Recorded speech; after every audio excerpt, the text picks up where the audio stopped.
I'm Jamie Heineman. And I'm Adam Savage. We're going to find out what happens when you strap a rocket to a 67 Chevy. Oh, yeah.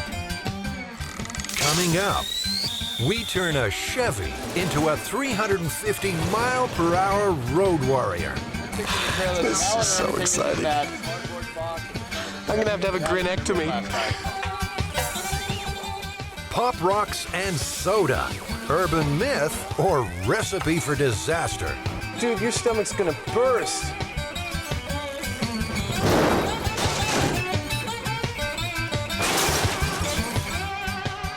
Here on MythBusters, we're not just going to retell the stories. Small pin. We're going to put them to the test. We're prepared to put our bodies on the line. There's just one problem. Some aren't myths at all. Which one would that be? I don't know yet. So why should you trust these guys? Well, Jamie and Adam have over 30 years in model building, animatronics, and toy prototyping. They've worked in features, television, theater, and games. They can build just about anything, and probably have. This is M5, my special effects shop. Come on in and have a look around. Jamie's amassed an awesome collection of tools, talent, and techniques. If we can't find it here, I'm trying to locate a pig's stomach. there's always Adam's eclectic collection.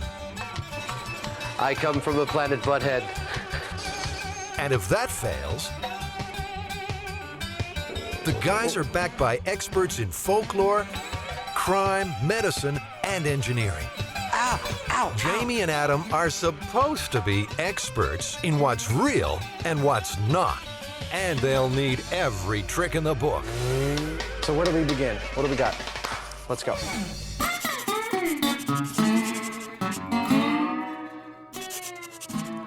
This is the big one. What we have is a 1967 Chevy Impala that was taken out into the desert, and somebody had put a rocket booster on it. Now, they found out about it because there was a smoldering wreckage that the highway patrol there found. We pieced together a gentleman or an individual that had put a JATO, or a rocket assist takeoff unit, on an older model vehicle. The guy apparently was an Air Force sergeant, former Air Force sergeant. He made sure he had a long, straight road and there was nothing around. He got up to highway speed, about 80 miles an hour, fired the things off. The car had accelerated from like 80 to 300 miles per hour in a couple seconds. Yeah. There was a curve in the road, a slight increase or upgrade, and a mountain shortly thereafter. So he applies the brakes, and of course the brakes burn out. They found about 1.5 miles of skid mark. He didn't make the turn, he went airborne, and he crashed into the side of the mountain approximately 100 or so feet up in the air. So do we have any corroboration of this, or any photos, or anybody come forward? Well, that's our job to pursue that, and we need to get a hold of a 67 Chevy or something as close as we can to it, and need to get a hold of a JATO or a RATO, or again something equivalent to it. I foresee some wreckage, actually. Well, personally, there's so many variables here in terms of, you know, a car that's got to accelerate even to 150 miles an hour for a 35-year-old car. It'll look really cool. It'll look really cool. I mean, that's going to be big flame shooting out the back. It's going to be great. I can't think of anything more fun than doing this. No, you know what? I really can't. I first heard about the story approximately 1994 when I was, my job was a spokesman for the Department of Public Safety. I received a phone call from a local reporter asking about a Darwin Award that was on the internet. The way the story read was that the Arizona Department of Public Safety, or the Highway Patrol, was the ones that did the investigation on it. I thought it was a very real possibility that it could have happened, because Arizona is home to several air bases. Thus, military personnel could have gotten a hold of a JATO unit to use in this fashion. JATO, or Jet Assisted Takeoff, has been around since the Second World War. We should call them RATOs, because each canister is filled with solid rocket propellant. A single unit puts out 1,000 pounds of thrust for 12 to 15 seconds. Up to 8 JATOs are used when large military aircraft are operating with heavy loads or from short runways.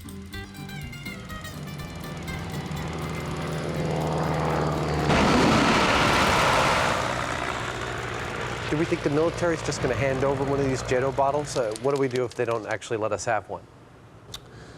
Well, I kind of doubt that they will. This is not the kind of thing that you would want to let the general public have access to. Yeah.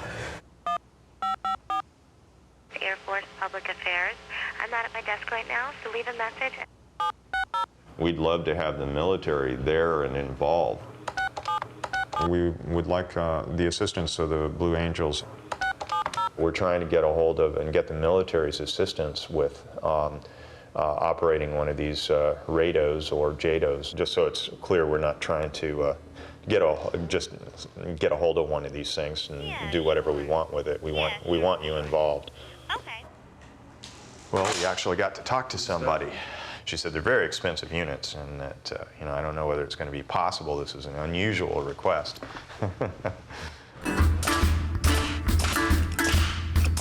Most good urban legends have good details, names, places, dates. In this case, often it's a Chevy Impala that the man was driving. So we need to find a '67 Chevy. I wonder where we're going to do that. Well, I picked this up at a flea market, actually. This here is a '67 Chevy Impala. That's our goal. Yeah. Hopefully we'll be able to find a junker, something with a crappy body. All we need is for it to run. We live in America where, unless you're in New York or a place that has a subway, you must have a car to survive. Not an Impala, we got a Pontiac. It runs? The Pontiac runs? Not at the moment, it just needed the transmission on. Oh. Yeah. Only? Yeah, but you know. And a car not only is about survival, but it's also a symbol of adolescent freedom. When you get a car, you can leave the nest. We're going to be putting some rockets on the top of the car and setting them Oh, like off. the guy in the desert, the old Yeah. urban That's legend. it. So you want Exactly. it's a 72 Impala or 69 Impala you're supposed Yeah. to use. Yeah, everybody. We'll take anything that looks like, I mean, a Falcon within a couple of years. Something of that kinda- vintage, as long You as it want it to runs. Don't care about. T-Bird? You want a Thunderbird? Well, it got to be cheap. 62. Well, $750. That's let's have a look very at it. plausible. It's also a symbol of sex. This is where a young man can have his first sexual experiences in this car. Oh, yeah. That's the we're done. I'll be kind of ashamed to destroy it. We don't have to destroy it. Oh, that's so beautiful.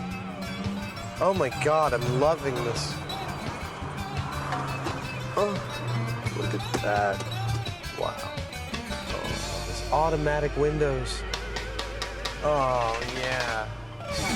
Is that your premise, though, to do that urban legend? Yeah. Why? You should get a Chevy, because I always heard the story with the Chevy. Because I always understand it'd be like a 69 to 72 Impala. Okay. Chevrolet, the beautiful shape for 1965.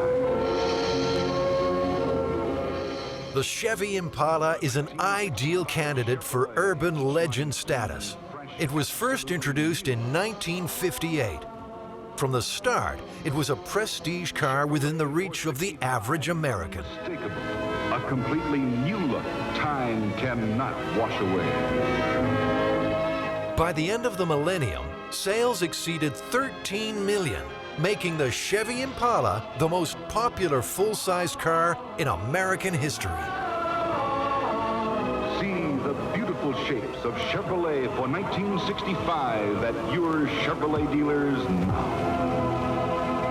We need it to run. Need it to run. Needs This one it. may run. It's got a bomb motor in it. What do you mean? You're gonna put rockets on it? It'll go. We're going to destroy the car. Of course you are. That's half the fun. Thank you anyway. Thanks very much. No problem. Despite its popularity, the Impala is proving as hard to procure as JATO rocket.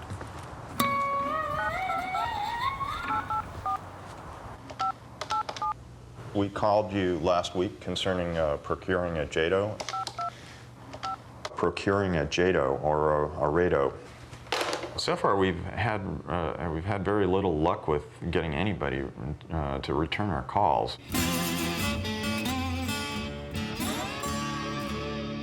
I'm Sergeant Bob Stein with the Arizona Department of Public Safety, and you're watching MythBusters. Jamie and Adam are following a promising new lead on that '67 Chevy. Well, we're going to strap some rockets to its back end. Yeah. You know that thing where they took it out in the desert and set those up? I got the perfect car for you. We're going to do that. You got it. It's a '67, all right, but unfortunately, an Oldsmobile. Heavy. Very. 450. So far, we haven't seen a single '60s Impala. We were looking at a T-Bird.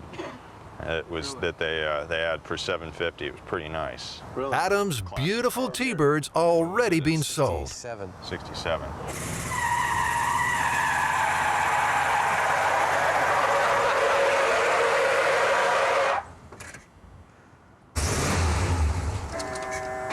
This is your car if you want a car to put a rocket on. She's fast.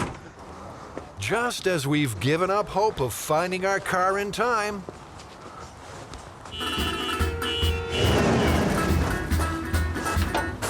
It's officially an Impala. Would it be all right if I drive it around the block? Oh, yeah. Oh, whoa, whoa. I got it, lady. it's a working '66 Chevy Impala with some decidedly non-standard features.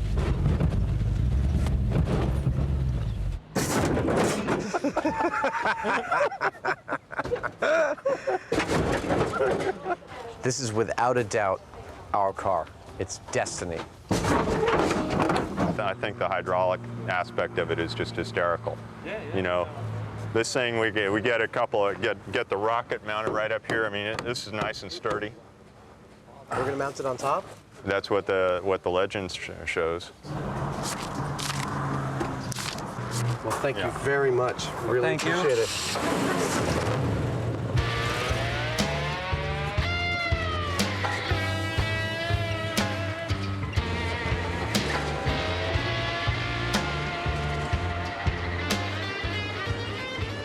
We are 8.5 miles from where we bought the car.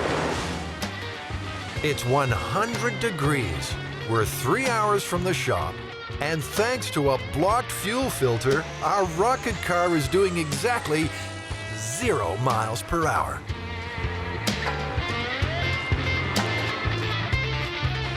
Thank goodness Adam's got the gold breakdown package.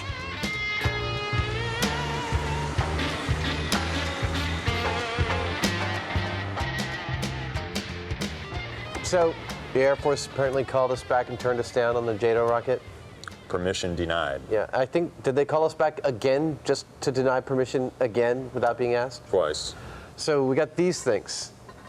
Yeah. How are we gonna, these are the hobby rockets. This is like an example, one of the tubes. How are we gonna fire these off? Well, these are actually more powerful than the JATOs. The ones that, you know... But they're smaller, how's that possible? Well, we're going to use more of them.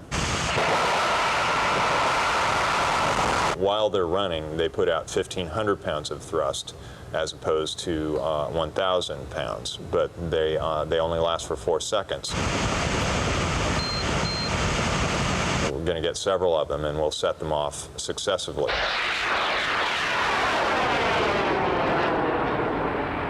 So we're going to put 3 of them on, and we'll probably put them on the car like this.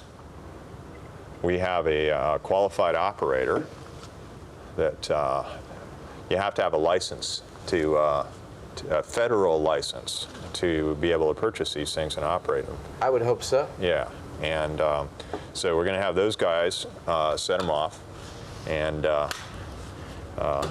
so that's what it's going to look like. Yeah, that's essentially what we're going to do. We'll have to reinforce it and everything. That's all fine in theory, but it's an awful lot of power to put on the roof of a junker.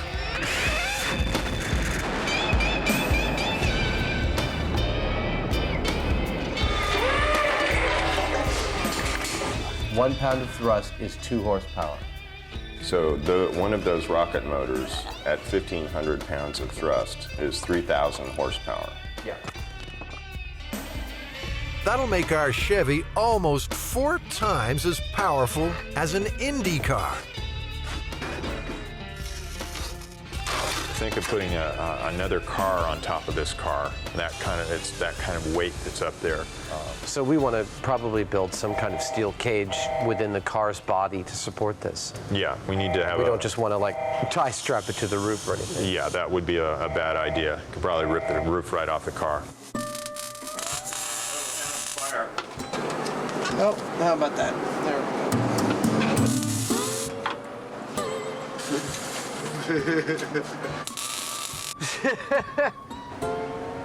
Adam, you're gonna get sick. I believe I'm already sick. Give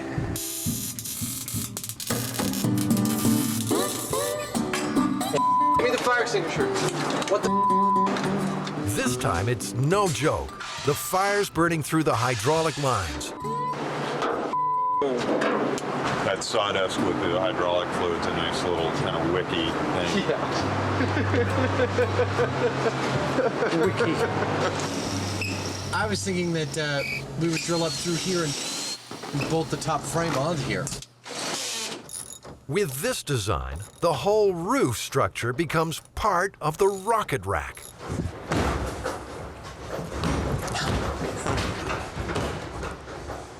Well, those 1, 2, 3, let's jump together.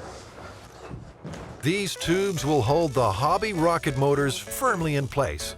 Fins for the rocket.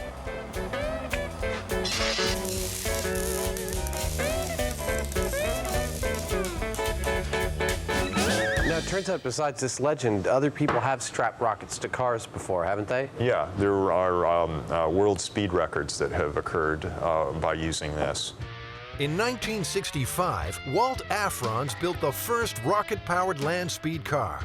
Wingfoot Express 2 was initially designed with 10 JATO units, but that wasn't nearly enough. 25 rockets eventually blasted the car to an unofficial top speed of 605 miles per hour. Of course, you have to remember that those are unusual cars. They're usually very long and they're basically built like for rocks this. with wheels. Yeah. So this also begs the question, where do we fire this car off? There are some lakes, dry lake beds to the south of here towards LA, so we'll probably try one of those first to see whether we can get access to something like that. Jamie's having second thoughts about getting behind the wheel. If this behaves like the legend says, we're going to have a 3,000 to 4,000 pound projectile out there.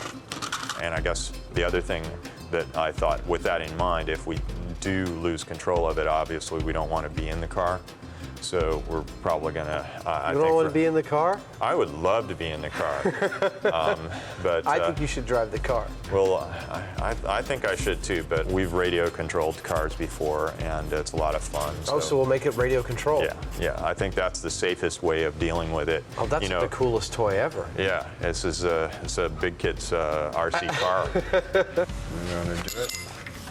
It's not quite as simple as a radio-controlled toy.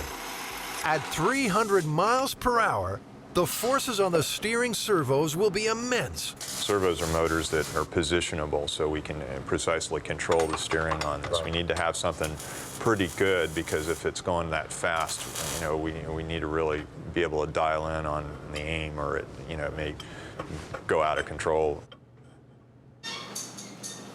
The transmitter also has dangerous limitations.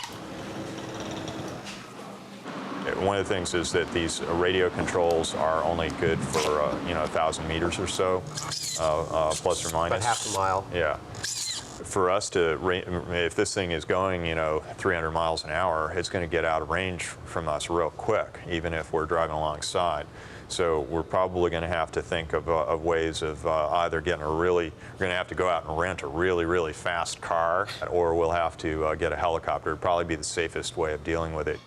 I'm going to try and start it. All right.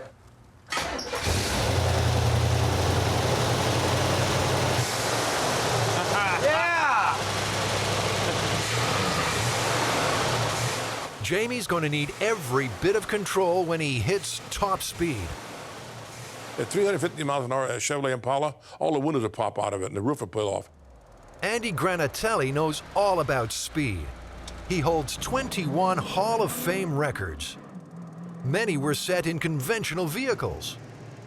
He claims the top speed for a street machine, an awesome 241 miles per hour.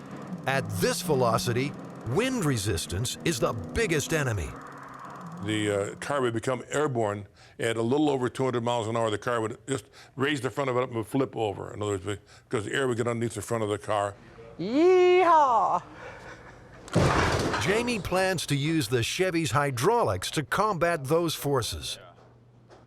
Lowering the hood should give considerable aerodynamic efficiency. It will also help with what he's been told is the most vital factor.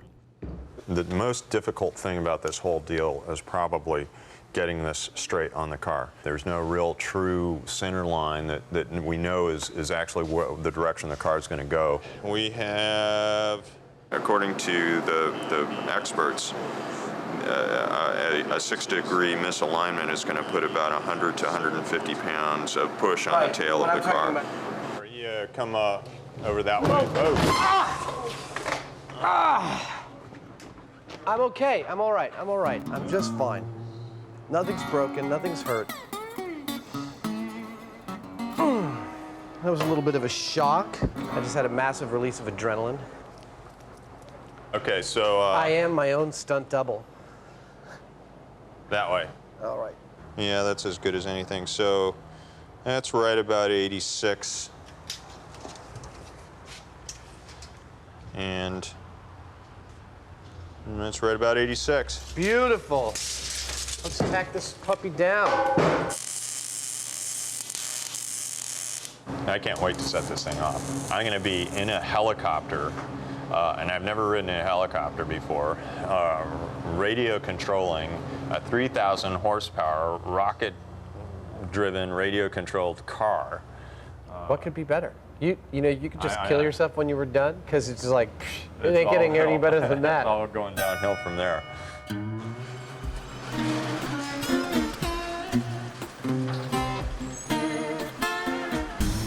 Hi, I'm Andy Granatelli, and you're watching MythBusters.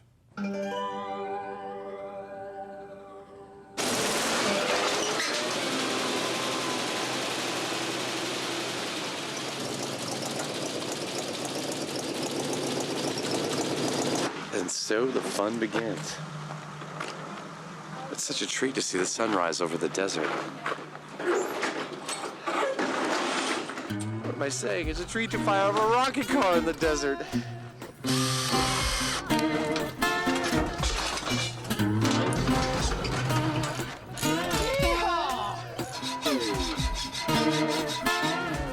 Finally, all the pieces are coming together on the lake bed. With a bit of luck, we'll soon know if the JATO rocket myth is indeed possible.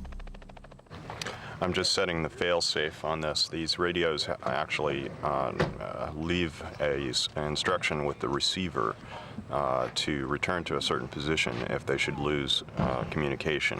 Yeah, I think so. Jamie will be joined in the chopper by Eric Gates. He and his brother Dirk have over 20 years' experience in amateur rocketry. They plan to fire the motors by remote control. Go. 1, 2, 3, 4. 1, 2,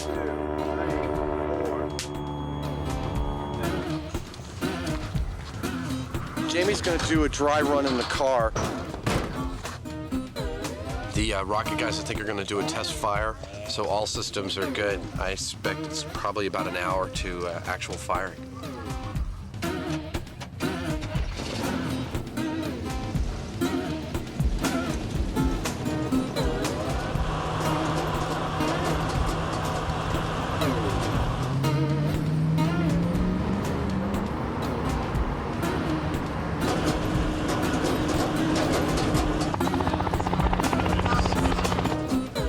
The remote control and fail-safe are working perfectly. Everything went fine on that dry run. We got all 3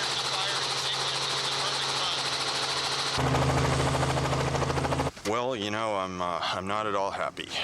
The reason being that that unless something goes wrong on the first test, it makes me nervous because that means something's going to go wrong later. How you doing? Adam Savage. If this new visitor is right, Jamie may just get his wish. I looked at it, the mount's not strong enough, number one. The mount's not straight either. We warned them about straightening the mount. It's got to be dead straight or it'll steer the car all the time. George should know. Not only did he work on the Apollo program, he's conducted numerous speed trials out here. 8 points welded into the frame of the car. I hope it works. I mean, you know, because I don't want you to dig up my leg bed. Not exactly comforting words for our final briefing. The helicopter's going to do a pass around just like we did the last time. About the time that it passes in front of the car, I've released the brakes and the car's going to start to roll. Like the Myth, our plan is to get the car up to 80 miles per hour before firing the rockets. Giving it a lot of gas. When the motors go, they're going to have a tendency to scare you. So when you're hearing the 3, 2, 1, brace yourself, don't veer. Sound like a jet engine. It's going to get a 15-foot flame out the back. 15. Yep. Is that when the rocket fires, is it going to cause the... We don't know. We don't know. The car might end over end, whatever. You want to be far enough away that you have, you know, several seconds. Cool. And if you do, a general rule of thumb with that kind of thing, if you do see something coming at you, go off at right angles to it. Don't try to outrun it. The crew are not the only ones who'll be keeping a close eye on the rocket car. It seems to have attracted the interest of security at nearby Edwards Air Force Base. Let's have a good bird, man. Yeah. Get your game face on. Good luck. This is so exciting. That cardboard box at the front of the truck. I'm going to have a grinectomy.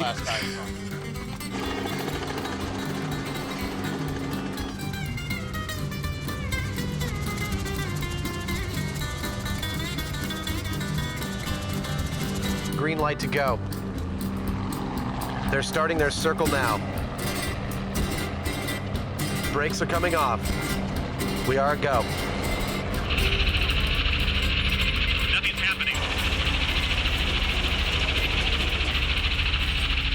We're aborting?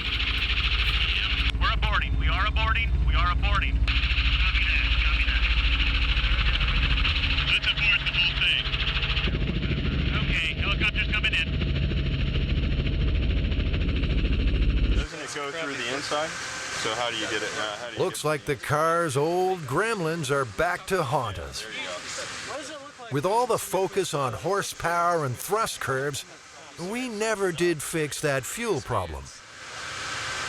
The problem is that this is an older car, and we've been stirring up sediment in the bottom of the tank, and it's gotten into the fuel filter and clogged the fuel filter.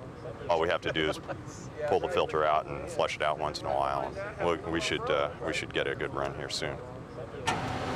That sort of answers my need for a small failure. I'll accept that one as a small failure.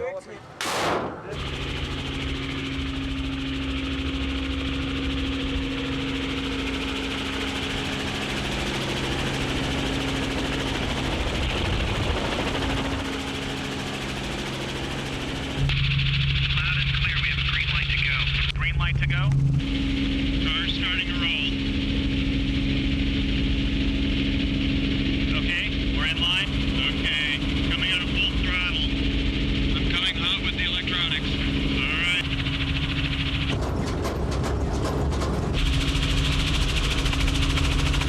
Okay, good luck.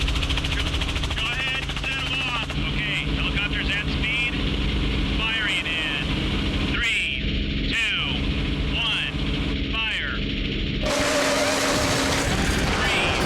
2, 1, firing. 3, 2, 1, firing. We got them all.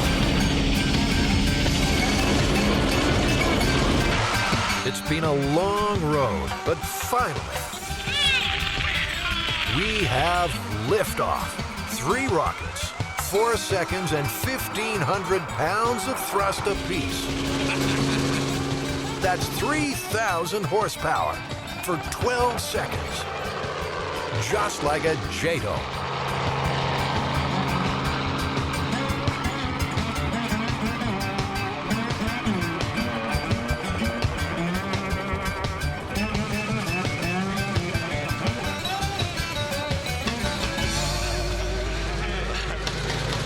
That was hysterical.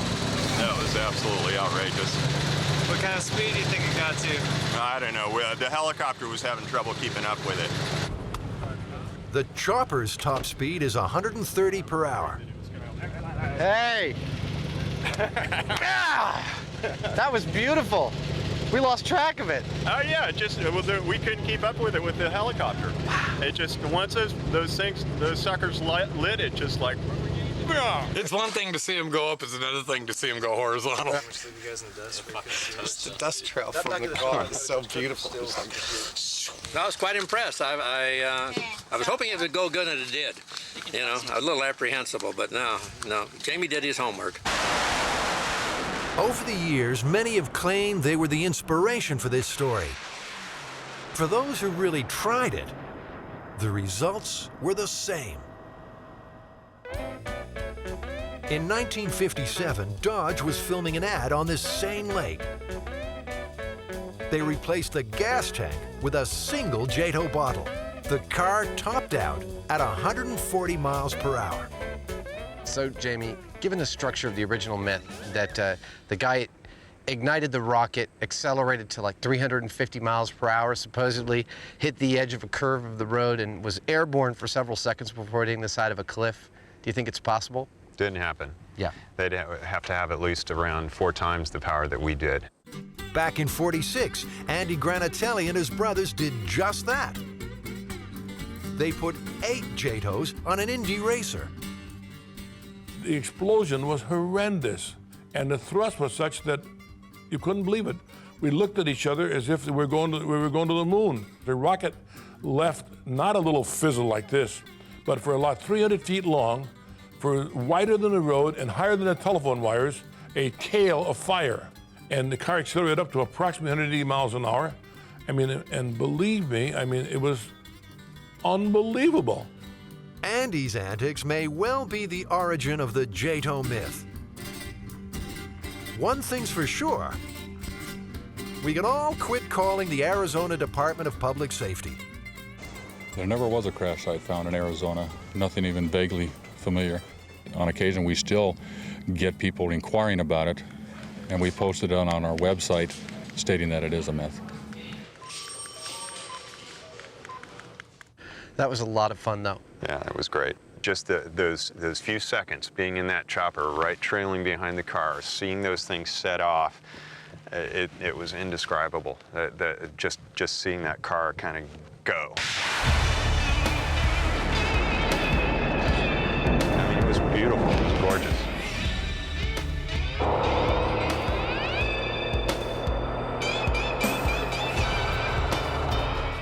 Coming up next, Pop Rocks and soda, myth or recipe for disaster.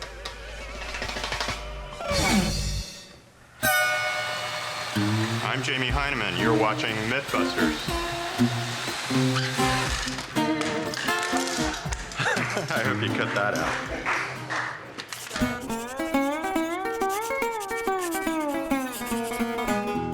So do you remember Pop Rocks? Yeah, they were invented in 1956, the year of my birth. Really? Yes. The legend we're approaching now is the legend that little Mikey from the Life Cereals commercial. I remember it so clearly. The kid goes, "Let's get Mikey to try it. He won't eat it. He hates everything." Whatever Mikey could eat, everyone could eat. That was the idea. Anyways, Mikey at one point becomes a teenager. He ate 6 cans of soda and 6 pouches of Pop Rocks. And this has some kind of chemical reaction in his stomach. And exploded, and he died. So the myth is that, you know, that a combination of 6 packs of Pop Rocks and a 6-pack of soda is a lethal combination of gases that will make your stomach explode. We'd like to determine a couple of things. We want to see how much pressure is generated by a rapid infusion of 6 packs of Pop Rocks and soda. We'd like to determine how much pressure a stomach can withstand. I've been thinking about this, and I think to imitate a stomach, the pressures of a stomach, that the best course is to use a pig's stomach, which is actually physically very close to a human stomach, which can hold about between 1 and 2 pints, generally, of liquid. I'm trying to locate a pig's stomach. A pig's stomach. Should we continue further? Is this about the size of a human stomach? I really could say. How large is it? I mean, it's obviously it's deflated, right? Like a swimming cap. What? Like a swimming cap. Like a swimming cap. A very, very meaty swimming cap. Originally, the idea was to create an instant carbonated soda by General Foods. Can I try some? Yeah, absolutely. They discovered actually that when you ate those nuggets, there was like a sizzling or popping sensation in your mouth. I'll tell you, it's been 25 years, but I know exactly what this is going to feel like. Have you had them before? Long time ago, yeah. All right. And in 1975, they decided to launch Pop Rocks, as we all know Pop Rocks. It's kind of gross. The difference between normal candy or normal standard hard candy and Pop Rocks is that when the candy actually is still like melted, you put carbon dioxide under certain conditions of pressures that I believe is 600 psi.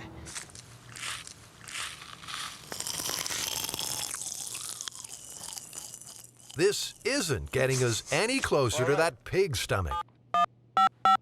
Does it have like the esophagus and the intestines attached at all? No. Just the stomach. I need all the tubes attached to it. Would it be possible to get it with as much of the attachments to it as possible? No. It turns out that the Food and Drug Administration have listed the esophagus and bowel as hazardous substances. 58025 south. It looks like that says 580 is going. Well, I think we should just get a real pig and feed him. It'd be kind of fun to watch see what a pig does when you feed him a bunch of it. See, again, there goes your lack of political understanding. You can raise so much hell with that. It's better to kill the pig first and then give it to him? Absolutely. People are much more comfortable with that arrangement. All right, here we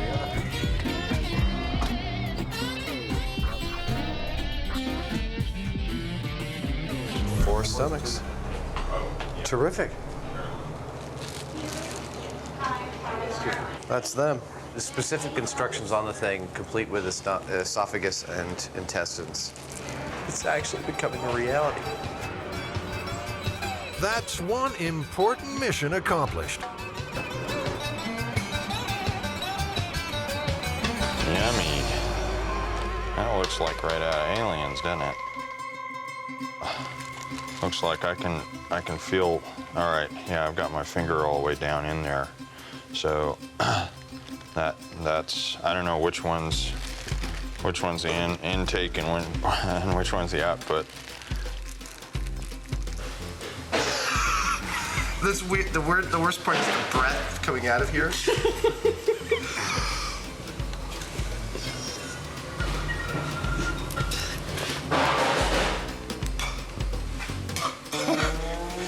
Soda.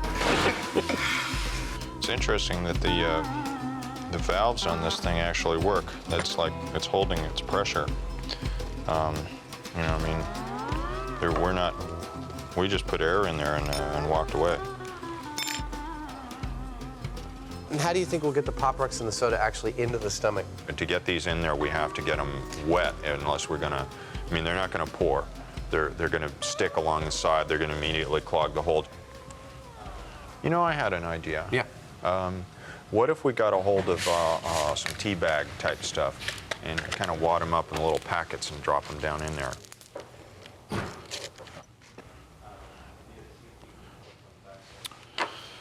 It's too big. Well, the packet's not going to work. It's too bulky, and so that's that. I think we want to equate a worst case scenario here. You know, like the Pop Rocks are going in one bunch along with the soda, I guess as rapidly as you could do it. I mean, as rapidly as someone might drink it. Big syringe then. A big syringe? The myth appeared, I believe, was in 1979, 4 years after the candy was launched, and actually has devastating consequences for the brand name. Sales dropped down to almost nil. Okay, so one of the things we have to figure out is how are we going to hang this thing? What about mounting it in our skeleton over there? Sure. There's plenty of tie points in the rib cage. Yeah, and it'll, you know, we'll get to see, you know, fluid dribbling out out of the skeleton, and you wanted the dramatic effect, that'll do it. Yeah, and of course, actually, the inlet tube will have to come up and out through the mouth of the skeleton. Yeah. And you know where the outlet tube is going? No. Where is the outlet tube going? Oh, don't make me say it. By the time we're done, he'll be playing the piano just like old times. What the company tried to do to address that problem was basically they ran around 45 advertisements, big full-page advertisements in magazine, and they wrote about 50,000 letters to different high school headmasters and school headmasters explaining that there was no problem. Frequently, legends are believed, and what happens is something called ostension. Ostension means that a legend is believed to the point that you change your behavior. Once a belief is out there, it's pretty difficult. You have to take some gargantuan steps to disprove it. We've got to mix up one last ingredient before the experiment can begin. I'd say it's about a pH of 2. Okay. So that's the equivalent of one stomach's contents of hydrochloric acid, That's 1.7 pounds of water. Okay. Gastric juice is secreted, actually, we believe, as a protective mechanism. It's not designed to aid in digestion. It's designed, the hydrochloric acid along with pepsin is designed to kill things. So it's kind of protection over when we were back there fighting the hyenas for the bones. It might not aid in digestion, but we think a quart of hydrochloric acid will be critical to busting this myth. Oh, yeah. Oh, yeah. Your gloves. Now, the fun begins. Once you're pouring the liquid, I'll be opening cans of soda, handing them off to you. Okay. We're clamped everywhere. All right. Oh, man. All right, Mike, he's had 2 cans. He's out of control. Oh, my God, he's going for another one. Mikey. All right, Mikey, man, you can't drink those last 2 cans of soda. Dude, you are an animal. Dude, your stomach's gonna burst. All right, here comes the plunger. Slow down. You didn't drink it that fast. Listen to that. You can hear those Pop Rocks going for it. Well, that's pretty impressive. Oh, there goes a burp. Mikey's burping. Come on. Oh, man. Look how big that stomach's getting. All right. It's more or less got it. All right. Wow. Okay, I wouldn't have called that he could drink all that soda and Pop Rocks at once. That's huge. That's like 3 times the size of what it was. We're not reading any real pressure in here. By its nature, the human stomach is a capacitance organ. That means it's designed to stretch. Receptive relaxation is the concept in human physiology, so it will relax and stretch up to some limit. So my guess is Mikey's feeling a little ill right about now. I know I would be. Do you think we should give him some time to digest? Sure, why not? You got 2 built-in vents, one on either side of the stomach, that should be the places that this air goes if you reach those kinds of pressures. Even with time for digestion, the Pop Rocks and soda just don't produce enough gas. We put 6 cans, about another, almost a liter of acid, 6 doses of Pop Rocks. I can still hear it, can't you? You can still hear it crackling. Yeah, Pop Rocks are going. So, does this myth contain any elements of truth? The human stomach clearly can rupture. There's no question about that. You can get rupture in blunt trauma, automobile accidents, for instance. It's starting to get kind of special in here. from a olfactory standpoint. After a quick reset, we're going to try and see if we can make our pig's stomach explode. Who the hell could be calling me? I can't answer that. I'm tying a pig's stomach into a skeleton. Clamp. My name is Fernando Arguis, Vice President General Manager of Pop Rocks Incorporated, and you're watching MythBusters. Now, it turns out that in the annals of medicine in the last century, there are a half dozen cases of people's stomachs exploding from an excess of CO2, usually from something like baking soda. We're going to see how the bicarbonate of soda compares to Pop Rocks in terms of the expansion of the stomach. Oh, right. 1. Let's do 3. That's an awful lot of sodium bicarb. Well, you know, I've taken 2 with heartburn. Let's say someone feels Unlike really bad Pop Rocks, the baking soda and acid react. Injecting acid. All right. The result is carbon dioxide gas. Lots of it.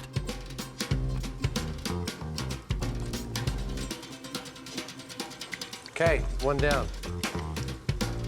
Yummy, and good for you. The single most popular food item in the United States. 3 cans down. 4. Come on, you gotta drink a little faster, piggy. 5. 6. We've fully drunk the soda. Bicarbonate. You ready? Ready. Oh, yeah. Oh, my God. He's still drinking. That's getting really big. He can't hold it anymore. Clamp it. See what the pressure is rating. Whoa.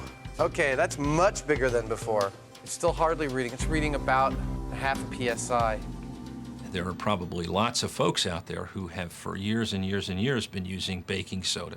And in the amounts that would be prescribed to reduce acid, there's very, very little gas formed. It usually stays in solution, comes out, doesn't cause very much by way of distension if you stay within the limits that are recommended.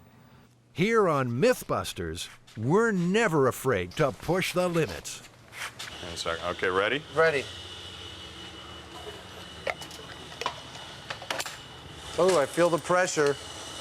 If you have a stomach that's greatly distended by a large meal, and then you add on top of that either gas in the form of sodium bicarbonate to try and relieve acid indigestion, you can, in those very, very unusual situations, see gastric rupture. But no one should have the impression that this is common by any stretch of the imagination. Okay. Whoa! Wow. Well, that did cause a reaction. That turned out to be a little too much. Yeah, that's what we call a hell of a Saturday night. Oh my gosh. Totally blue. With the addition of a little more stomach acid and the bicarbonate of soda, what was that, 2 tablespoons? Yeah.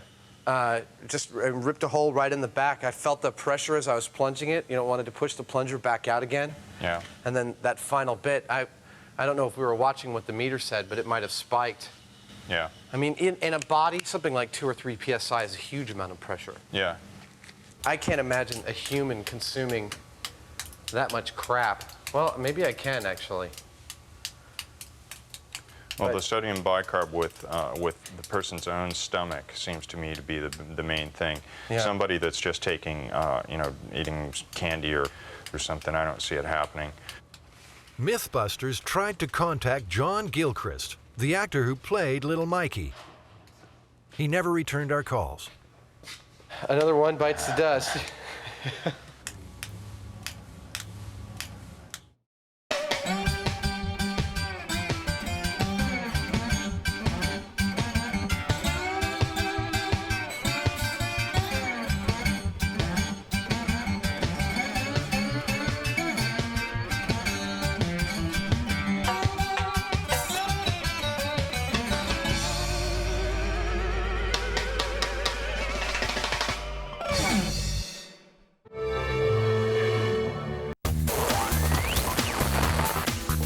In this episode of MythBusters, There may be bricks everywhere. a barrel of bricks and the world's unluckiest builder. We gotta go now.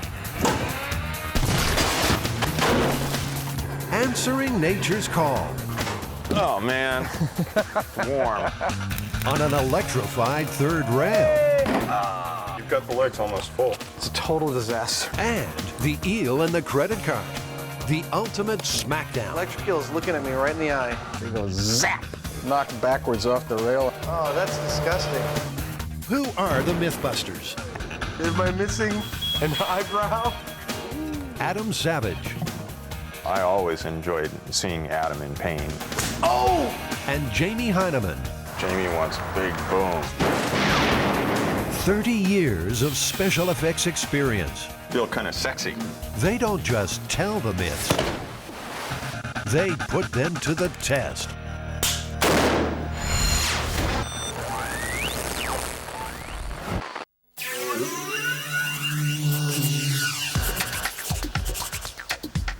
This one is the barrel of bricks myth.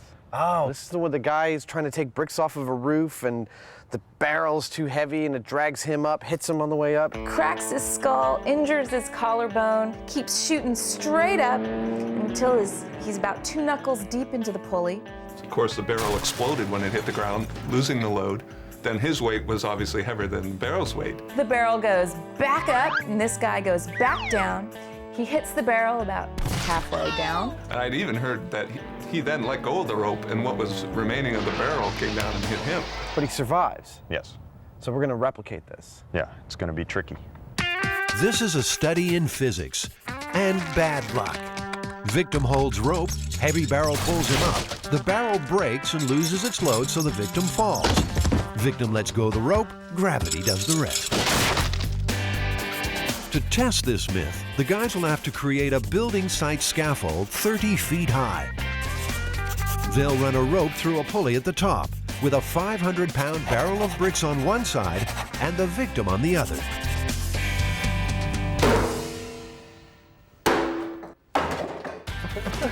The boys are negotiating the tricky question of who holds the rope. No, stop spinning like this. Roll me into the shop.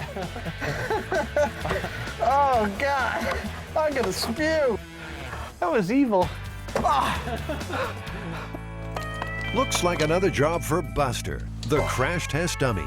That problem solved, Jamie and Adam have some serious shopping to do.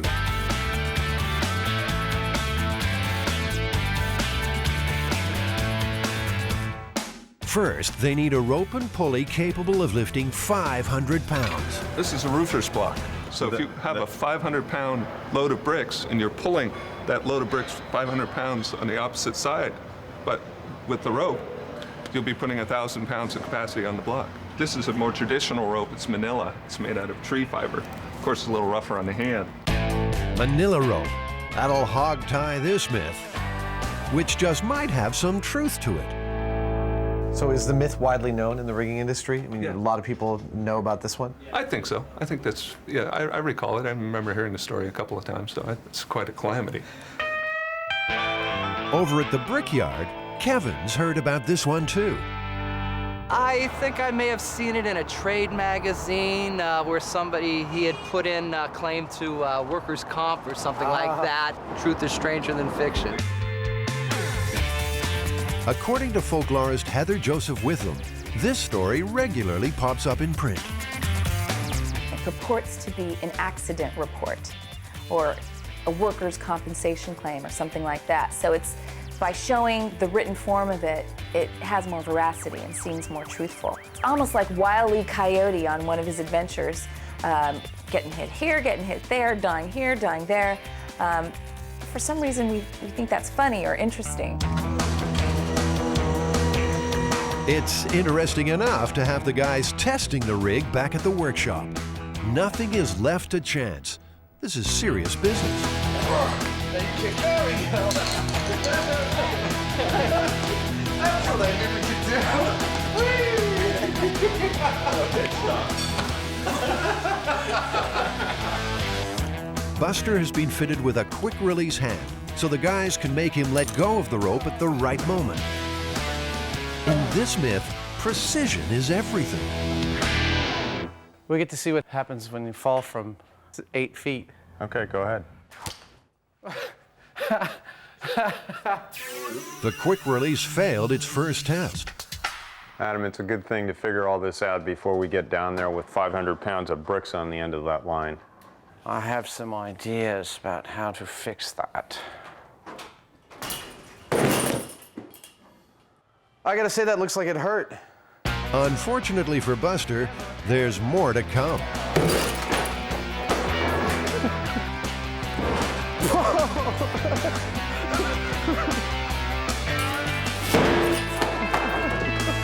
The quick releases are fine. Oh, how's that feel, sport? Oh, huh? It's time to raise the stakes. Raise them by 30 feet. All right. Jamie and Adam will use their theater rigging experience to help build a scaffold.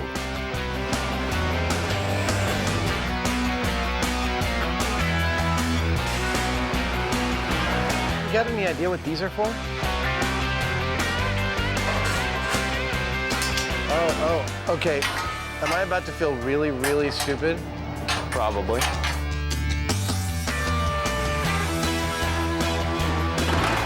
Now that's a floor. Both of them know the risks. More than 10 feet, you can break limbs.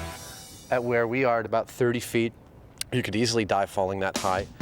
The pulley is attached to a crossbar at the top of the scaffold. With 500 pounds in the barrel, plus the counterbalance on the other side, there'll be 1,000 pounds of pressure on the rig. Where the pulley is actually pulling on the backside of the scaffolding. So in fact, a tremendous amount of force is on 2 little bolts that are holding the back of the scaffolding up.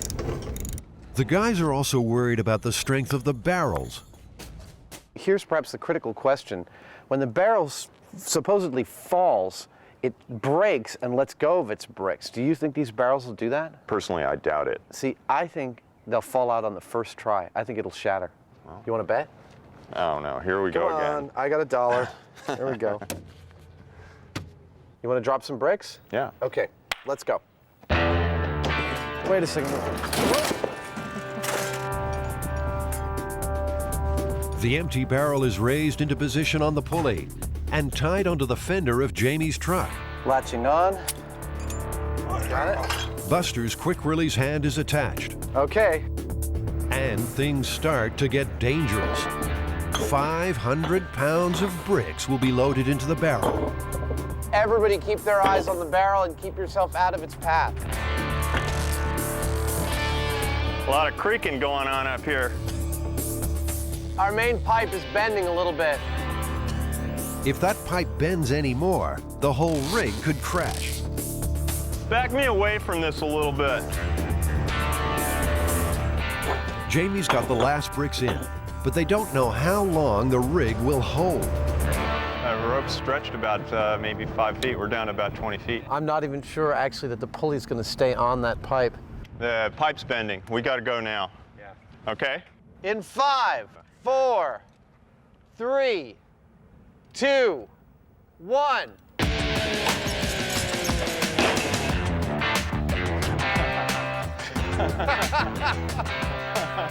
Barrel didn't fail. All right, I owe you $1. There you go. No, that's a 5. I'll take that. Even with 500 pounds of bricks falling from 20 feet, the barrel stays intact. The barrel is supposed to spill the bricks, fly back up to the pulley, then fall when the rope is released. Instead, Buster is left hanging.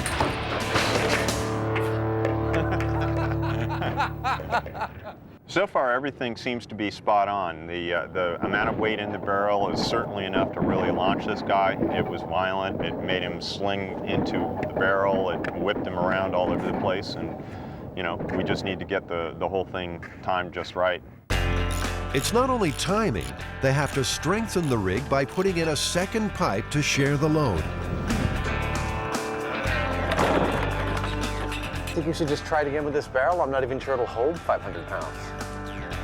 Jamie's gambling that it's still pretty strong.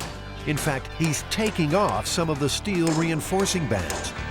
He's not convinced that even if the bottom falls out, that the bricks would come out because the barrel has got a shape like this, and he thinks the bricks would wedge in. I think he's totally wrong. He's on. They'll soon know who's right. The rig is holding and ready to go. 3, 2, 1. Oh! Damn barrel! It didn't do squat. What is this? This barrel is too damn strong. You know what? I was right. All right, you were right. This 2,000-year-old technology is proving a tough nut to crack. Unexpectedly, the problem isn't the bottom, but the sides. You know, I'm starting to believe that the myth didn't happen because of the nature of the taper and these steel bands that are on it. It just doesn't want to let go of those bricks.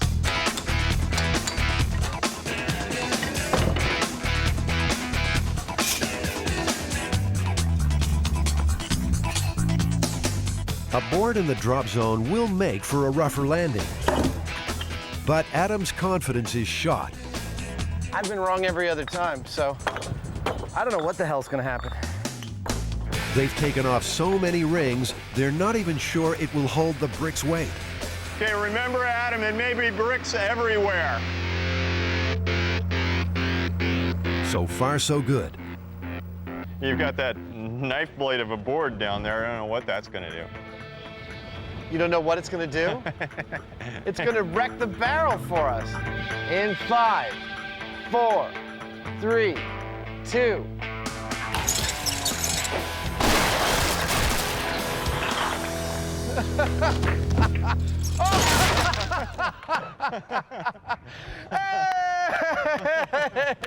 It worked perfectly. That was fun. That was really cool. I mean, it went up, it went down, it went up, it went down. It's like dummy getting beaten every which way on all through the whole process. That was hysterical. Best of all, they finally managed to break the barrel. The board did the trick. But what does it mean for the myth? If you were dumb enough to load a barrel that had already been modified to fail, I'd see that the sequence of events is definitely possible. Just the fact that we were able to get what we got is I believe, very strong proof that it was conceivable. But alas, not true. Well, in the case of this particular story, it was printed in a 1918 joke book. So it seems that it may have started as the brainchild of one person. A joke maybe, but Adam and Jamie have proved the barrel of bricks myth is possible. And if it's funny once, twice should be hilarious. Have a seat there, buddy. Your life's about to get really hard. 3, 2, 1.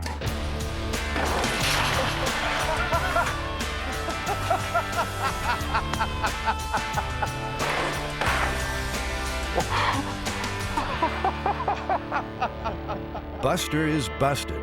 He was designed for testing inside a car with seat belts. Smashing unprotected into the barrel was just too much. We broke a crash test dummy, man. I think that's a red letter day. Yeah!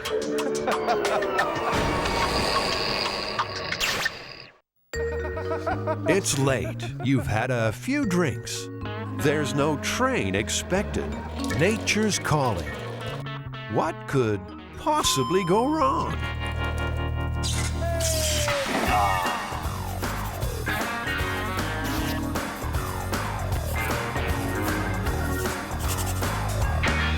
Where are we?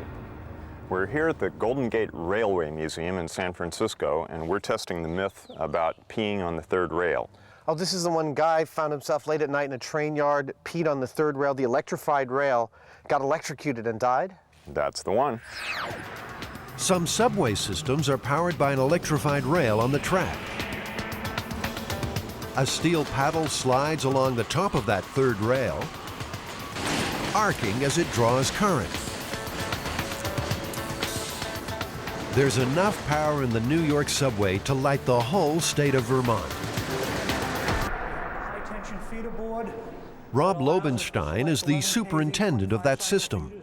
He's well aware of this myth. My first day on the job, they give you all the safety tips and the warnings, and that's the very first thing they tell you not to do.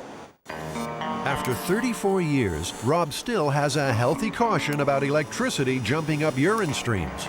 Do you want to pee on that, Jamie? I don't want to pee on that. Come on, do you feel lucky? To test this myth, they'll need to make a stunt dummy with the same electrical properties as a human body. They'll have to come up with a system to make it pee, electrify a track, and finally, test urine's ability to conduct a charge. So the boys need a dummy that can answer nature's call. They'll start with the skeleton. Okay, this is actually a nice one. Did it come with a body bag? Oh, dang!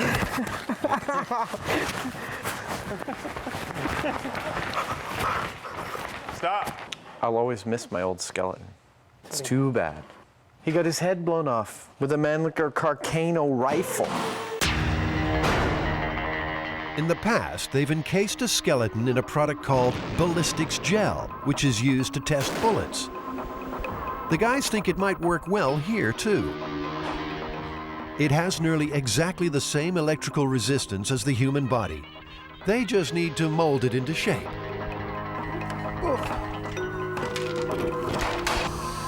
We use the vacuform for all sorts of things. We use it all the time here in the shop. Let's carry this over and cut it out.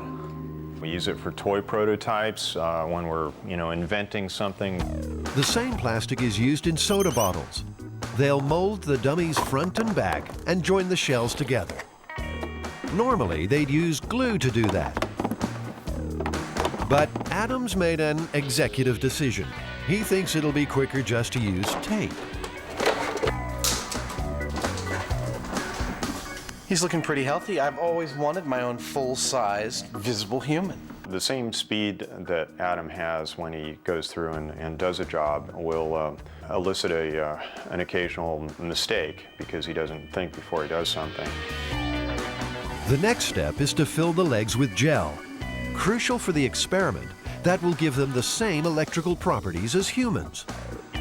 They make this stuff out of boiled down animal products like cow hooves.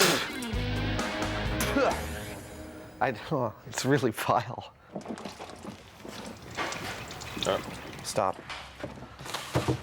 Stop. Adam's tape is not holding. Damn it.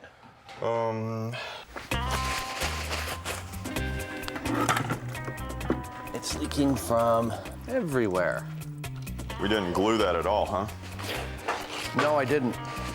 Adam. Yep.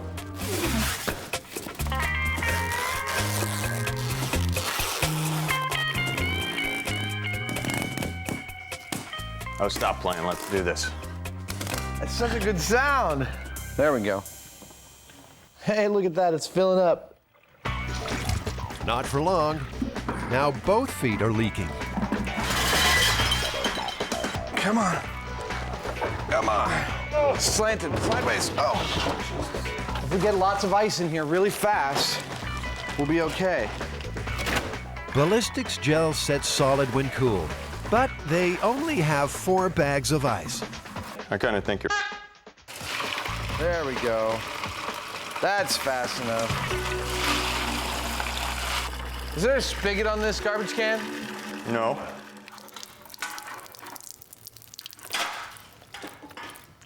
Total crapola.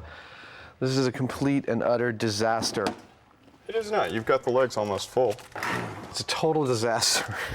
I mean, the tape not only didn't hold, but the gelatin acts in a completely negative way upon the tape to render it, like, useless. He just kind of forged ahead because, he wants to get the job done, and I normally applaud that, but it's clearly a situation where we need more speed, less haste.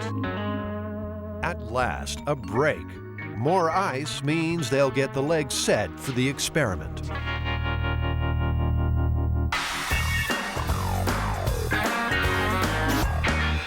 one thing that keeps bothering me about this is that, you know, urine itself is probably not going to conduct all that much. I mean, we don't really know, but I can't imagine that you're going to be able to conduct current like you would with a wire. Yeah. And so the dirty work begins. Oh, it's warm. What this boils down to is how much current can we actually carry through about a 1/4-inch diameter stream of urine? And is it enough to kill you? The guys know it's not just the number of volts in a shock that hurts you, but rather the amount of electricity that actually flows through you, called the current. They can work out how much current will zap a third rail victim if they know 2 other facts. They need to find out the electrical resistance of urine. So it's about 10,000 ohms, which is just what we expected. And they know a subway train runs on about 650 volts. Your home sockets are 110. They'll match the subway with a transformer from a fluorescent light. If you had a rather robust stream of urine and you were able to spray it up on the ceiling in a, you know, into a fluorescent lamp, you would probably receive the same effect as peeing on the third rail. A famous electrical formula called Ohm's law says the current equals voltage divided by resistance. So 650 volts passing through urine at 10,000 ohms resistance means there'll be a current of 65 milliamps. Just 30 milliamps is enough to paralyze your breathing. 65 can give you a heart attack. So that part of the myth is true. Urine can carry a shock big enough to kill you. In this dry run, they'll try to pass that current through a tube of donated urine, through ballistics gel, and into a relay switch triggered at 65 milliamps. We'll be cooking with gas. And I think we should hear the thing click if it's going to work if I plug it in right now. There you go. That's fantastic. Something actually worked for a change. So they've got the body built, tested the urine, now for the bionic bladder. Well, here on MythBusters, it seems we'll do just about anything for science. We've got 250 milliliters there. It took about 18.5 seconds, and that's what we're going to try and replicate with our rail rig. Here I go.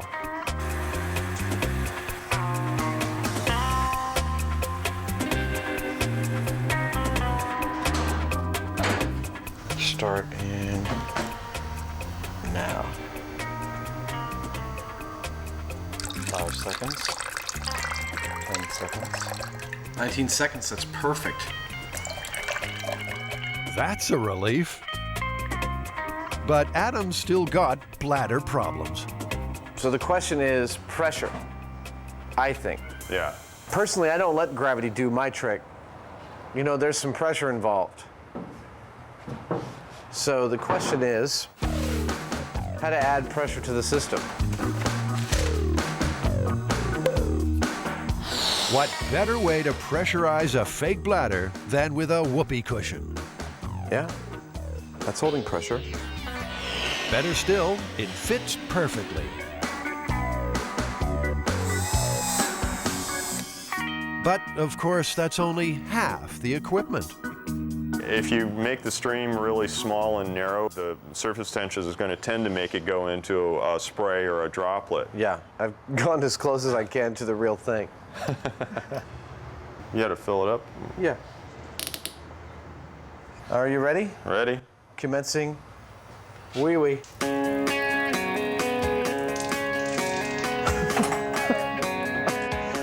Looks like a pretty convincing stream to me. Yeah. Getting urine everywhere. It looks okay, but how close to real is it? What they need is a comparison. Volunteers? Anyone?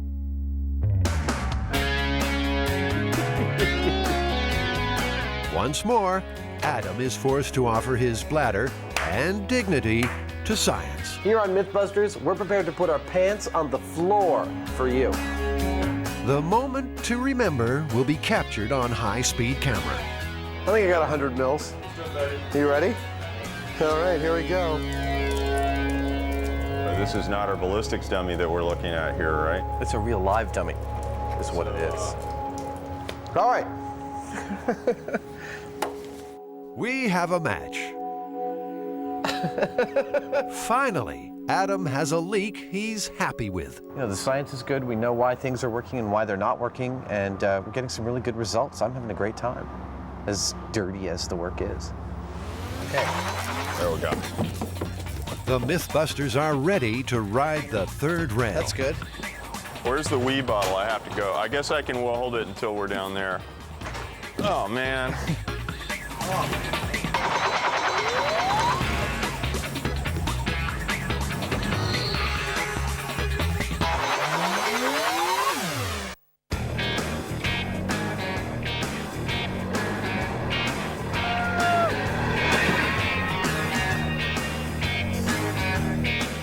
Jamie and Adam have rolled into the Golden Gate Railway Museum to test the myth about the guy who died the nastiest of deaths, relieving himself on an electrified third rail. Usually when you hear the narrative, the guy has a name. It's Joseph Patrick O'Malley. A more Irish name you couldn't get. So I suspicion that part of this is a stereotypical legend, and it promoted the stereotype of the drunken, thick Irishman. O'Malley is in for a rough time. He's been built with the same electrical properties as the human body. The plan is to wire him up so that if the myth is true, current will run from the third rail up his urine stream and trigger an electric release switch, knocking him over backwards. The current by then will be exiting his feet. There's no third rail here, so they'll build their own, attaching a section of track to a 650-volt transformer. And once in position, there's the delicate but most important issue. Oh, perfect. Okay. How's the P-aim look? P-aim looks pretty good to me. I think that's going to hit handily. Okay. He looks beautiful. I wouldn't mind having this in my house. Start to stink after a while. Yeah, I've had that problem before. Adam, is your bladder ready to do the real thing? Yeah, we've got it set up basically the way we think it would be set up in real life, the way someone would actually happen across the situation. It's a dry day, the ground is dry. Our subject is wearing normal rubber-soled shoes. He's having a wee on the rail. There's no wires around him. We'll electrify the rail and we'll see what happens to him. The guys will stand on a rubber mat to insulate them. O'Malley, well, he probably wishes he'd had that drink. The electric release is like a human heart. If it's triggered, he's a dead man.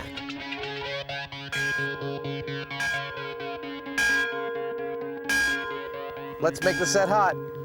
Hot set! 3, 2, 1.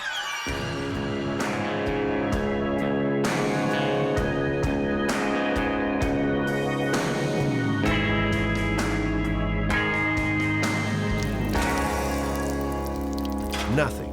The release wasn't triggered. O'Malley lives another day. Adam's putting on a brave face. That's exactly what I expected. He's got rubber-soled shoes. He's on dry ground. There's no way a mere 600 volts is going to arc through his shoes. But there's life in this myth yet. Maybe it was a rainy night. The guy's shoes were wet. That would help complete the circuit with the ground. Bladder recharging. Hot set. We're electrified. Here we go.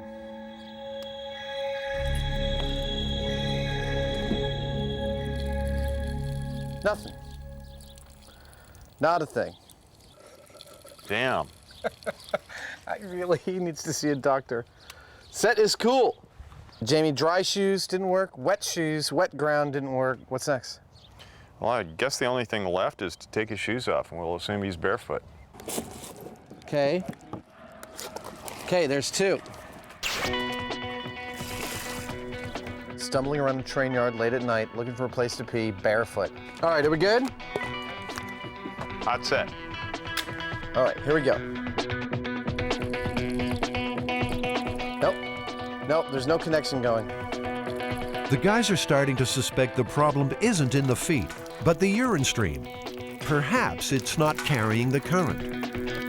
Yeah, it looks like those are not forming a solid stream. Yeah. But suddenly they've got another, more dangerous issue. What's that sound? The wet ground beneath their mat is live with electricity. Yeah. Off. Turn it off. Again, it just shows what we knew, which is that the urine is highly conductive, and that couldn't have been a continuous stream of urine, because if it was, we would have activated the relay, right? Yeah, we should see that on the high speed. Yeah. Sure enough, by the time the urine reaches the rail, it's broken into separate drops. It needs to be solid to carry a current. The guys might have a solution for that. The only thing we have left is to try a larger stream of urine. You know, maybe that'll be more likely to create a continuous connection there with the ground. That's what we started out with, and that's where we're going. This could be the best day in O'Malley's life, or the worst. But it's not safe to power up until the ground dries a little. While they're waiting, there is another rail yard myth worth testing. Legend has it you can derail a train just by putting a penny on the tracks. Guys have actually graciously allowed us the use of their engine to test this. My guess is they don't think it's going to derail the train. I would agree.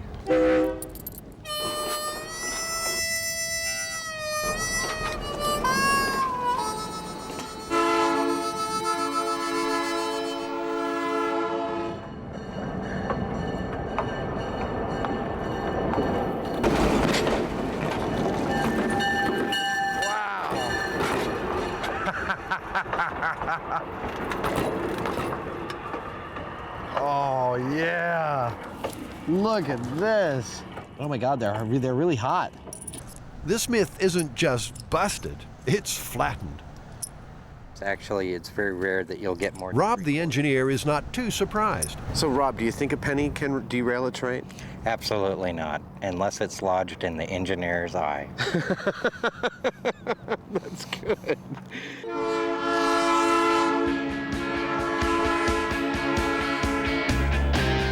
The guys are hoping their luck will change. This is their last chance to prove the third rail myth is possible. We've gone with a more, perhaps, equestrian stream of urine. Pachydermian. I hope we get a continuous stream. I'd like to see this thing work. I'd like to watch it fall over. To be honest, I still don't think it's quite going to work. The ground is dried enough to safely try again. The larger, anatomically dubious stream will stay solid longer. And they decided to give the myth another helping hand, moving the rail closer. I always like to hold on tight to whatever I'm sitting on. The bladder is full, the rail is set, the electrics are good. We're good for the close-up test. Powering up. Powering up. If this setup doesn't complete the circuit, trigger the release, and kill O'Malley, it will certainly kill the myth.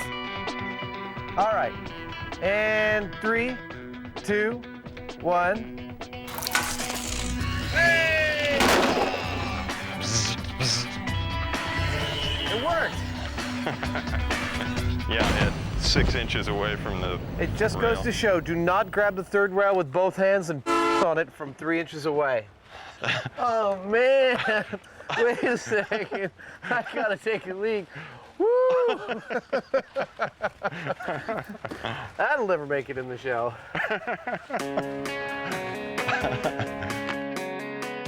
It was tricky, but they've successfully jumped a current from the third rail up a stream of urine with lethal results. So after all the testing we did, Jamie, do you think it's possible to electrocute yourself by peeing on the third rail? Maybe given the right circumstances, it's raining, the ground's wet, his shoes are wet, or maybe he's not wearing shoes. Could happen. In fact, there are no recorded cases of O'Malley or anyone else dying like this in the New York subway. Watching it break up in every stream that we've photographed, just doesn't look like you could make a solid connection. I'd say that's a myth busted. Not that I'd be peeing on the third rail anytime soon. Hey! Oh! You're watching MythBusters. Isn't that right? 2 million dead fish, a demagnetized credit card, more slime than the Ghostbusters, and Jamie and Adam have a slippery myth by the gills. Well, that's a sight for sore eyes. Oh my God. Imagine the wallet that you can make out of this one.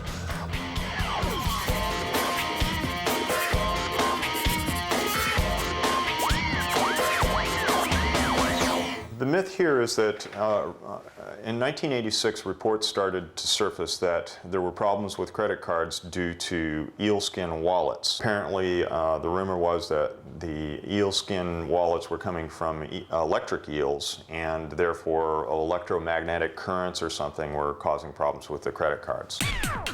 Eelskin wallets wiping out credit cards? A fishy myth if ever there was one. There's only one place to start.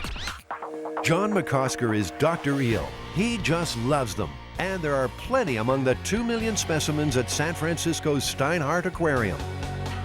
I was called about eelskin wallets and the fact that somebody who owned this had on more than one occasion found a credit card didn't work. So she asked me, is it an electric eel? The eelskin myth slipped out of the deep. It was soon shocking readers coast to coast.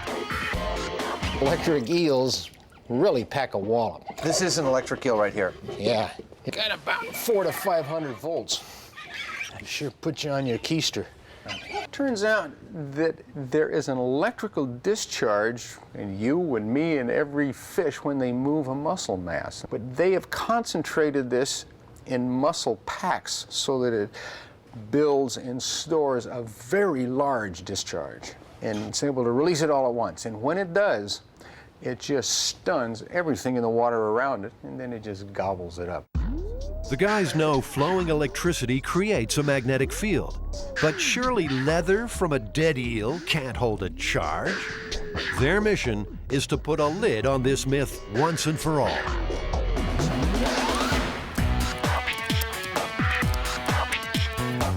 They'll start by making up a bunch of stunt credit cards using a magnetic rider. The strip on credit cards is made of magnetic particles, each about 20 millionths of an inch long. They record information in the same way as audio cassette tape. They all have the same information on them, and now they're ready to be abused in various ways. Let's see if we can take the information off. Where are we going to start? What are we going to test on this one? Well, we got to put cards in wallets, see what happens. We'll leave them there for a while. We'll measure the wallets, see what they do. It seems our myth is quite widespread.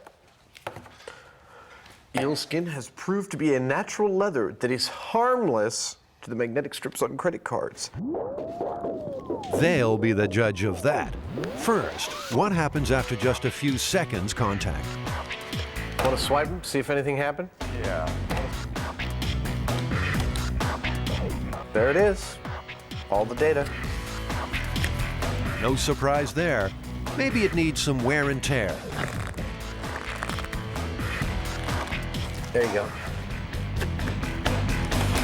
Wallet didn't do anything to it. Let's leave those in there for 24 hours or something and see what happens to them after that.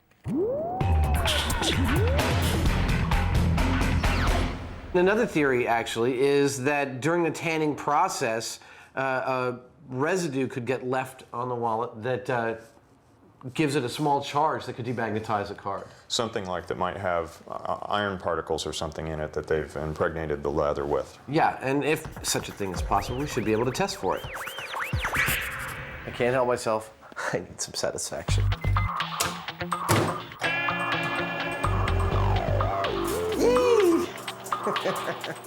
It's like a bad television effect, but it's happening right in my microwave. Ah, that's the best. The microwave arced the metal in the disc. If the tanning process leaves metal in the wallet, it should do the same thing. Well, normally we'd see some kind of sparking going on, wouldn't we? Normally we would. You think it's hot? Might be warming up a little bit. No sparks, no metal. The guys need to find another explanation. It's warm. That's about it. You know, Adam, there's a common theme to all this. You're putting it in and out of your pocket, you're creating a static charge maybe that the wallet's retaining, and then it's messing with the credit cards. Yeah. You know, I don't know, but it's a common theme with all of the stories. So, can Adam use eel skin to generate enough static electricity to wipe out a credit card? The charge is stored in this capacitor. Oh, okay, I am able to generate a very small amount of static this way. Maybe some nylon underwear will do the trick. Let's see what we get.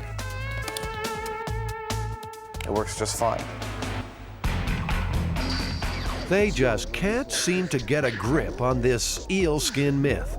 Maybe that's because there's a twist in the tail. So eel skin wallets aren't actually made of eel skin at all, right? Well, not electric eels, not moray eels, or any other kind of eel. Actually, made from a disgusting fish called a hagfish, called the slime eel. Now this is a slime eel. You gotta be a little odd to like slime eels. Somewhere, somehow, a fisherman discovered this skin makes great leather. You know, I wouldn't look at this and think, wallet. No. This is Adam and Jamie's lucky day. The aquarium has live hagfish. They just look like snot in the bottom of the tank. Look at this! Wow! Look at this thing. Looks like the mummy. Isn't that great? I'd rather put my hands in formaldehyde than in a tank full of hagfish. The slime is a defense mechanism in the wild, which seems to work pretty well in captivity too. Oh, that's disgusting. Yeah, that's really spectacular. Oh, there you go. Oh, please get it. There we go. There we go. You guys are hired. I warned you. Yeah, no, I know. They are no closer to busting this myth. The slime eel left them empty-handed. Or did it?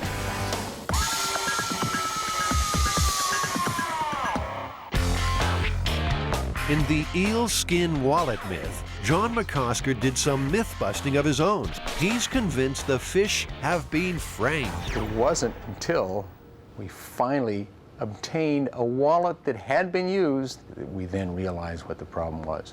What turned out to be the problem? Problem was geography. There was a magnet right over the band of the card where the signature was located. Could it be true? Could a small magnetic clasp be erasing bank details? How hard is it to wipe out a credit card anyway? Jamie and Adam vow to find out. We should point out that the way this holds the bills together is magnetic. Yeah. Okay. Shall we try and read it? I read it just fine. I'm actually really surprised how robust these cards are. So am I. I would have bet money that they would have messed with them. So why don't we leave this one for 24 hours as well, along with the other eel skins. There's also a theory you can strip cards by rubbing two together. That one's good. Yeah, they're both good. Rubbing them up and down against each other didn't do anything. The guys are desperate to erase a card. They've built an electromagnet so they can find out exactly how much magnetism it takes. Here, hold still.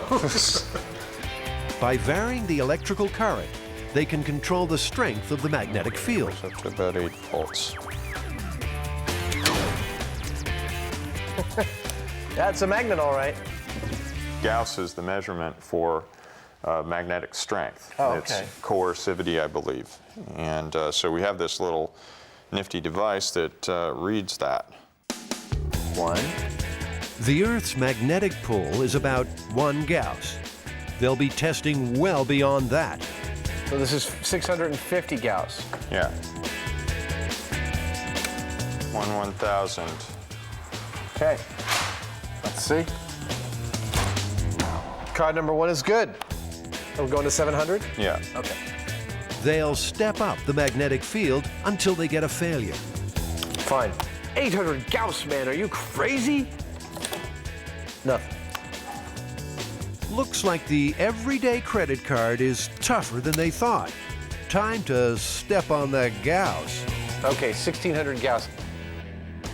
Something tells me that nothing's going to happen. It's good. Now, wave this card like half a centimeter above the magnet.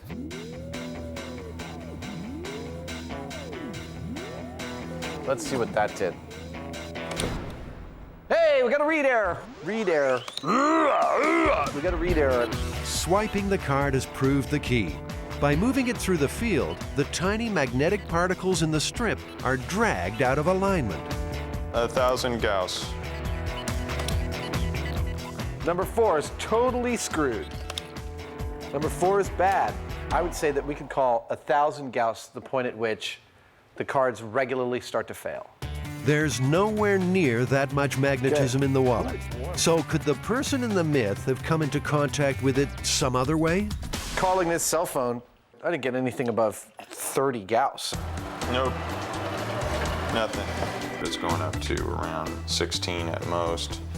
That's a speaker. That's about 70 Gauss. Nothing comes close to 1,000 Gauss. That's a wallet with a clasp? Even after a day's exposure, it's doubtful a wallet could generate that sort of field. Fine, all the information's still there. Try this one. Go. Nope, all the information's still there. No ill effects at all. Let's try the eelskin money clip that has magnets in it. Nope, all the information's still there. All right, Jamie, so yeah, there's no effect on these cards after 24 hours in a genuine eelskin wallet. This myth is all but busted. But there's one challenge left. John, do you have an electric eel we can go visit, a live one? And a hungry one, and it's storing its charge waiting for you. We have some live electric eels that have caused some workers' comp injuries. Guys feeding the fish got shocked, knocked backwards off the rail, and banged their head. But you can see it really hurts the fish. They kind of wince, they go zap. There's enough power swimming around the bottom of that tank to stun a horse. Let's put this card in the tank with the electric eel who's right inside here. Got the Gauss meter set up all the way at the end, so if he gives a jolt, you should be able to read it.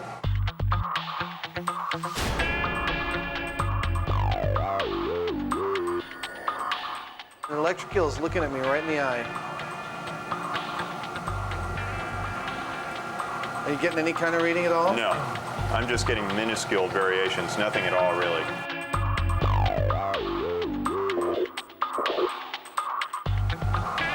Whoa! He just flinched. Oh, he just bit the card. You didn't see any sparks fly or anything. I didn't see any sparks fly, and thank goodness I didn't feel anything. Now he's swimming by it again. He's really very confused. You're not getting anything? Not a thing. Maybe 1 Gauss. 1 Gauss, that's nothing. Yeah. You have more Gausses than that. I have more Gauss walking into a room than that. Now he's just resting at the bottom of the tank. I'd say definitively he's sulking. Look, if people think eelskin wallets can erase a card, sticking a card in a tank with an electric eel, this ought to prove this once and for all. I mean, this is the ultimate test. Yeah. Okay. Myth busted. All the evidence is still in the card, completely not demagnetized at all. Myth busted. I'd say, yeah, myth busted.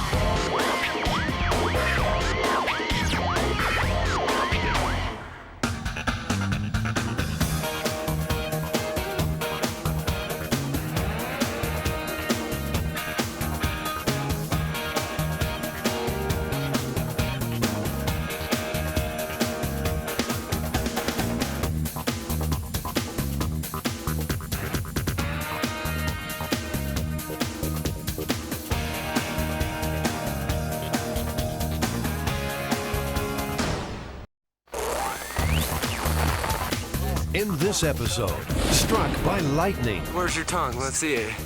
The MythBusters tempt fate. This won't hurt you at all. Feels like I got a barbell stuck in my tongue. Will body jewelry get you struck by lightning? testing a medieval tree cannon. I need somebody with a whip and a drum. It's a blast from the past. And man versus machine. Adam, the police officer, said you need to drink more. In the battle of the breathalyzer. Who are the MythBusters? Am I missing an eyebrow? Adam Savage. I always enjoyed seeing Adam in pain. Oh! And Jamie Heineman. Jamie wants a big boom. Between them, more than 30 years special effects experience. Feel kind of sexy. They don't just tell the myths. Farewell, cruel world. They put them to the test.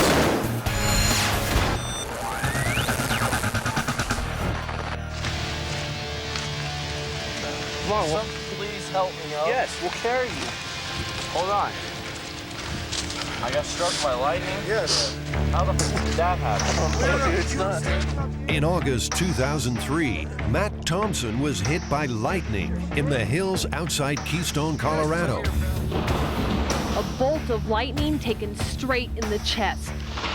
It just came out of nowhere. The direct hit traveled all the way through Matt's body. I had no clue what happened. Matt's story was big news. On websites worldwide, the issue was raging. Matt, you almost died. Was Matt's metal tongue stud the reason he was struck? So my tongue ring. Oh no, dude, you might have swallowed it. Let me see. Where's your tongue? Let's see it. Oh, it's broken off in there, it looks like. Let me see. Body jewelry attracting lightning strikes? This looks like a job for the MythBusters.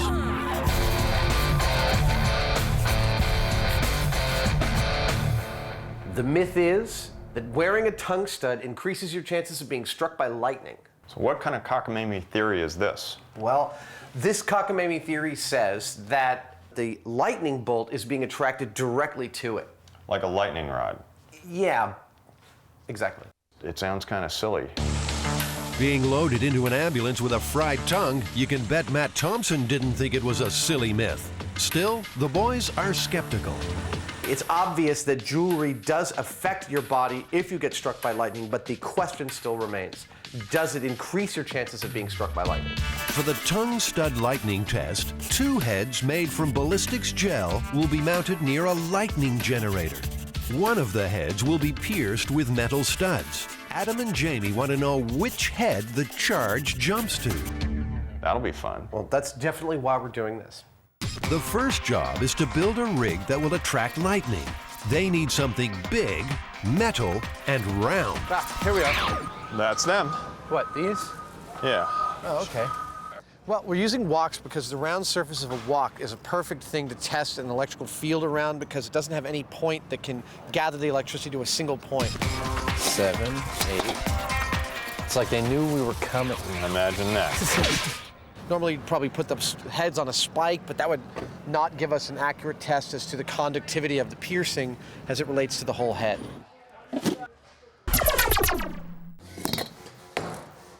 How am I going to get those out of there? Back at the workshop, while Jamie grapples with removing the wok handles, Adam is going into reproduction mode. I am going to take this casting of my head, and it is me, I swear, and I'm going to fill it with some rigid foam so I can cut it in half and turn it into a vacuform mold to make a bunch of ballistic gel heads. This is where things start to happen kind of fast. There's a point at which it gets clear again. There, see? Now it turns dark. Now it's just about to bubble. That's the trick. Now if you look in here, we can watch it. It's gonna glow all the way up. Isn't that amazing? Oh, look at this. Here it comes. All right, so I mixed too much. Jamie, ahead of schedule, has found time for art. I don't know what it is, but it's pretty. It's like a big steel tulip. Adam, meanwhile, has a solid base for his mold. There is something strangely satisfying about that. But getting the plastic shell to form is proving to be a headache. No, come on. Adam's really hard on my tools. He'll tend to plow through things without thinking. every time. I hate this frame. It's ripping my fingers to shreds. A little more comfort in your design. That's all I want. It'll toughen your fingers up. It's good for you. You, my fingers don't need toughening. Here, let's see if it still fits. Ew. No, that doesn't fit. My head's gotten fatter in the intervening years. As if nobody knew that. All right, let's go do another 9. Jamie is attaching inverted walks to the tops of metal rods. A non-conductive plexiglass spike will protrude above each walk to hold the dummy's head. It has to be something that's not going to attract electricity on its own in any specific way. So this is a mount for the head, and when the electrical current, when the lightning bolt is attracted to the head, it'll go to wherever it wants to go on the head, not because of the configuration of this. Adam has finally created 10 head molds. They need more than 2 in case the high voltage strike blows them apart. They'll be filled with ballistics gel and will mimic the electrical conductivity of the human head. Smart work. But Adam's about to do something not so bright.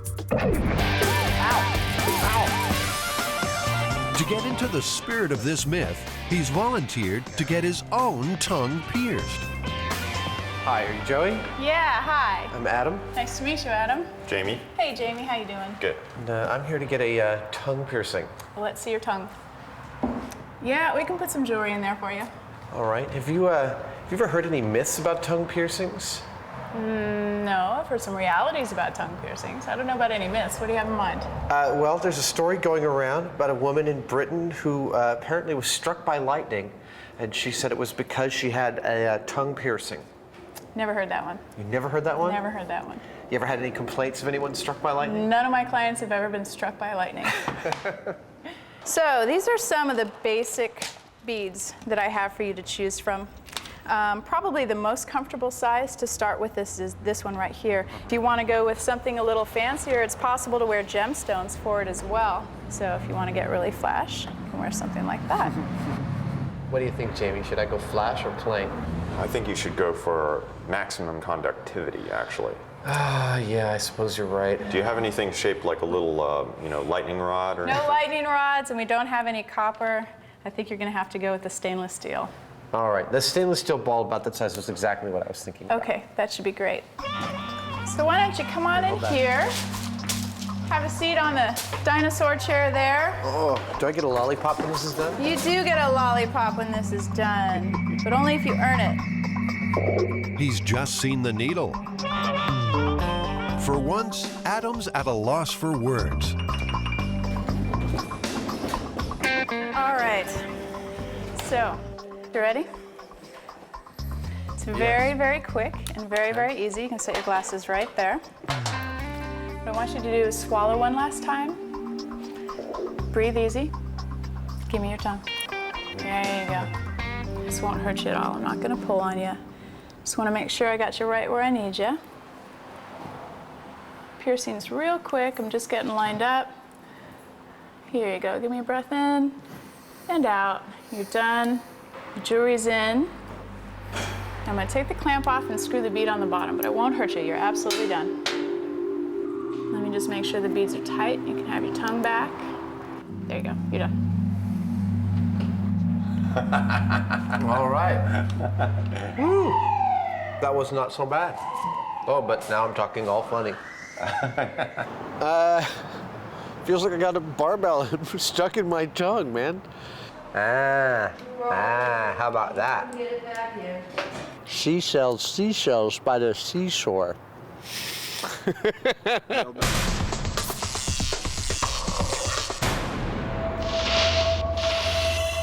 In August 2003, Matt Thompson was struck by lightning in Colorado.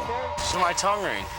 No, dude. Was the lightning attracted to his metal tongue piercing? Oh, it's broken off in there, it looks like. To test the myth that body jewelry increases your chance of being struck, Adam and Jamie have enlisted the help of Delta Star West. They manufacture industrial-grade electrical machinery. You still feel nice and cool. Adam's freshly made gelatin heads are the focal points. He has to suffer as much as I have. A metal stud expertly fitted to one dummy's lower lip. I should have been a surgeon.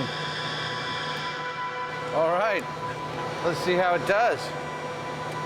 We have this gigantic bank of capacitors, which creates over 1 million volts at something like 1,000 amps. And it's sending electricity across this wire through this electrode, and these heads, which are grounded, will complete the circuit. Essentially, they're making mini lightning at the flick of a switch. 1 million volts stored in a capacitor will discharge down a wire, jumping to the ground through one of the two heads. We're hoping to find that it shows a preference to go to one head or the other. And if it shows a preference to go to the one with the barbell, then we'll know that you're more likely to get struck by lightning. If it doesn't, if it goes for this head, then the myth is busted. Real lightning can be over 100 million volts. It kills about 100 Americans a year. This 1 million volt jolt would still turn you into toast. Everyone's keeping a safe distance. We're good. The lightning will discharge into one of the heads. It takes just a fraction of a second. It's hit the head on the right. You can see it in freeze frame.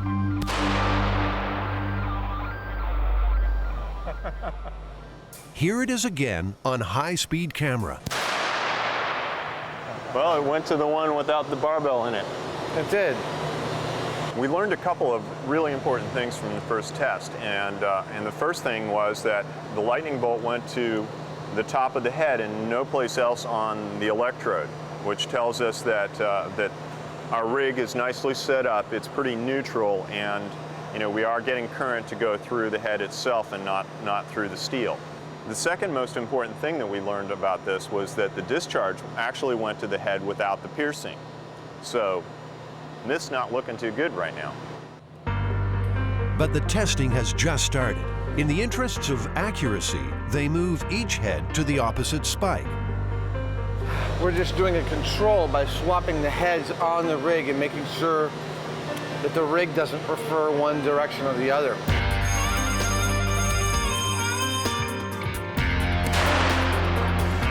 This time it hit the stud head. Well, one, I think, really important thing that I just saw was, I guess I was focusing in the right place at the right time. I saw the lightning bolt travel down like this, and it went right along this pathway. It did not go to that. So even in the head, if this wasn't a attractant, thing for the lightning bolt, it would have gone there and down or something like that. It didn't. I clearly saw it take a pathway right down to the top of this. We're good to go on another shot. So the lightning hit the head, but not the stud. Same thing. Yeah, I saw that too. Interesting that it really doesn't do anything to the gelatin that we can see. Truly. So that's 2 strikes to the pierced head, 1 to the control head. Will swapping them back make a difference?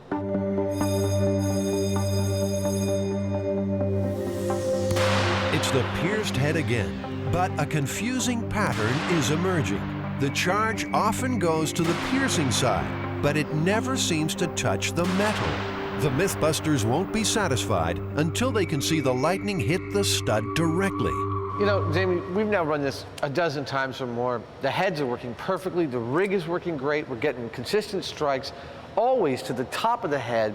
Not once has the lightning gone right for the stud.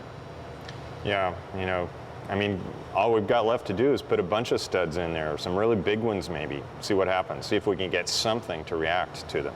Like nuts and bolts and knives and forks? Yeah. Adam has apparently read the Hannibal Lecter style guide. All right, I think that's a pretty good look there, Jamie. What do you think? Well, maybe more is better. Let's fire it up. Okay.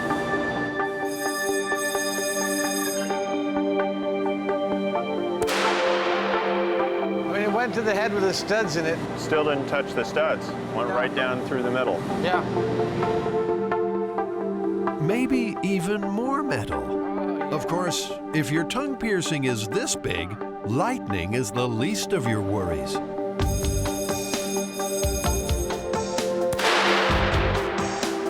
I saw it go into the top of the head and go out to the bolt and back in. It just goes to show, you know, don't put any really big bolts in your mouth during a thunderstorm. Finally, a test for the mother of all studs. Well, cheek piercing there. It's unlikely to catch on at many nightclubs, though it might just help you get in the door. Will it attract lightning?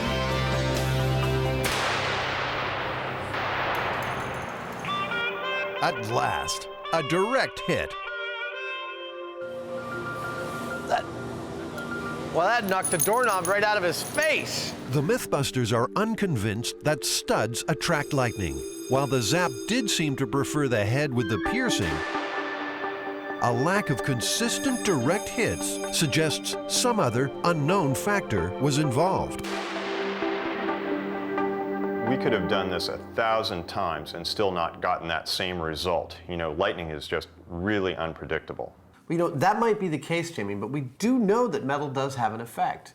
You know, depending on how much of it there is and where it is on the body. And we did get a strike right to the doorknob, but come on, who wears a doorknob? The only thing this myth has shown the guys for sure is that Adam's wild days are over. Oh.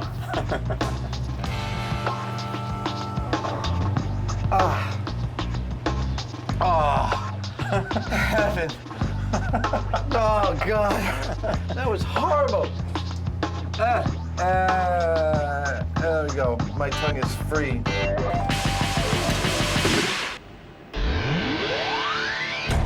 The Mythbusters get medieval. Can they turn a log into a lethal weapon? Fire in the hole!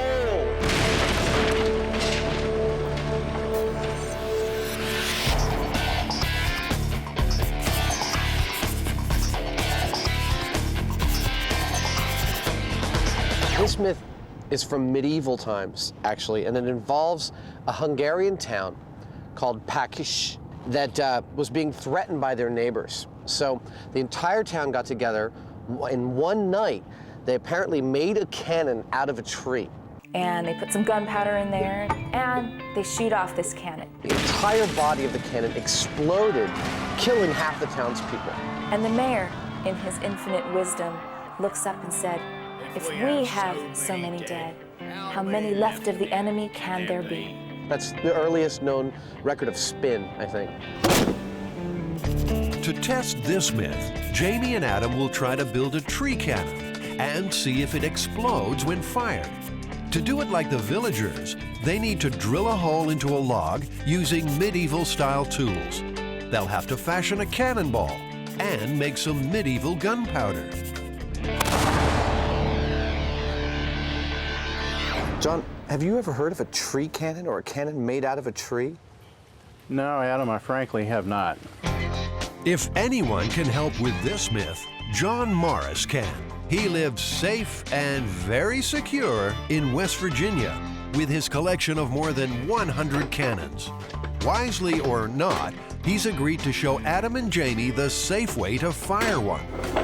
My back hurts just thinking about it. So we'll use a pre-measured charge of powder in aluminum foil. We'll make up a small cartridge. Cannon Firing 101. Are we ready to load? I think we're ready to load. Are you ready? I'm ready. John's neighbors have learned to love the sound of cannons in the morning. It's only a blank, but this is still dangerous business. From now on, it's going to be loaded and nobody gets in front of the muzzle. Is that okay? Mm-hmm. We're going to load.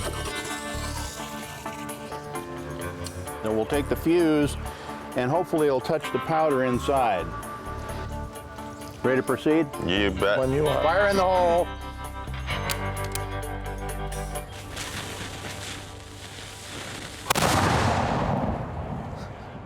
I knew that was going to happen.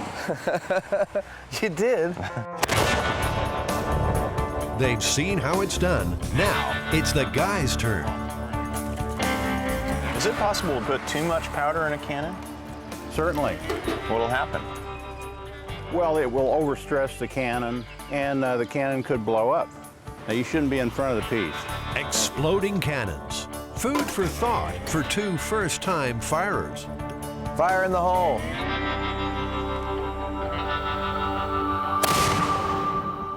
Excellent. Wow. Very good. You're now qualified. That's very exciting. Thank you so much. Yes, sir. That was really cool.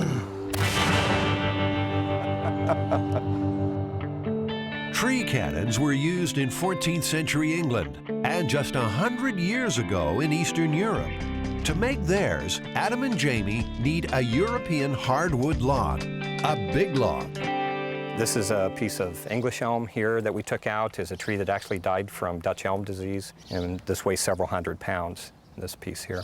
If I can do that with it, we can get it on the truck.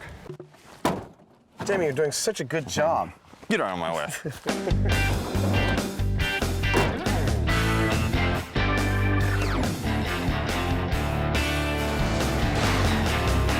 This was done in medieval Hungary. They didn't have power tools, and there would have been a lot of things that would be different about what we're doing. They learned how differently by examining pictures of a 1,000-year-old toolbox found in Sweden. For authenticity, they want to make similar equipment. Jamie's starting with an axe to strip the log.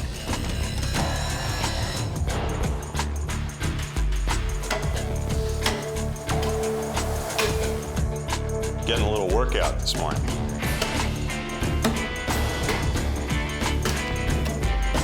Adam's having a workout of his own. He's making a medieval saw out of a forklift pallet.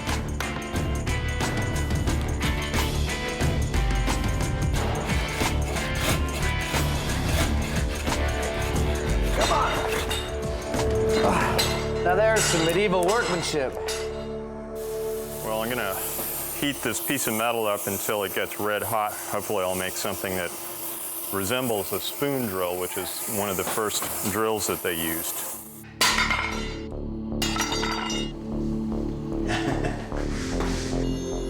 It's the best medieval drill Jamie's made all day. Now there's just one more job before they get started on the barrel. San Francisco has a community arts center that specializes in old-style forging. Instructor Chris Niemer specializes in keeping his cool. Chris, we need some iron bands around this thing. Okay. We're making a cannon. But if you don't hear from us again, you'll know why. We'll know what happened. The steel bands around the log will help it absorb the blast. They'll be heated in a furnace, then hammered into place. When we start wrapping this, I think I'm probably going to have one of you two with a hammer just kind of tapping behind me. Test run number 1. They've got to pull the band tight while it's red hot, then rivet it in place. That's the ticket.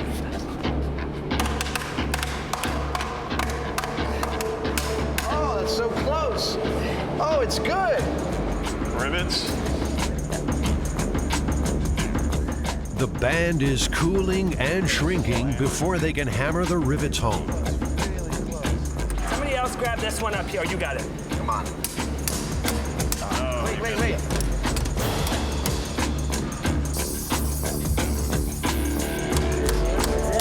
Yeah. Oh, it's beautiful.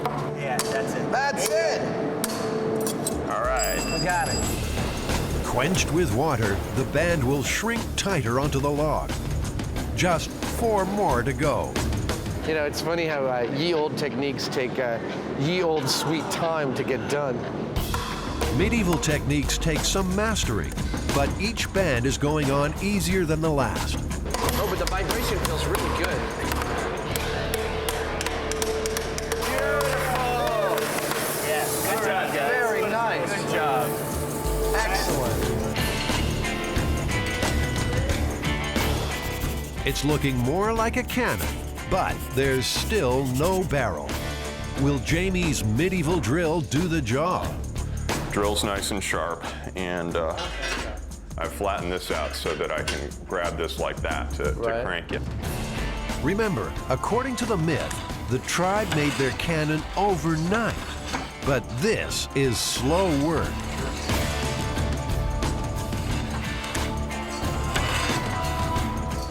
We're about ½ an inch in.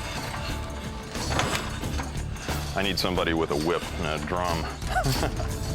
They've got to drill through about 5 feet. You know, just moving more, I guess. Let's see. Medieval tools just weren't built with myth-busting in mind. Based on what I'm seeing here now, I'm thinking it'd probably take a couple of days to get through it. The myth says that overnight they'd be able to drill a cannon, and I would say that is unlikely. I would say that the myth is busted because of that. They've come too far to stop now. Adam and Jamie resolve to test the rest of this explosive myth, and that means building the cannon their way. I'm not doing anything that the Packish wouldn't have done if they had had a chainsaw.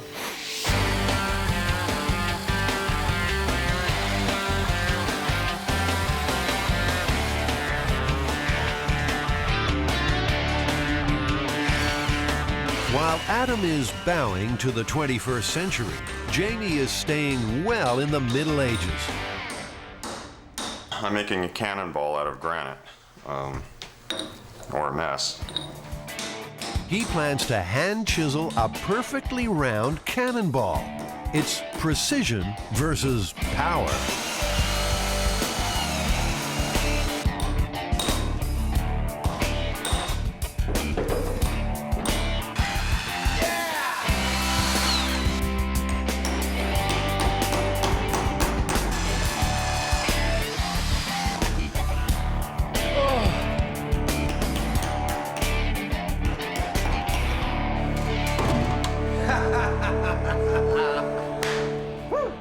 That is a tree cannon.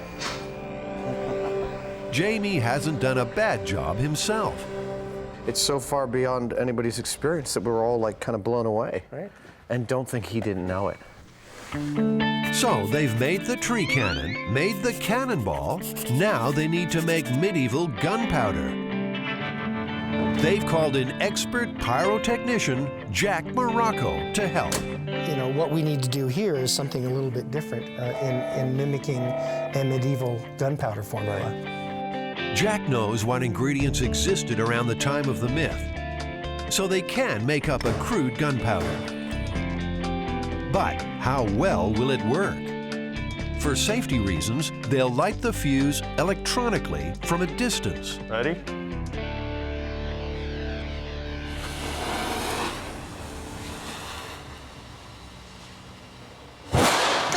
Wow. Nicely done. I think that's very respectable. Okay. I think that'll do. I think that's going to work quite well, yes. I personally don't think we'll be able to blow this thing up. I think you could put a stick of dynamite in it and it still might not blow up. Of course we're going to try to blow it up. That's what we do. Once more, in the name of myth-busting, Jamie and Adam head into the world, armed, dangerous, and set on destruction.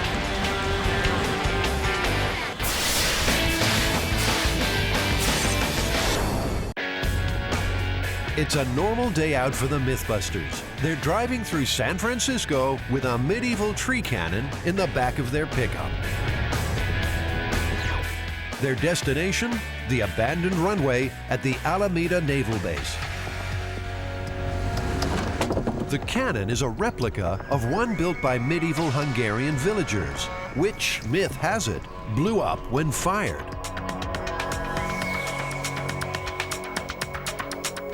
With expert pyrotechnician Jack Morocco, they've made up a load of medieval-style gunpowder. We don't want to drop this, do we? No, we definitely don't. You ready to load some powder there, Jamie? Yeah, let's do it. They're starting with 2 3-ounce cartridges of gunpowder. All right. The cartridges are forced to the bottom of the barrel, and a hole poked in the side for the fuse. Ah, we are in the load. Tennis ball? Okay.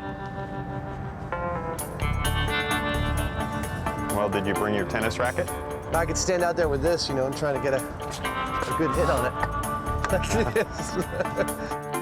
The tennis ball will squeeze down on the blast, increasing the pressure in the barrel. An electric igniter is taped into place. They're ready to go. Okay, standing by. For safety, the MythBusters are behind Lexan blast screens. Ready? Fire in the hole! 3, 2, 1. Hot set. Ooh. Wow, it's still going. Is that a flaming tennis ball? I don't think so. That was a good bang. Yeah. Did anyone see the ball? I'm gonna take the bicycle out there. Is that where the paper cup landed? Yep. Oh, okay. It seems their tree cannon has quite a serve. Oh.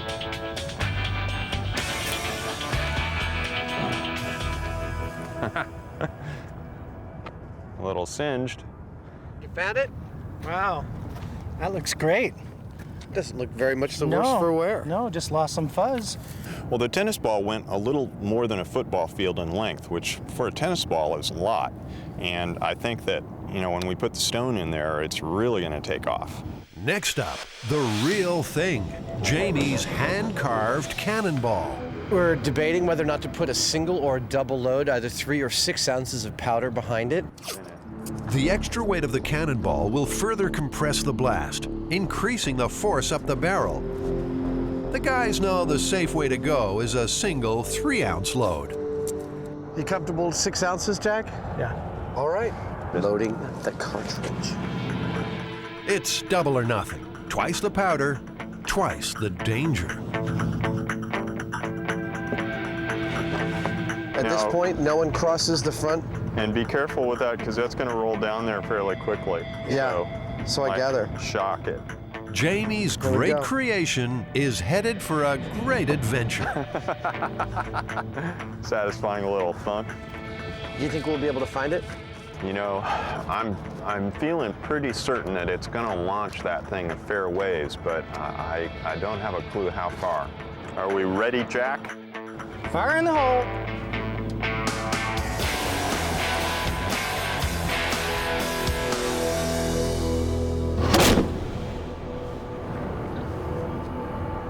I don't have a clue where that went.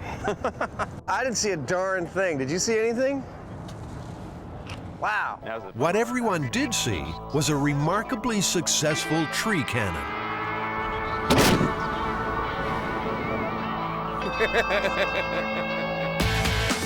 They've proved you can make a cannon out of a tree. Long way. Really? Yeah. But Jamie's cannonball is long gone. A little bummed out not to find the ball, you know, I put a lot of work into that thing. It's a rough thing trying to find it. We've got a runway that's 1.25 miles deep. I didn't think we were going to find it, and I don't think it's unreasonable that we didn't find it. The ball might be gone, but the myth-busting continues. Remember, the cannon in the story is said to have exploded. Well, we're going to take all the powder we have left, which is about 12 ounces, 14 ounces of powder left. We're going to dump it all in here, see what happens. Remember, children, MythBusters has hired a licensed pyrotechnician to help us blow stuff up. You should never try anything like this unless you have your own television show. I wish I had my rock back. This is twice the amount of powder they've tried before. They're jamming everything they can find down the barrel to clog it up and increase the chance of explosion. You have one other thing you want to add to this, Jamie? I want to see this thing blow up. You know, it's keeps working. What are you going to do? So I'm going to jam a can of soda down this. It's a tight fit, maybe too tight. Oh, ladies and gentlemen. That's not good. Oh, it squirted out of the hole. The water squirted out of the hole? Oh, whoops. You could have done something worse, but I can't for the life of me think of what that might have been. Okay, here comes the golf ball. Oh, there's a lot of soda. Oh, Yeah, it's definitely been contaminated by the powder. Their chances of blowing up the cannon seem to have been washed away in a flood of soda. But the Mythbusters won't take a setback lying down. Undeterred, they re-rig, calling in another pyrotechnician. He's got a jumbo-sized bag of gunpowder, and he's not afraid to use it. Well, we put 6 ounces of powder in last time. What are we going to put in this time? 5 pounds. Whoa. Yeah.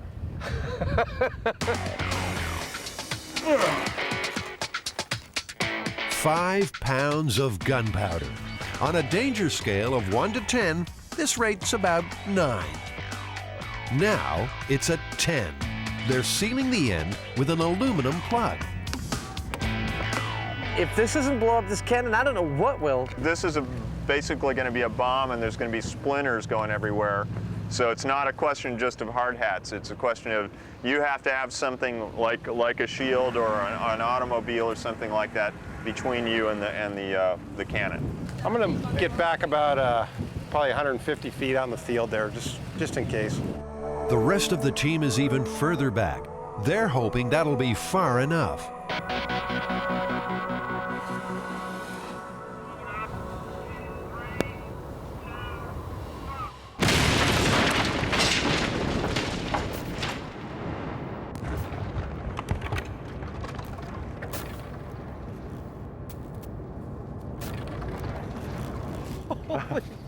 Is everybody all right? I mean, like, the heaviest parts go farther than the fence. There's a piece of log way back there. Look at that. Oh, my God! It seems tree cannons can explode with even more force than anyone imagined. Cannon went away. There's a little black on the ground around where the cannon was, and that's all that's left. I'd say it's a very efficient way to split wood. No, we don't have to lug that damn thing around anymore. My God. Adam and Jamie have busted a cannon, but proved 2 myths. Maybe 80 pounds or something like that. They've proved you can make a cannon out of a tree, and they've also shown the Hungarian townsfolk could have been wiped out when it exploded. Sometimes myth-busting is dangerous work.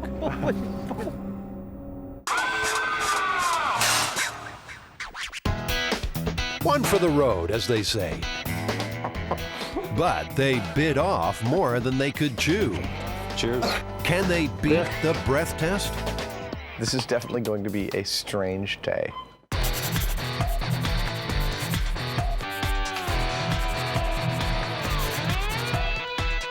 Here we are at the San Francisco Police Department Crime Lab, and we've got the breath tester, and we're going to get drunk today, I think, and see whether we can get around the breath test. Well, there's a lot of myths out there that are really kind of strange about all these substances you can use to potentially beat the breath test. You know, Adam, I don't think any of this stuff is going to work. I don't think any of things are going to work either, but it's up to us to imbibe and then further imbibe all of these things to show this. So the idea is to get drunk, then put different products in their mouths to try to fool the breath test machine into giving a lower reading.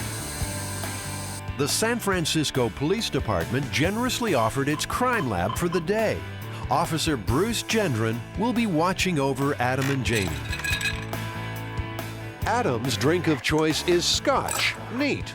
Jamie's mixing vodka with cranberry juice. I don't know if I've ever had a drink this early in the day. Nostrovia, Kampai, Prost. Right there with you, buddy. In California, you're considered legally intoxicated with a blood alcohol concentration of 0.08. Spirits are about 40% alcohol. How many the guys need to reach the limit depends largely on their weight and how fast they drink. A little bit of food to cut the alcohol. I'm lit. It's like 1 in the afternoon and I'm lit. Food does slow alcohol's absorption into the bloodstream, but their livers can only metabolize 1 drink an hour, and just 5% of alcohol is expelled through urine. Put simply, their bodies can't keep up. So I've had 4 drinks, right? Yes, this is number 5. Let's try control. There you go. Here we go. You want to try one? Yeah, let's try one. Go ahead. Very good. That's very good. Thank you. He's an 03. That's an 03? It's an 03. Wow. I swear I'm a cheap date. Adam, the police officer said you need to drink more. You know, my doctor was also telling me that I'm not getting enough tar, so I need to start smoking again. Make it a double. The guys have to drink up for science, far more than either would normally imbibe.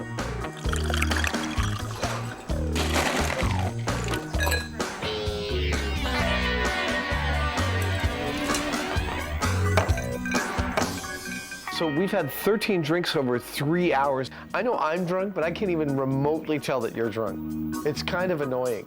I want to see you like put a lampshade on your head or something. Sorry, bub. All right, let's go. I feel totally fine. Allow me to place this on your breath testing machine and I'll be happy to be tested. You are pretty smelly.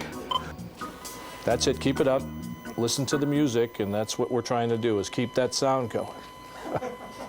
Very, very good. That's good. 1-1. 1-1. All right, finally. Woo, we're at 1-1. We're over the limit. I'm guessing Jamie goes to 0.9. I think the extreme difference in muscle mass will make Jamie process alcohol a lot more efficiently than I do, apparently. He's doing fine. You just sit over there and be quiet. It's rough enough having one of you here, but having 2. Of course I'm causing trouble. Yep, 09. 09, legally drunk. Legally drunk and illegal behind the wheel. Strangely enough, the first refuge of a driver pulled over in this condition seems to be breath mints. Right after you get stopped, and we're making it up to the vehicle and can see them rushing around in the car trying to find mints or trying to find anything to put in their mouth. In America, if it looks like a rose and it smells like a rose, it's a rose. And if you have your certs and your mouth is fresh and you feel fresh, then perhaps you just aren't drunk anymore. Unfortunately, you are. A roadside sobriety test quickly reveals that. Okay, now stop. I want you to turn around just on the balls of your feet. With your right index finger, touch your nose.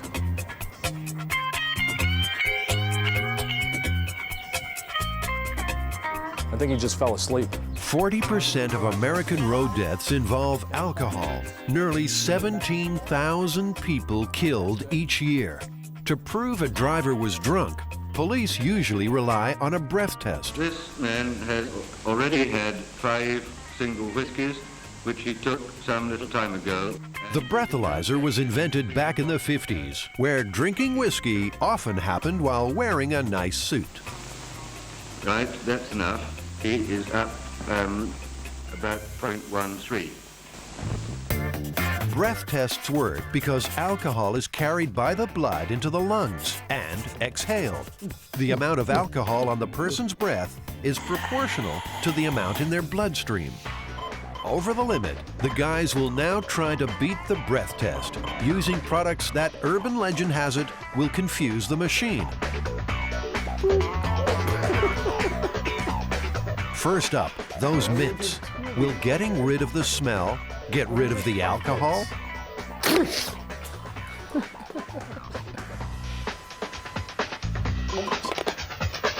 Ooh. Okay, that's minty. 1-0. 1-0. Fat lot of good that did me. He's still blowing over 08. Maybe something with a stronger smell. Your best bet is probably to hold your nose, literally, and just take a big bite out of this onion.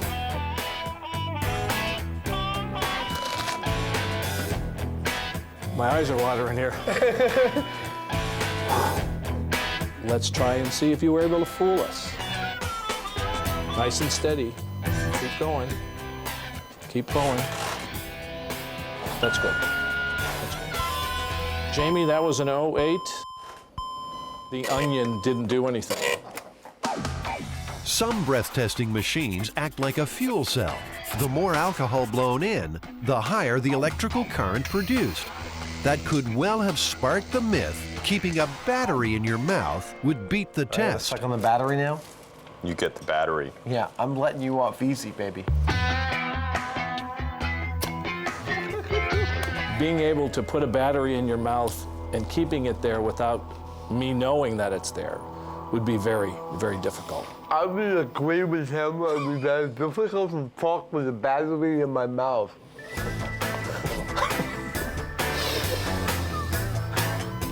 I'd say you're charged.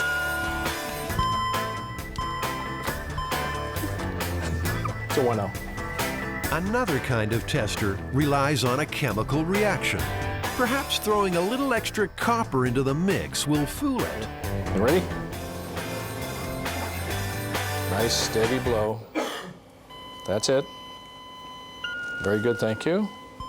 0.09. Pennies don't work. Oh, ladies and gentlemen. A third kind of machine uses infrared light to find alcohol molecules. Adam's going to throw in some denture cream, too. Okay.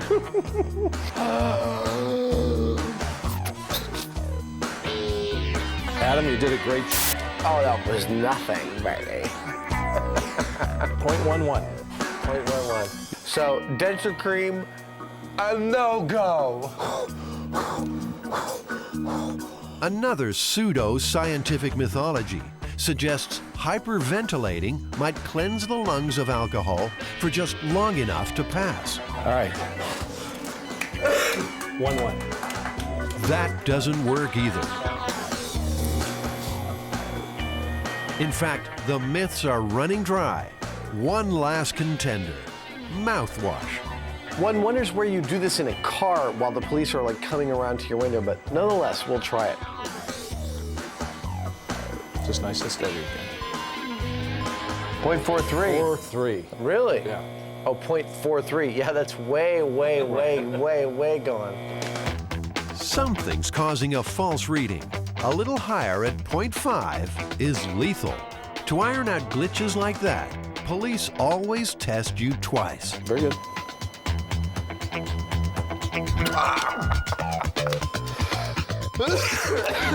1-3. So it would appear that mouthwash doesn't work at all. I mean, even if they got two readings that were grossly out of sync, all they do is take your blood test, and your blood test would tell them exactly how much alcohol you have in your system.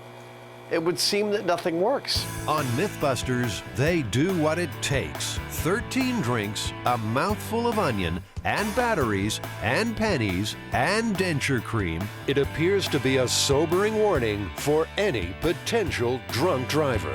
Using the machine, you will be busted. So what do you think? Is this myth busted? I'd say it's fairly busted. Pretty fairly busted. I'd say it's definitively busted. You can't beat the breath test.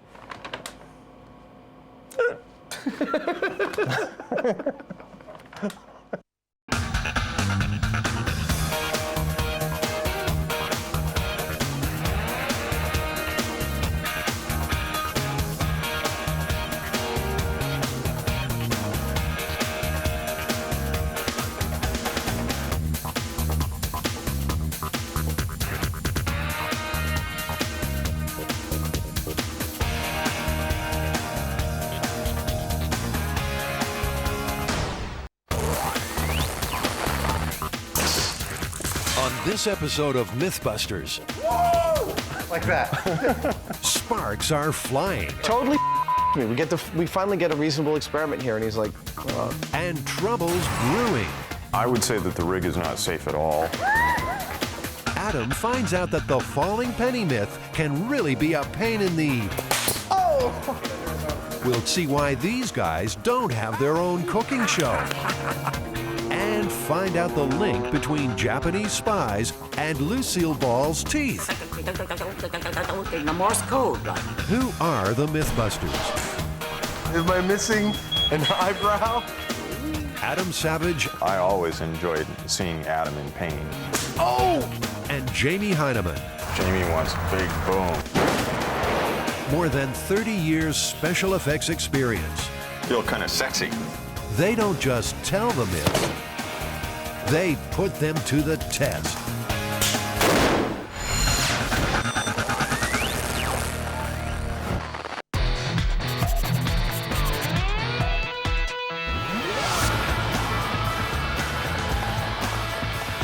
This myth originated in the Big Apple, atop an architectural icon, the Empire State Building. The myth is that if you throw a penny off of a building this height, that it'll either get going so fast that it'll embed itself in the concrete at the base of the building, or it'll hit somebody in the head and kill them. Lydia Ruth has worked here for 18 years. She's heard the penny myth many times. I know one gentleman who worked in the lobby, was with the building from late 1930s, right after the building opened, and he had heard it. So I think it's just one of those myths that belongs to the Empire State Building. Tossing a coin off the Empire State is not as easy as it sounds. Tall buildings like this can generate their own unique weather conditions. Some updrafts can reach cyclonic speeds. It's 8 a.m. in the morning and the wind's already starting to pick up. And there's every possibility that if you hurl this thing off the edge of the building, that it'd just blow it back over. When the wind blows against the face of the building, the wind blows up. And you might have heard the story of it raining up or it's snowing up. Well, that actually does happen. It will blow against the side of the building. There's an updraft. So if you throw something off, no matter how far away you throw it, the wind is going to catch it. Of course, there's also the possibility that the story might be true, in which case you risk killing some innocent pedestrian. We need to figure out how fast a penny would be going if it fell 1,280 feet, what kind of damage it would do. I think we need to go back to the shop and test it. Adam and Jamie need to find out what is a penny's maximum speed when falling. In other words, its terminal velocity. Once they've done that, they'll shoot the coin at concrete, asphalt, and a head made from ballistics gel. Nice. Step 1, finding out a penny's terminal velocity.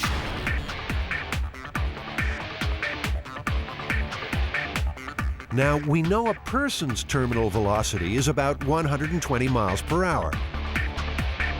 But is a penny's the same? In his quest to find out, Adam's willing to jump out of a perfectly good plane for the first time. As he plummets, he releases handfuls of pennies.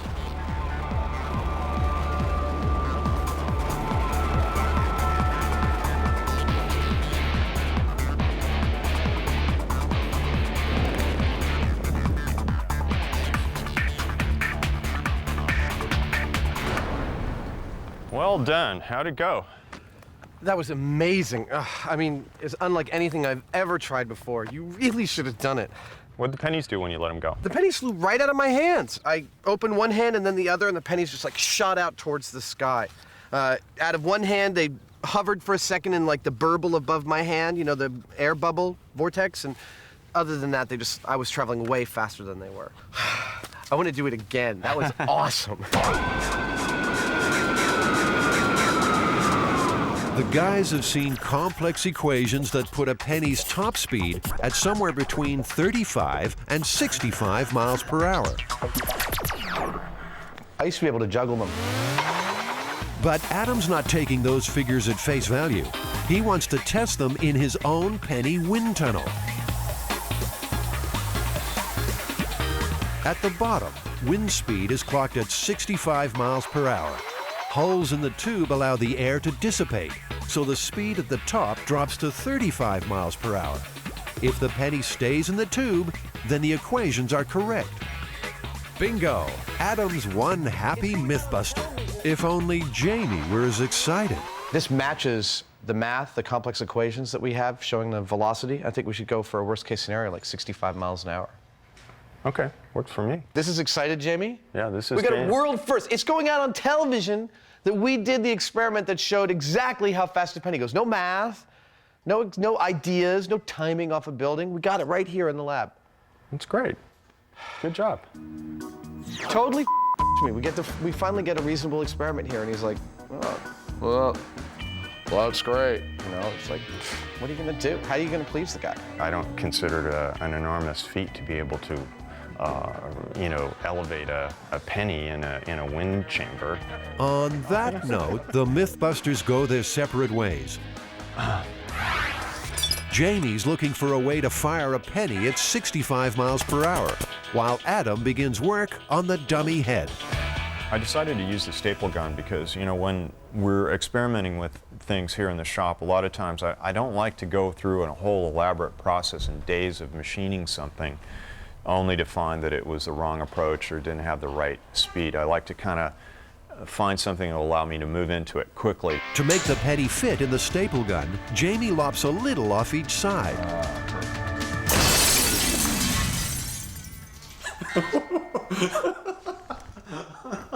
Whoops. We should get out of here. That's mercury vapor there. Okay. Well, the good news is it works. I guess I should look up before I shoot those things. Well, that worked. Next, Jamie has to measure how fast the penny is going. We've taken a staple gun, like what you would have in a normal wood shop. We put it in front of a chart that we can track the speed of the penny with. We've got a concrete block and a high-speed camera. So we've modified this staple gun to accept the penny. We're firing it and tracking it, recording how fast it goes based on this information. It's time to see if Jamie's penny can achieve terminal velocity. Okay, the modified staple gun blasts the coin from 3 feet at the concrete block. Look, you can see the penny imprint. The penny traveled the 3 feet in 16/500ths of a second. The rig has shown that we can fire this penny at about 65 miles an hour, which is at the upper level of what studies have shown that the terminal velocity of a penny would be. Jamie's strong points are that he'll try a solution that seems ridiculous, chewing gum and, chewing gum and nails to do something, and it will seem really inelegant, but he'll have grasped by trying that a central thing about the mechanics of what he's doing. And his solution, therefore, it won't be too clever. It'll be very unadorned, very simple, but it'll work. But the staple gun's not perfect. It has to fire a whole penny. Obviously, it was really easy to nip the corners off of this penny to make it fit in the gun, and it's not that much different in mass than what a real penny is. So I'm pretty sure, based on that if I widen the channel or the throat of this staple gun, that I should be able to make it fire a full-size penny just as well and with the same kind of speed.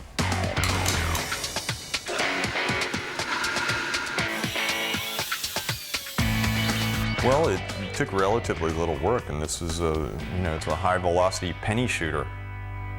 Terminal velocity gun right here. Meanwhile, Adam's mood has changed dramatically. Oh, screw. No, that's total wash. I'm going to argue against this. I don't have it today. I'm just going to get really frustrated. He's vacuum forming a mold to make the ballistics bust. It's a female skull, which is why I used the female head here. The skull is placed inside the mold and ballistics gel poured in around it. When it sets, the gel has the same density and elasticity as human flesh, which is why the FBI uses it to test weapons. Screw. The mold has sprung a leak. Paper toweling and glue stem the tide of gel. Most coins thrown from the top of the Empire State Building don't get very far. They wind up here, just 5 stories down on the 81st floor. It proves one thing, though. A lot of people have heard the penny myth. So it would seem that even though the myth is prevalent, people are pretty cavalier about testing it. Yeah, they do it all the time, and it scares me because if they really thought that their penny was going to kill somebody, what are they thinking? And it seems penny-related myths have always had plenty of currency. Pennies have long been associated with luck. In this case, really bad luck, but normally very good luck. If you find a penny, pick it up, and all day you'll have good luck. If you pass up a penny, you'll lose $1. If you find a penny that's heads up, it's particularly good luck, and you should carry it with you as a charm. A bride should always have a penny in her shoe, and following the wedding, she should take that penny and get it made into a piece of jewelry, a pendant or a bracelet or something like that. Back in the workshop, Jamie's showing off his penny gun. Adam can't hide his approval. Oh my God. Damn, that is some serious impact there. I mean, are you sure this is 64 miles an hour? 64.4. Of course, now he wants to have a turn. He also apparently wants to do his own narration. Adam loads a penny into the lethal penny shooting device. This time, the penny is launched at a block of asphalt. The penny bounces right off. So the test shows that a coin traveling at terminal velocity cannot penetrate concrete or asphalt. But what about flesh and bone? Remember, the penny myth talks about a penny shattering someone's skull. Enter Norma, Adam's ballistics dummy. Norma's cranium will take the full brunt of a penny traveling at terminal velocity. Lights. Perfect hit. Lights off. Yep. The penny broke through the thin layer of ballistics gel, but the skull is intact. So, you ready to put that to the ultimate test? We've tried it on all the other stuff we've got. Want to try and catch it in your hand? The penny is leaving an imprint in the concrete when it hits, so, you know, I'm a little hesitant about catching it, actually. The MythBusters are about to find out what happens when a penny traveling at 64 miles per hour hits skin. I'll do it. Okay. But you got to do it too, otherwise, you know, you're like a wuss. Okay, you first. Okay. Still a wuss. I'll kick your ass. Penny for your thoughts right about now, Adam. I'm scared. Okay. 3, 2, 1. Ow! That didn't actually hurt that much. We can try again. Okay. Looks pretty good. Are we ready? Ready, Adam? When you are. Okay, 3, 2. You hit me in the same exact place. It didn't hurt that much before, but now it really hurts. Oh, you baby. It looks like it's swelling. Yeah. It stings, but there's no bruising or broken skin. Well, I always enjoyed seeing Adam in pain. I'm not sure what it is. All right, Heineman. Are you ready? Now, it's Adam's chance for revenge. Go. That was totally off. I felt it on my wrist. If it hurt, he's hiding it well. Adam. And you know how Adam wasn't having a good day? Well, go ahead, shoot me in the ass. Come on. I can take it. Oh! That hurts. Ow. Oh, man. Ouch. Oh. Well, you said I could. I did. No, I was prepared for the consequences. Whew. So you made that great gun. We made the pennies go 64 miles an hour. What did we end up with? Well, it didn't penetrate the asphalt. It didn't penetrate the concrete. It didn't penetrate the skull of the ballistics dummy. And it didn't hurt your butt. Thank goodness. I mean, it kind of stung when we hit the bones on our hands. But, you know, the myth's not looking good. But that doesn't faze the MythBusters. It's time to see how fast a penny has to go before it does serious damage. Anytime we get to play around with explosives and gunpowder and, you know, cool weapons and things like that, here at MythBusters, we're happy campers.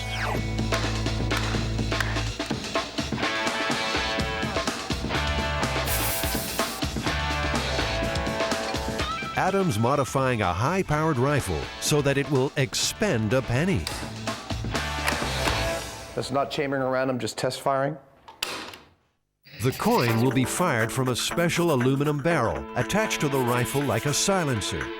The rifle itself will be loaded with a blank round. When it's fired, the expanding gases from the cartridge will explode along the barrel, propelling the coin from the slot with bullet-like speed. It's a bold plan and a potentially deadly one.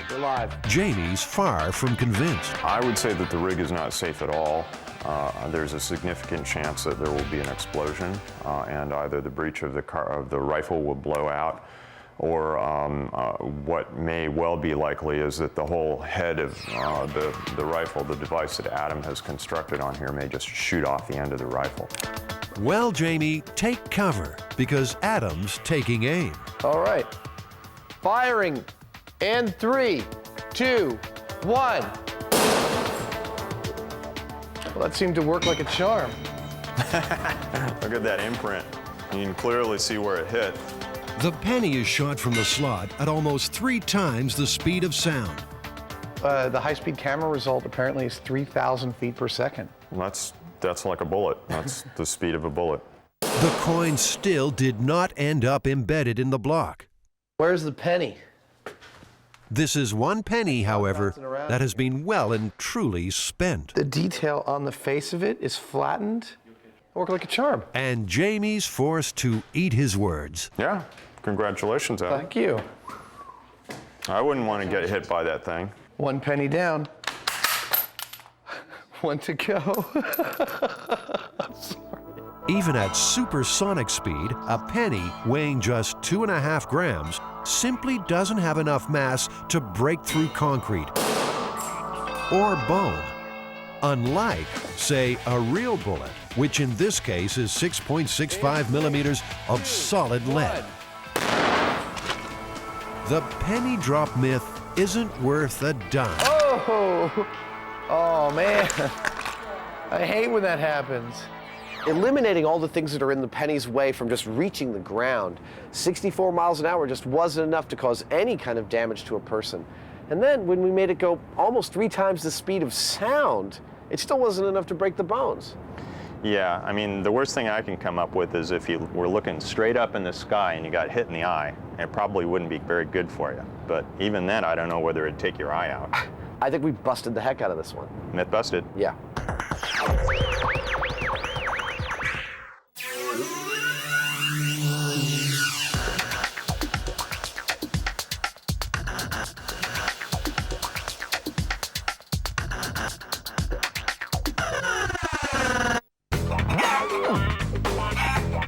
That's really disgusting. What sort of foul play is this? Chickens soaking up the rays on a tanning bed? What urban myth could be solved in such a paltry fashion?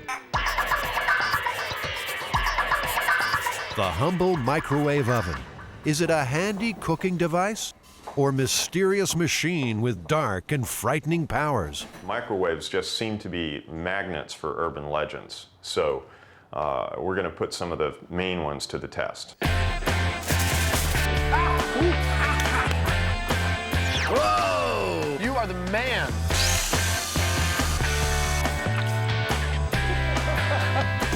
Of all the myths surrounding the microwave oven, none is more famous than the story of the poodle sent for a spin in a microwave to dry its fur. The result? One hot dog. Well, meet Jazzy, a 2-year-old show poodle. Jazzy's being groomed for her MythBusters guest appearance, so we'll come back later to check how she's doing. Meanwhile, it's time to turn up the heat on microwave myth number 1. 30 million Americans tan indoors at salons like this. And in recent years, one microwave myth has caught on and spread like good quality tanning lotion. Have you actually heard the myth of the tanning bed cooking the insides of the bride-to-be? Oh, yes. There's a woman who's getting ready for a special occasion, and she decides she'll look fabulous in her dress if she's very tan. So she goes to a tanning salon, and she's very annoyed that they have this half-hour daily limit on tanning. So she goes there, and then she goes to several other places, and basically is tanning for hours a day. After a few days of this, her husband says, "Honey, you smell kind of funny." So she showers. "You still smell kind of funny." So she goes to the doctor, and the doctor does numerous tests, upon which he finds that she's microwaved her internal organs and only has 2 weeks to live. Rick Mattoon is director of the National Tanning Training Institute. How many different versions of the story have you heard over the years? We have a tendency of getting a different version about every month for about the past 4 years that I've been involved in the indoor tanning industry. Do you keep an archive of all the stories that you've gotten? I do, and it's very interesting. It's picked up typically anywhere, or it grows anywhere from the local level to a national level. And bottom line is, it always has a tendency to go back to the microwaving theory or story. Can a tanning bed act like a microwave oven? Will overexposure result in a baked bladder as well as a golden glow? How are Adam and Jamie going to test this myth? The simplest way would be to strip off and submit to the simulated sunlight. But they don't look like the tanning types. No, I think it's really quite obvious that I don't tan. Not at all. Which is why I've got to wear these glasses in the sun. So that explains why these chickens have been plucked from the local deli. They'll give the birds 4 straight sessions on the bed and see whether or not the result is lunch. This is right up there with one of the weirder things that we've had to do. Trying to put a dead chicken in a tanning booth? Hello?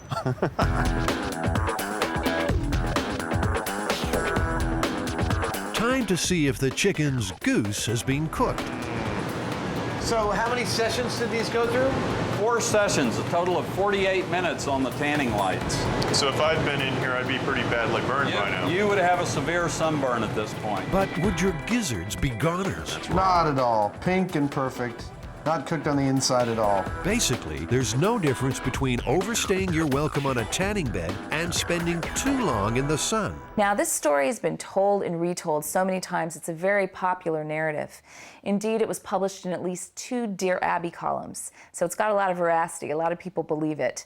Also, the industry magazine, Tanning Trends, had to publish an article telling people that it's not true, don't worry about it, but clearly the narrative is still out there. Do tanning beds put out microwaves? They put out nothing of the sort. They put out light waves, and that's all there is to it.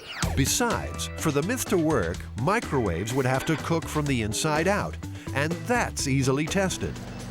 Simply throw a roast in a microwave for 20 minutes and carve. Look at that. I mean, it's totally cold on the inside. It's not heating from the inside out. It's definitely heating from the outside in. Yeah. The myth is totally busted. Apart from testing these microwave myths, Jamie also wants to build the microwave oven from hell. Let's take a moment to find out how microwaves actually work. A microwave oven uses radio waves to cook food. A device called a magnetron bombards the inside of the oven with radio waves, which react with water molecules in the food, causing them to vibrate at enormous speed. That friction creates heat, which cooks the food. The Amana radar range microwave oven is quality. In the early days, it was hailed as a revolutionary kitchen It's convenience. a family-sized turkey. 675 watts of cooking power means faster cooking than most other microwave ovens. Uses 50 to 75% less energy than a conventional electric range. 5 and 30-minute timers with automatic defrost cycle. This store has been selling microwaves ever since those heady times. The main thing I'm interested in personally is raw power. Well, the average microwave today is about 1,100 watts. But you can go up from there or you can go down from there. How many people are going to be using the oven? One very strange television show. Just one. Is this the soul of the microwave oven? More the heart of the microwave. This is a little radio transmitter, and you plug it in and it converts it to DC voltage, and out comes the microwave. And it looks like Jamie's suffering a little microwave madness. Sorry. Did you get enough, Jamie? Microwaves are really cool, you know, they're like X-ray guns. And I think the same thing that makes people afraid of them and makes them generate a lot of myths about them is what's always fascinated me.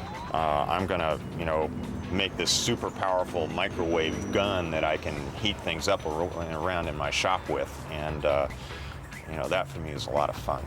I think he wants to take apart all these microwaves and make some kind of super microwave. And I don't know if he's planned on shielding or anything, but I don't necessarily want to be in the building when he does it. Back at the workshop, it's time to test microwave myth number 2. That microwaving metal makes the oven explode. You know, I once had a roommate where I accidentally put a spoon in my coffee cup in the microwave, and he refused to use it ever again. Made me buy him a new one. Wow. It's just those kind of misconceptions I want to clear up here on MythBusters. Yeah. There you go. Adam and Jamie are going to microwave several metal objects. Just in case something dramatic does occur, the pair will watch from behind a Lexan shield. Lexan is a bulletproof material used in the windshields of NASCARs. It's time for the first metallic test subject. No, nothing happening there. Spoon's been in there for 2 minutes. I don't see nothing. Turn it off. So, I mean... I'm guessing if... Ah! Ooh! The spoon was really hot. That spoon was really hot, but it didn't do anything. I mean, it didn't arc, it didn't, like, buzz or, you know, all that stuff. Something else from the silverware drawer, perhaps? Fork in the microwave. Maybe the sharp prongs will cause sparks to fly. Oh yeah, that's thrilling. Not a thing. Adam and Jamie have heard that tinfoil scrunched into a ball can have an effect. Oh, that's cool! Looks like something out of Star Trek. It's beautiful, actually. Now, that's interesting.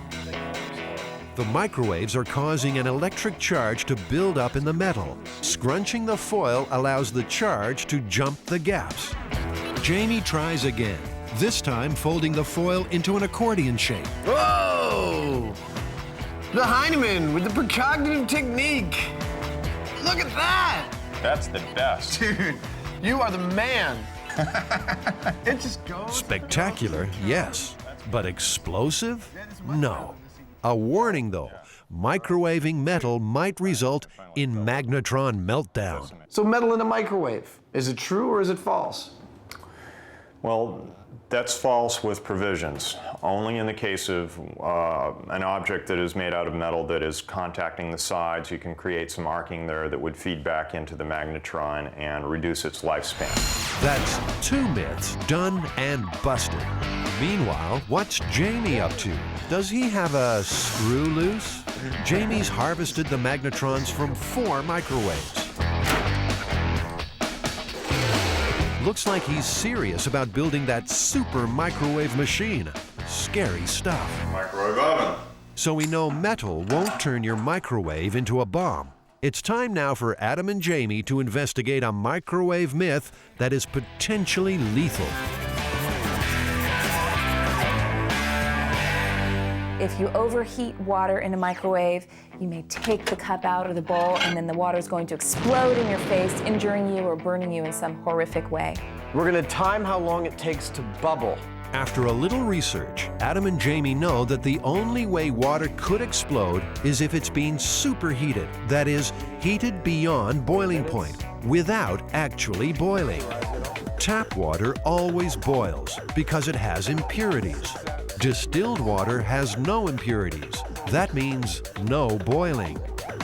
Yeah, the smaller experiments, you know, they look a lot simpler because they're tabletop, you know, we have small amount of variables, and really invariably they turn out to be the most complex and difficult ones to get a real result from. They put 2 cups of water in the microwave, 1 distilled, 1 tap. When the tap water boils, they'll know that the distilled water has become superheated. Just dropping in a sugar cube should make the boiling process happen instantly and violently.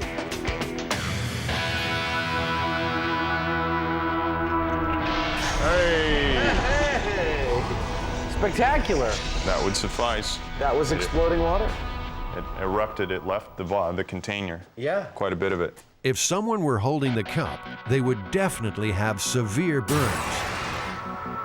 But if straight tap water can't explode, how likely is it that people will be scalded by exploding beverages? On your average day in your average house, it's not very likely. However, with the hundreds of millions of people using microwaves every day to boil water, reboil water, I'd say it could happen a few times a year around, you know, around the world.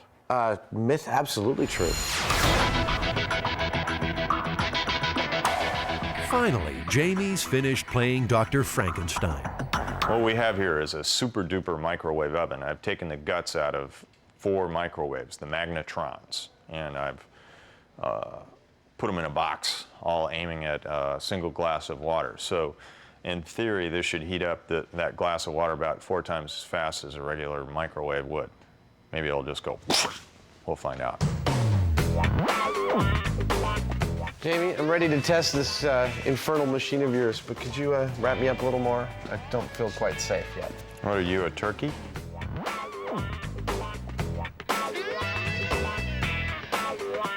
I wouldn't say Jamie's an evil genius.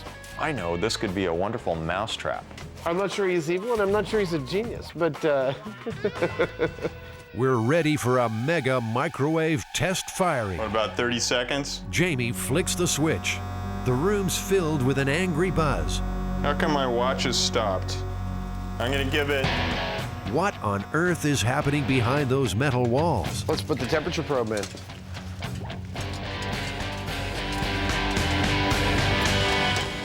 That doesn't look like it's boiling. No, in fact, 66 degrees. You've made a refrigerator. That's amazing. For all that humming, you ended up with bupkis. Looks like that's the evil genius theory out the window. Time for the final myth, the famous poodle in the microwave.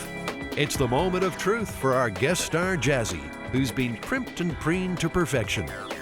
Or is it? There's some things that even we on MythBusters can't do, and I think this is one of them. There's just no way that we could put a poodle in a microwave. It might dry her hair, but it'd kill the dog. Fortunately for the viewers, this one's just going to have to remain a legend.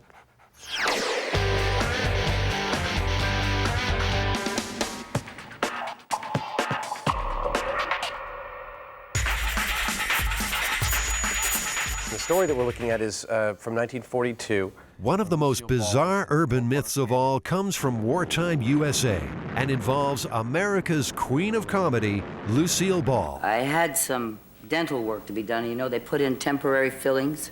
I was just driving along, and a road that I'd taken many times, and all of a sudden, I heard music. But I mean, with a great beat, you know. And I looked down to turn off my radio, and it wasn't on. And the music was getting louder and louder and louder, and I realized it was in my mouth. And it was beating in my ears. I could hear the tune and everything. I recognized the tune. The following morning at work, comedy legend Buster Keaton offered this explanation for the ghostly tune. And he said, what street were you on, Moore Park? And I said, yes. He said, you went by the radio station. You picked it up. Well, you got any fillings? I said, yes. He said, you picked it up in your teeth. Well, I could hardly wait to go by there again.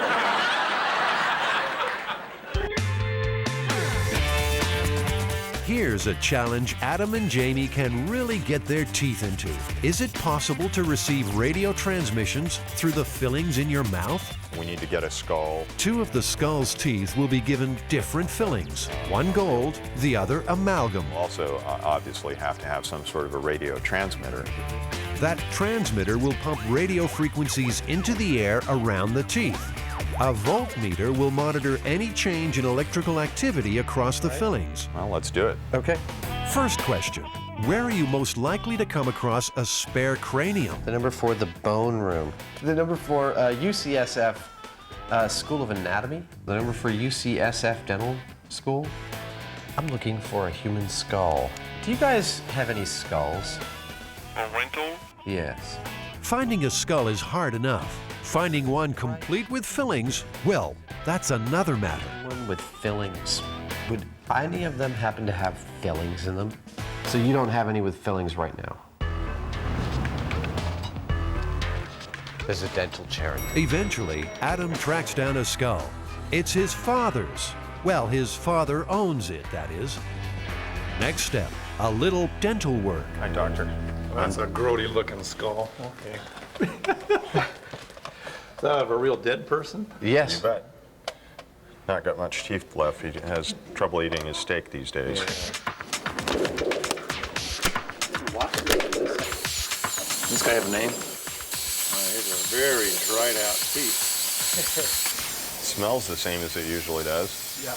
I have 7,000 patients. I'm a practicing dentist. Never in my career of being a practitioner for 30 years had anybody complain to me they were picking up sounds or signals from their fillings.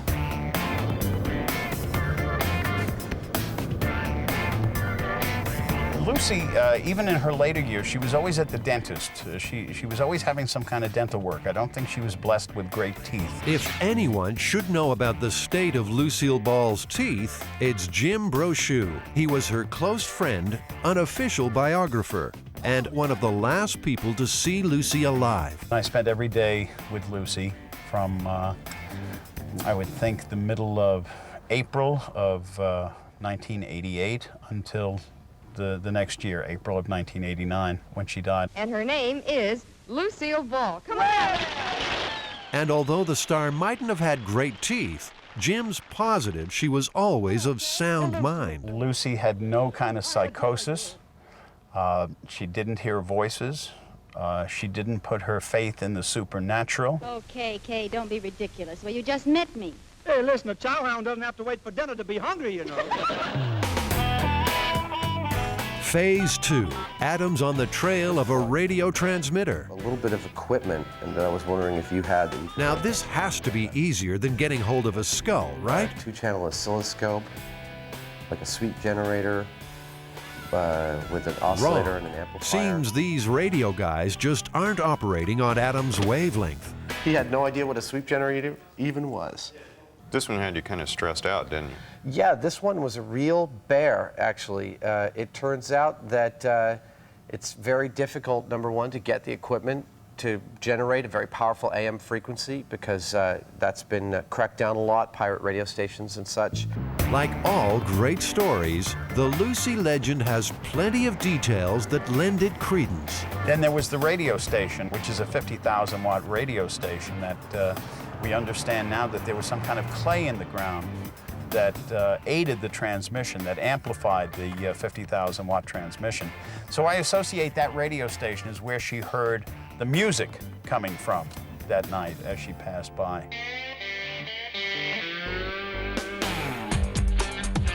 Things might be looking up for Adam in his hunt for that elusive radio gear. The Foothill Swap Meet is a Bay Area institution. Its stalls are a paradise for electronics enthusiasts. If he can't find what he needs here, he never will. Back at the workshop, this brass screen will shield the skull from outside interference during the tests. The Faraday cage is, it's like a ground. It eliminates any radio waves from getting to the testing equipment, which makes our test, makes us know that our test is happening in a, experimentally clean space. Of course, it works better if you can get into it.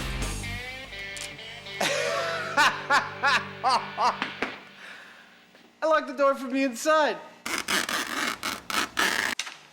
All right. There's my Faraday cage. Let's see. No signal on the cell phone.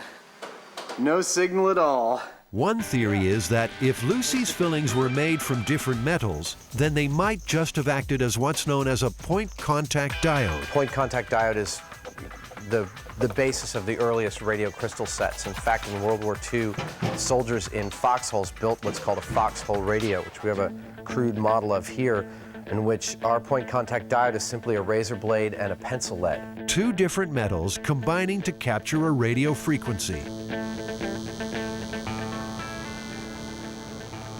I hear a buzz. A pencil and a razor blade and some coiled, some common household objects. It seems unlikely that we could actually hear a radio signal from that, but we can. Yeah, well, right now we're hearing a buzz. Yeah, we're pulling something out of the air. Did Lucille Ball's fillings fleetingly become a primitive radio, picking up a signal and broadcasting it into her head? Tune and everything.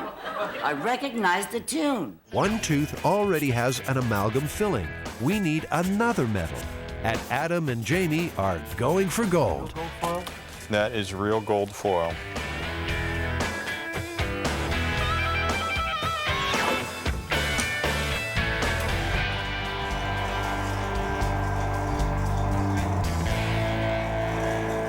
The teeth are placed inside the Faraday cage, along with a crude antenna made from a cardboard cylinder and insulated copper wire.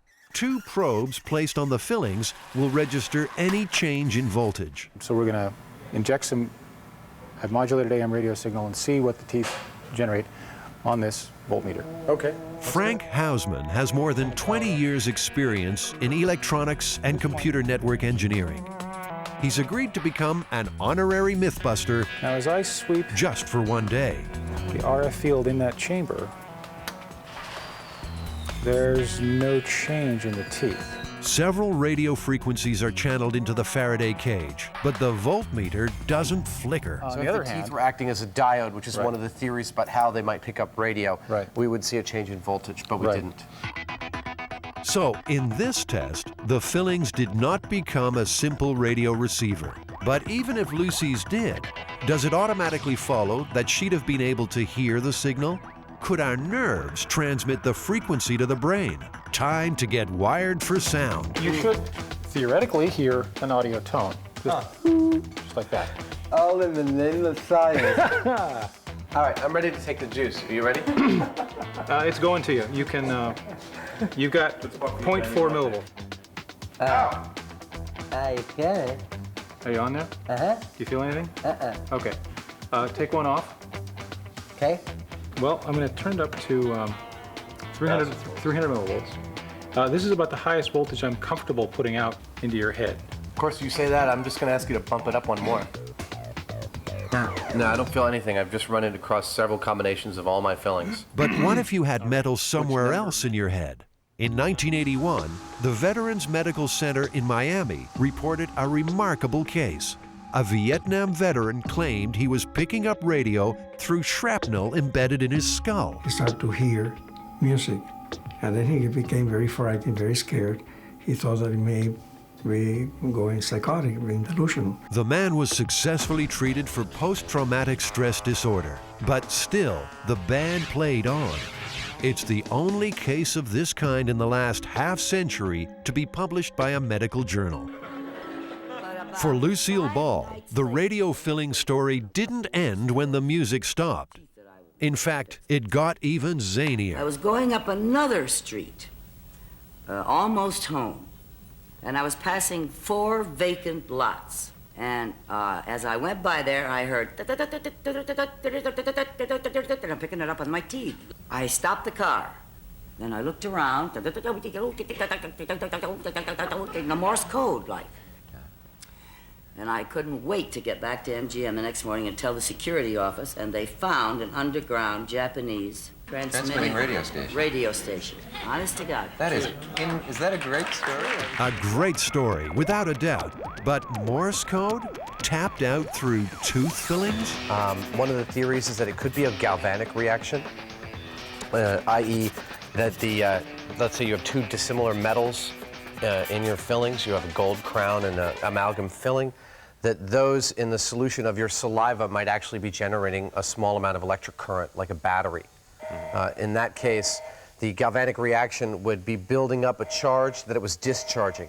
Build up and discharge and build up and discharge. And you might actually think that was Morse code. Jamie and Adam want to recreate what might have happened in Lucy's mouth. It's been a little while since this mouth saw any saliva, so Adam and Jamie are going to sit the teeth in vinegar. Vinegar's level of acidity should make it an excellent conductor. That ought to be enough for a little galvanic resistance. I have the teeth in solution just so that they're, the metal of the teeth is both in the bath of vinegar and slightly above. Okay, we'll set some probes next. All right.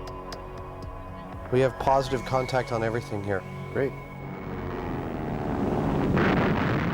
Adam and Jamie have heard the Japanese bombing of Pearl Harbor had just forced the United States to join the Second World War. It was after they had taken the Japanese out of California and unfortunately put them in the camps. With people fearing a full-scale Japanese invasion, panic and paranoia raged. Professor Rusty Capps was with the FBI. He now lectures on Japanese espionage during World War II. There were all kinds of rumors after the attack on Pearl Harbor. There was one I'm aware of a Japanese submarine that fired, and I think the number is 20 or less than 20 rounds into a petroleum tank farm. There were also instances of Japanese trying to bomb America with high-altitude balloons that were going to drop incendiaries. You didn't know how to reconcile this fear. So then suddenly you have Lucy, of all people. Hey, what am I going to get, a kiss or a quart of milk? If these incompetent Japanese people couldn't even get one over on Lucy, how could they hope to win out over our American military? So it's really a comforting tale for people of that time period. It's saying, well, they couldn't possibly win. All in all, I'm quite pleased. Okay. To test for a galvanic reaction, the probes are once again placed on the fillings. But now we're seeing 7 millivolts. Okay, let's see. And if you lift the probe off, lifting, it should go to 0. And there it is. The fillings, reacting with the acid in the vinegar, are generating their own tiny current. This voltage would probably be similar to what would be if someone had a meal and their pH of their mouth was around this vinegar, around 4.5, 5. Right. That's right. This might exist in their mouth. That's right. Was Lucy's spy message nothing more sinister than a reaction between her fillings and her saliva?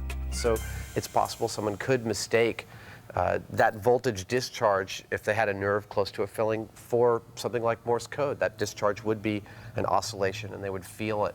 And it wouldn't be pleasant, actually. A galvanic reaction can only occur in new fillings before the metal starts to corrode. Lucy's fillings were only a week old when the Morse code began to transmit. It would be more helpful if she actually knew Morse code and was able to translate the message.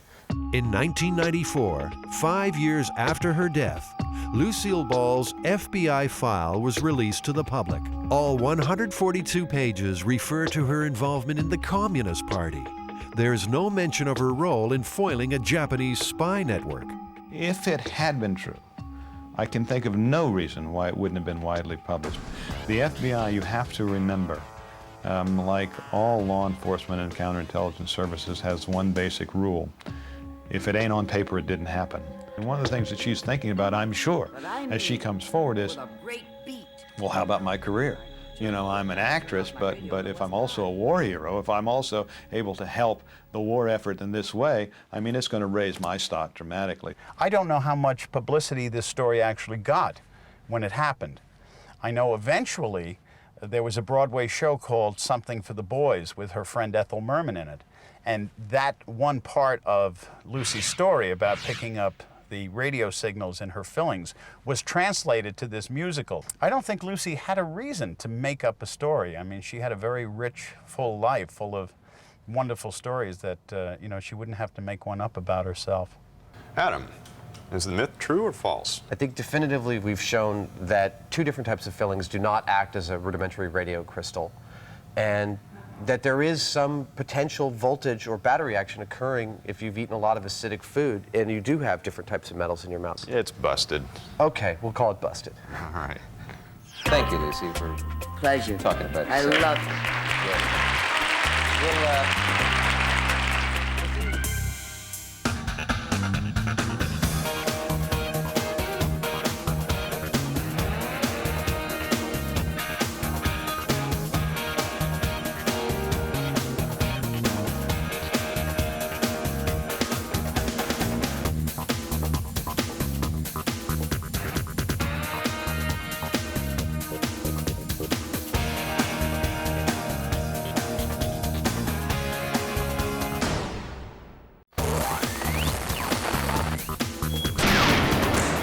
MythBusters. Am I missing an eyebrow? Danger at the gas pump. Are cell phones triggering deadly explosions? Can high altitudes cause big problems for silicon implants? If I were in there with the breast implants, I'd probably be dead about now. And computer drives. Have they reached dangerous warp speeds? Oh my God, it's a horror show. Who are the MythBusters? Adam Adam Savage. That's right, you've got some kind of bogus minister thing. It's not a bogus ministry. I performed a dozen weddings already. And Jamie Heineman. Farewell, cruel world. Between them, more than 30 years special effects experience. Still kind of sexy. They don't just tell the myths. They put them to the test.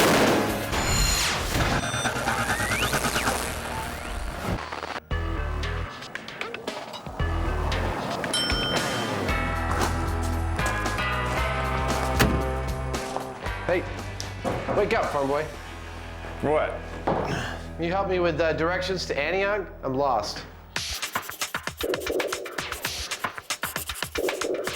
So what are we doing at the Stoke Gas and Oil Memorabilia Town in Santa Rosa, California? Well, we're here to see whether you can accidentally blow up a gas station with a cell phone. And even if we fail, do we still get to blow something up? Oh, yeah. Excellent. So what exactly is this myth? Well, it's an email myth that says that the use of a cell phone near a gas station can cause an accidental explosion.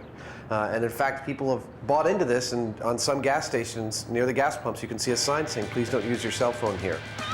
But also, it's a very good story, and a very good story is very powerful and promotes belief. Heather Joseph Witham, resident folklorist, has another dramatic cell phone explosion story. Well, the story goes that there's an executive speeding along on the freeway in Los Angeles, and all of a sudden he hears the ding, ding, ding, and looks down and he sees that his car is just about out of gas. So cursing and frustrated, he gets off the freeway. He drives up to a gas station, gets out, starts pumping the gas, takes out his cell phone, and calls the office. At which point, there's a tremendous fireball that engulfs the executive, and then the entire gas station explodes. There have been more than 150 gas station fires across the United States since the early 90s.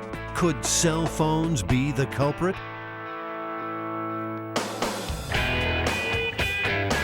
The Stoke Gas and Oil Memorabilia Town is an ideal location for road testing the cell phone myth. What are you doing? It's kind of a lowrider. Fred Stoke used to collect tractor parts until oil cans proved to be more rewarding. Wow. Oh, that's amazing. This is the largest one-quart oil can collection in the world. There's over 10,000 different cans here. I'm going to do my house like this. Well, we're going to need a big blast chamber, something large enough to contain a large explosion and protect us, and also to control environmental conditions like humidity and temperature and that kind of thing. We're going to need gas and a way to get it in there in a vapor form, and we're going to put a cell phone in there and call it, see what happens. The chamber will be constructed from Lexan, a polycarbonate product favored by race car drivers and jet pilots. I find this very appealing. Polycarbonate is a plastic that is extremely tough. You can about fold it in half and it won't break. It'll stop a bullet, it'll stop all sorts of shrapnel, and I just love this stuff. I love it. Anticipating a big bang, the guys are constructing the chamber with a failure point, the center of the two halves of the box. So that if the blast is too big, instead of the Lexan failing or the aluminum welds failing, the box itself will just poof, separate into two halves. Like a clamp. Yeah. The blast we might deal with might be a lot larger than we think, and so building in a failure point for this so that it can fail safe seems like a good idea. Plus it'll look really cool. Oh yeah, it'll definitely look really cool. Considering Americans pump gas around 12 billion times a year, there are plenty of opportunities for disaster. Electrical sparks and gasoline vapors are a potent mix, and it seems there is much more to this story. I think it's highly unlikely that a cell phone is going to do this. It seems like a dumb idea to me. Well, actually, it turns out that there's another part to this myth. It seems that women are largely responsible for the gas station explosions, specifically because they get in and out of their cars while filling up. And so they'll build up a static charge on their body, and then when they touch either the gas tank lip or the filler nozzle, that will ignite the gas and cause an explosion. That seems more likely. I think so. Over 50% of the accidents occur when a person re-enters her car while refueling. Bob Renkus of the Petroleum Equipment Institute has studied the hard data. 10 years of statistics place women in the most danger. We've had 152 cases now that we've confirmed. 78% are women, 22% are men. The problem comes from getting back into the car while refueling. Electrostatic charges are generated on the seat and clothing due to movement. Getting out takes the charge with you. So if your first touch is near the open fuel tank, the resulting discharge spark could be deadly. So, silver car, not getting in, he's done. A MythBusters stakeout showed very clearly that women were more likely to get back into the car while the gas was pumping. When you broke it down to percentages, women were actually 6 times more likely to get back in their cars than men were. To investigate this second theory, static electricity, they'll also need to build a device that generates body-to-clothing friction and hopefully create a big spark. So the MythBusters are shopping for something shocking. So do you ever have customers come in and say, could you sell me something different? This one causes too much static shock when I wear it? No, but they've said this causes too much shock. All right. Yeah, we have to define our terms here, I guess. Right. Yeah. Should we get 2? 2 of each? Why do we need 2? Well, one for each of us to wear. Well, if we're going to get 2 of them, we might as well get... Yeah, why don't we get one of those and one of the regular ones? Sure. Yeah. The experiment is now focused on creating and storing a strong spark. No one will be allowed inside the blast chamber, so the spark has to be discharged remotely. So this is called a Leiden jar, and it's actually just Tupperware with foil on the inside and foil on the outside. And it's an early capacitor, which is basically an energy storage device. Around 1750, in the Dutch city of Leiden, scientists discovered that 2 conductors separated by an insulator could store an electrical charge. Benjamin Franklin used it to shock his party guests, who stood in a circle while the current surged through them. Not a stunt for people with weak hearts. So the electrons are leaping off the PVC and being stored in the Leiden jar. Ooh, all right, good. Oh. Wow, I got like 3 shocks from there. With the shocking garments in hand, they're off to the auto yard to find a suitable car seat.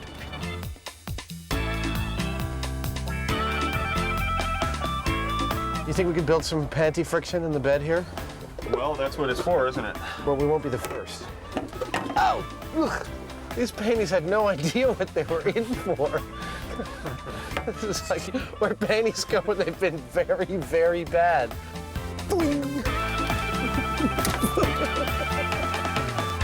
I mean, I don't know which one actually to go with anymore. At this point, it's just like a sea of rubbing and vinyl and wet car seats. It's like high school. That's actually good. I got more of a charge off of this than anything yet. They have the seat of choice, but will it provide the necessary charge? I don't see any sparks. Watch this.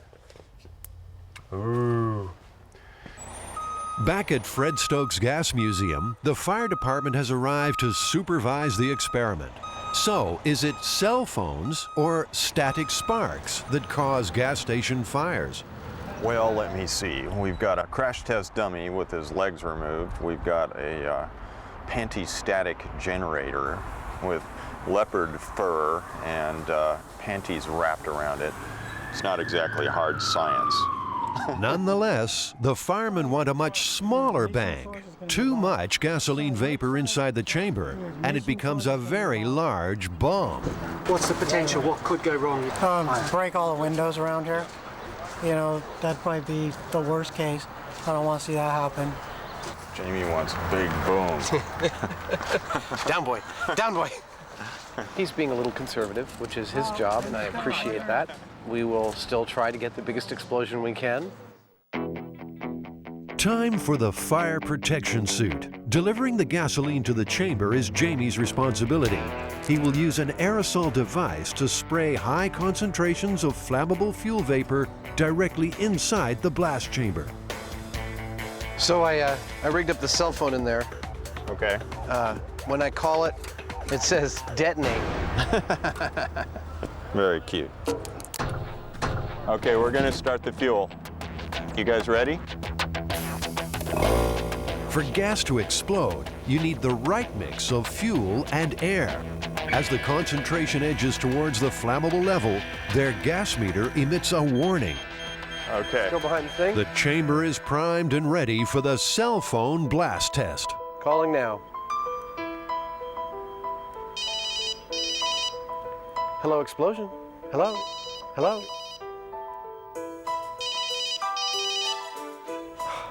He never answers his phone. Both Jamie and Adam are confident the cell phone won't cause an explosion. It creates heat, but not enough to cause ignition. Time to test the second theory.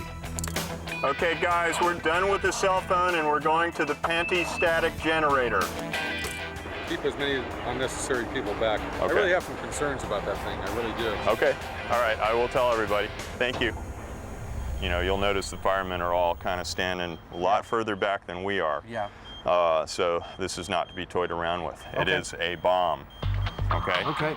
With the chamber saturated in gasoline, it's time now for Adam's panty-static generator to spark an explosion. All right, we're going in 5, 4, 3, 2, 1.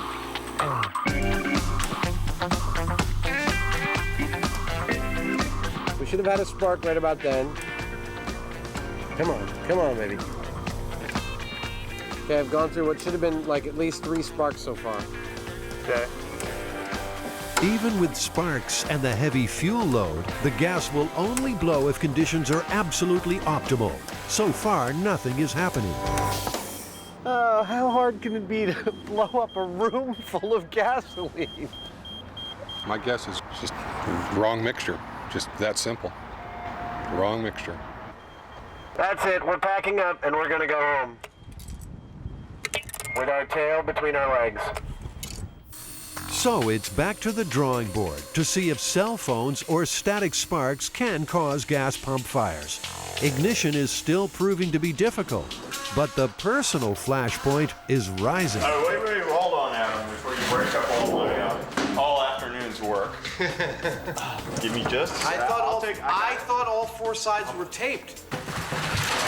You're a nice guy and all, but sometimes you're a bull in a china shop. I'm not going to respond to that. Working with a smaller blast box should help them figure out the right fuel-air mix to achieve ignition. You know, all of that spray presents a lot of surface area, and I think it's probably sinking down and collecting right at the ground. My guess is that one of our mistakes with the big chamber was that we had the ignition source too far above the ground. So let's just see whether this works. To get a bigger spark, Jamie connects a device called a Jacob's ladder. You'll be familiar with its climbing arc from those old science fiction movies. But this is no toy. It's high voltage and potentially lethal. Now be careful on this metal. You know, we've got some pretty heavy-duty currents here, so. All right, shall we lose the spark and get some gasoline going and blow some stuff up in miniature?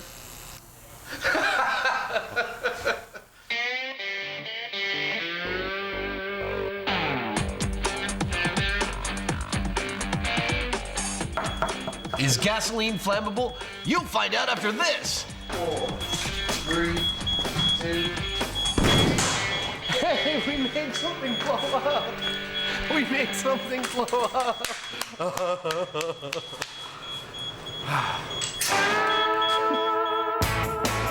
Adam has improved his Leiden jar. The heavy-duty version will provide a potent spark. And finally, they are getting an ideal blend of fuel and air. Well, I lost a lot of hair on my arm. How about that? It definitely works. Okay, now I'm afraid. Adding more gasoline won't guarantee a bigger You blast. watch yourself there, hombre. The critical mix needs more air. That's probably it. That's probably all that it takes. Do you think there's anything left of a fume in there? Go, go, go. Okay, here I go. Let's talk more sparks. Stop your grinning and grab your linen. Here we go. Whoa! Heinemann was right. We now know exactly what kind of concentration of fuel that we have to have for ignition. We know that we can create a spark from static electricity off of fabric, and we know that it is something that we have to be very careful with.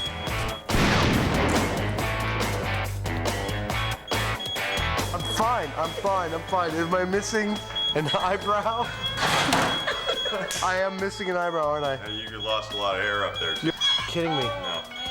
You're all right. It's not gonna, it won't look weird after a day or two. I think it took him about 5 seconds to worry about whether he's gonna look funny for his date. I have a date tomorrow. Is it survival more important or sex? All in the name of science. Okay, that was probably one of the stupidest things I've ever done. No problem now with the static spark. The mix is right and ignition comes easily. But what about the cell phone?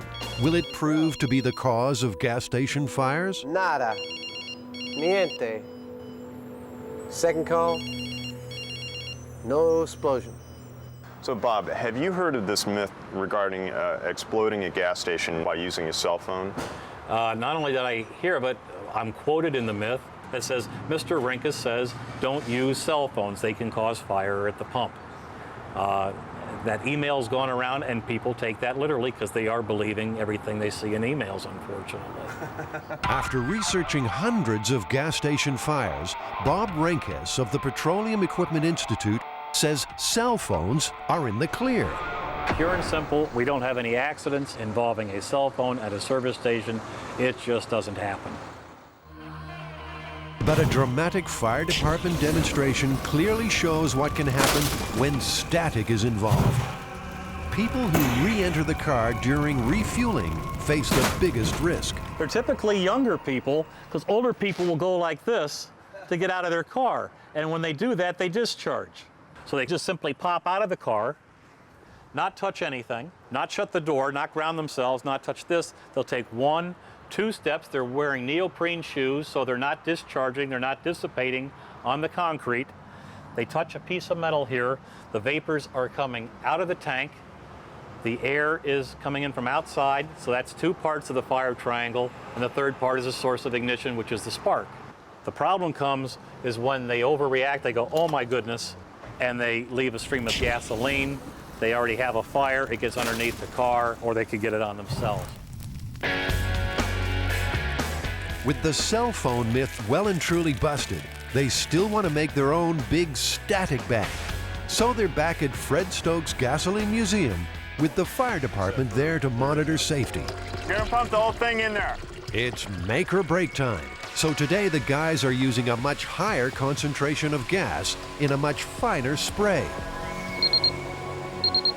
Okay, that's it. All right, here we go. Watching for spark.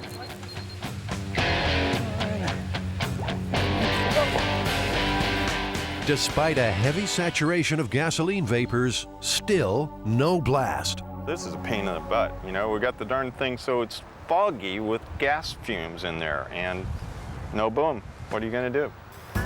Lighten jar, I am finished with you. Desperate to get their big bang, the boys decide to use extra juice. Good spark. That good? Yeah.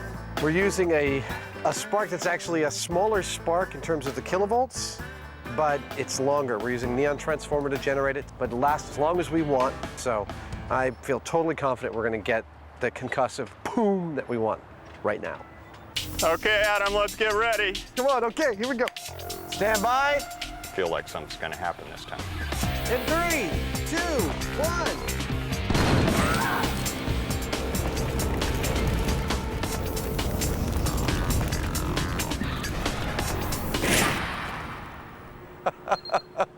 Wow, I forgot to watch. That was really cool. Right on. Whew. Hey, we got it. Yeah. That was a lot of force. Yes, it was. That burst apart this 24-foot seam of metal tape. Well, it's about time, huh? It's about time. Absolutely right. Don't be fooled. Gasoline vapors and a strong spark under the right conditions spell danger at the fuel pump. Bob, what is your recommendation if there is a spark, if there is ignition? What should you do? If you discharge here and you get a spark, don't be a hero. Don't take your nozzle out. Your gas tank will contain the gasoline. We don't want any gasoline spilling on the forecourt or on the pavement. Stand away and notify the station immediately.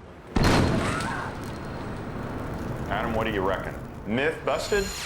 Absolutely. This myth is definitely busted.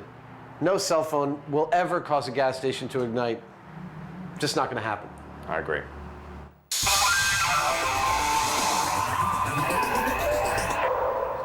Jamie. Yo. I got breasts. Check this out.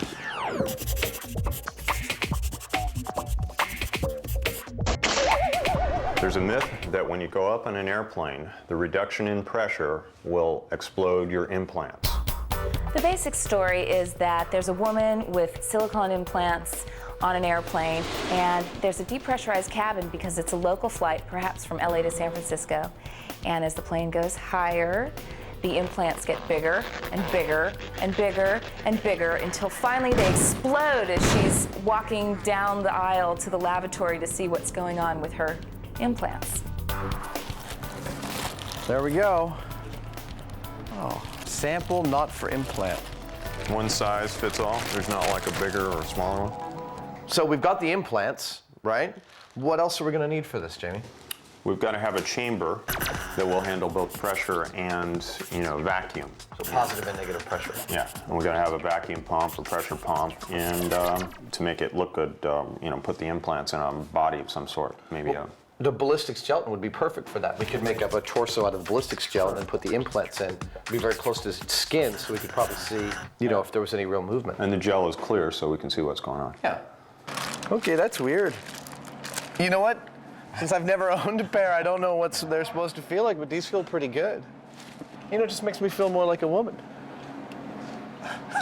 Right, it's giving me the creeps. Come on, take those off.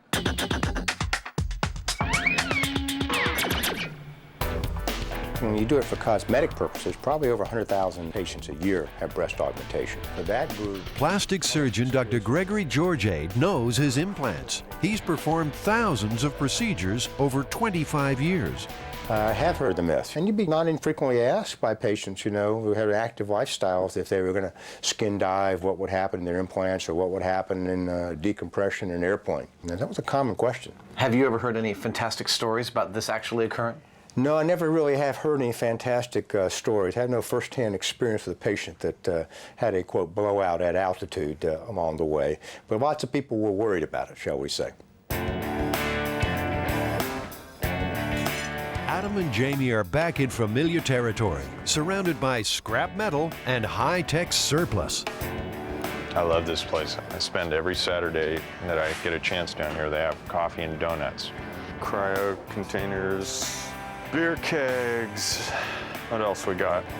They're looking for a tank to convert to a chamber.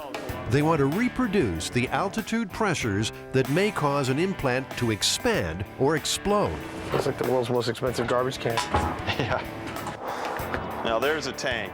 Unfortunately, it feels like it's maybe 2,000 pounds or so. I see one back here that's starting to look like... Oh my Lord! You have to come here and look at this. By the looks of this is, not ultra high pressure, but it's pretty good. Look at the thickness on those. I love it when I find this kind of stuff. I mean, this is so cool. This is like sci-fi right here. Probably cost somebody maybe 30 or 50 grand new, I don't know. But it's just a beautiful piece of hardware. I get such a kick out of this stuff. How much does he want for it? It's going to be by the weight of the aluminum, I'm sure. God bless them. I don't care what it was. Just tell me how much it weighs.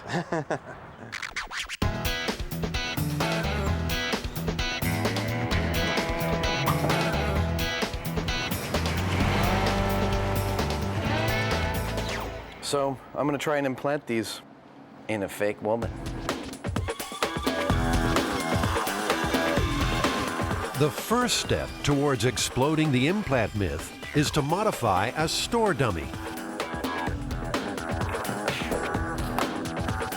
A heat vacuum appliance is used to make a plastic mold of the torso that will hold the implants. Always looking to match reality, Adam will suspend the implants in the ballistics gel. So if we let this sit for 20 or 30 minutes, the ice against the skin should make that layer of ballistic gel harden, but not the rest. We should end up with a nice fleshy barrier, about that thick maybe. The skin layer takes about 10 minutes to form. It's perfect, actually. Yeah, I've got a layer of skin here that's actually like 3/16 of an inch thick. It's not bad. Now it's just a matter of putting the implants into place. The silicone is actually a little bit lighter in density than the water, but I pushed them down in and hopefully suction will keep them at the bottom. They're looking pretty good right now. I'm gonna wash my hands and check in 20 minutes. The important job is to make the chamber as airtight as possible. Some portholes are welded shut, while others are replaced. And finally, an air pressure gauge is fitted. Adam's gelatin torso has set. The implants are holding. Go. Look at that. It's a thing of beauty. Oh my God, I've done it! All right. As a parallel experiment, Jamie places an implant in a jug of water. Any changes should be easy to see. If we find that the implant is actually expanding, the water level will raise, and we can measure that. Adam calibrates an easy-to-read altitude guide for the gauge. The chamber is sealed. So are we ready to go? For the first test, the implants are subjected to typical in-flight cabin pressure, which for passenger comfort is equivalent to around 8,000 feet above sea level. Okay. There. What I see is the bubbles that were on the surface of the implant have gotten larger, and it's maybe raised the water level a minuscule amount as a result of that. Right. But I don't see any expansion of the breast itself. All right, shall we take it up to, let's say, 30,000 feet? The big test comes as the chamber matches an altitude of around 30,000 feet, an impossible height for humans unless flying in a pressurized cabin. I mean, it doesn't look like much, but if I were in there with the breast implants, I'd probably be dead about now. Your lungs would fill with fluid, your head would, compress. It's just a whole bunch of conditions. None of them are pretty. You'd probably pass away in about 10 minutes at that height. Despite the negative pressure of high flying, the implants appear unchanged. We've seen the implants at about 8,000 feet. Then we bumped it up to around 35,000 feet or so. And in both cases, we've seen expansion of little air bubbles around the things to some degree, but the implants themselves have shown no significant increase in volume. Adam had a theory that injecting the implants with air might force a failure. I added some air to each of the implants. To the right one, I added 3 cc's of air. To the left one, I added 10 cc's of air. There we go. Yeah, we're at about 35,000 feet now. I'm not really noticing any significant change in the air pockets. We definitely know that air can expand really well. We got a balloon in there, and the balloon's been blowing up to twice its volume, but the air inside the implants is not. I didn't really notice any difference at all. Me neither. Yeah, I mean, effectively nothing. Nothing much happening at altitude, so Jamie hooks up a small chamber to emulate the high pressures of deep sea diving. He didn't figure on explosive results. We had a seal blow. Are you guys all right? It sounded like you shot an elephant. Yeah, it kind of hurt my ears too. No one hurt, but Jamie had a close call. Rapid changes in pressure can cause serious hearing damage. No changes to the implant at high pressure, so it's back to the large chamber for another low pressure altitude test. Within a few minutes, it's taken the equivalent of a rapid trip from the ocean's floor to the summit of Everest. Shall we go up to 30,000 feet?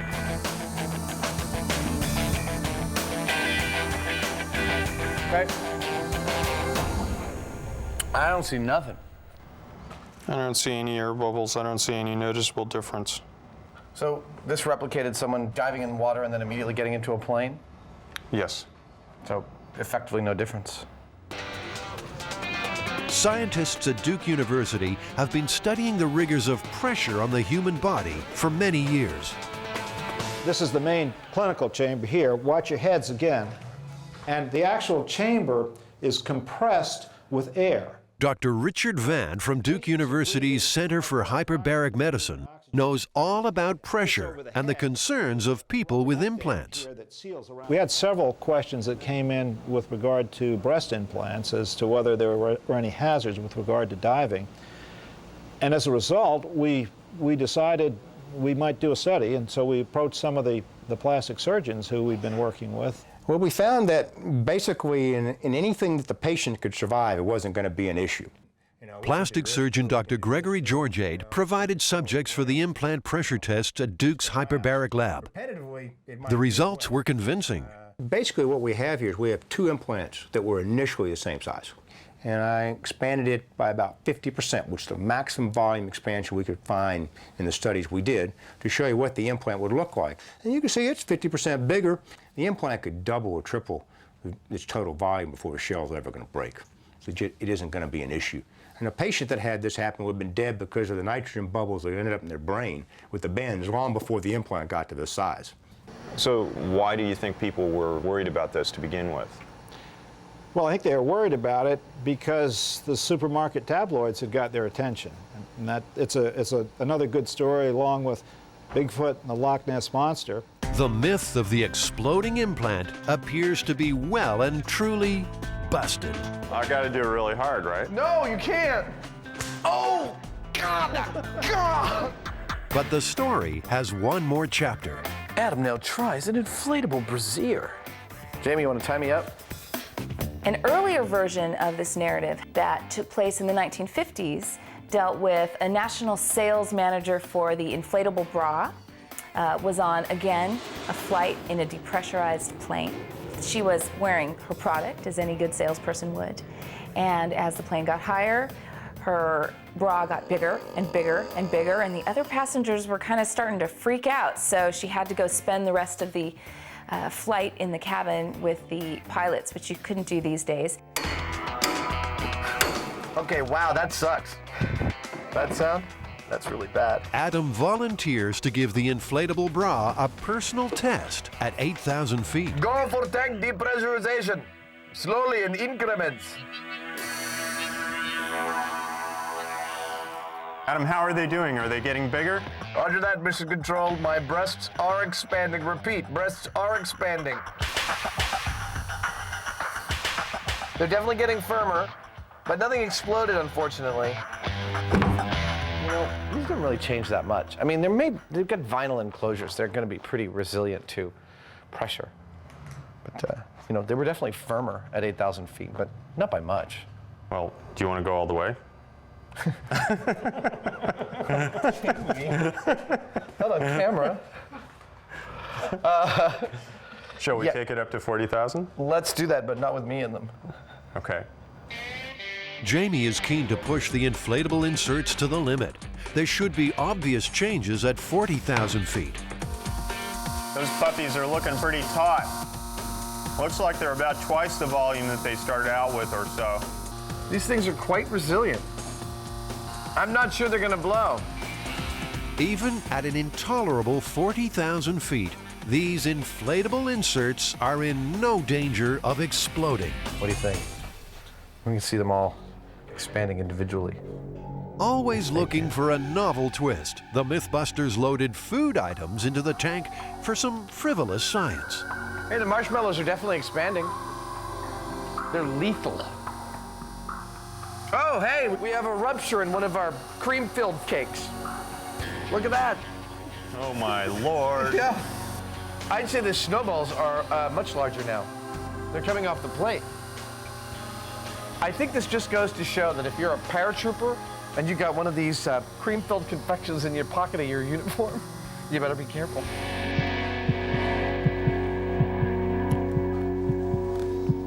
So, Heinemann, exploding implants, what do we get? No results, no expansion whatsoever on these things. You're more in danger of your cannoli rupturing than your implants actually exploding. Your cannoli? Cannoli, it's Italian pastry that's cream-filled. Oh, okay. It's not a euphemism. Okay. So, as far as I'm concerned, myth busted. Oh, definitively busted, absolutely.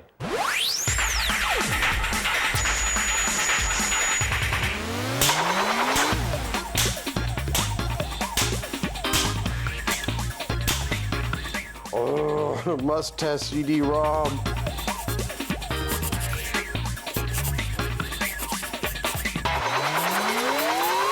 It turns out that with the brand new extremely high-speed drives, they may actually be exceeding the structural capabilities of the CDs themselves and shattering them into tons of pieces, sometimes even leaving the computer. Wow.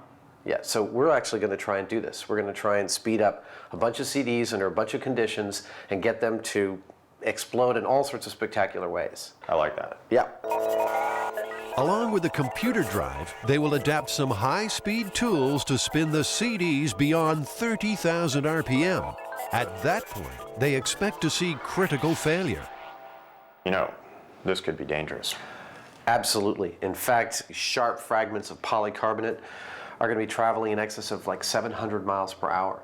I think to test to see if it can penetrate skin, we'll put our ballistics dummy in there. I think so. I think he's perfectly suited to sit in front of this computer and be abused.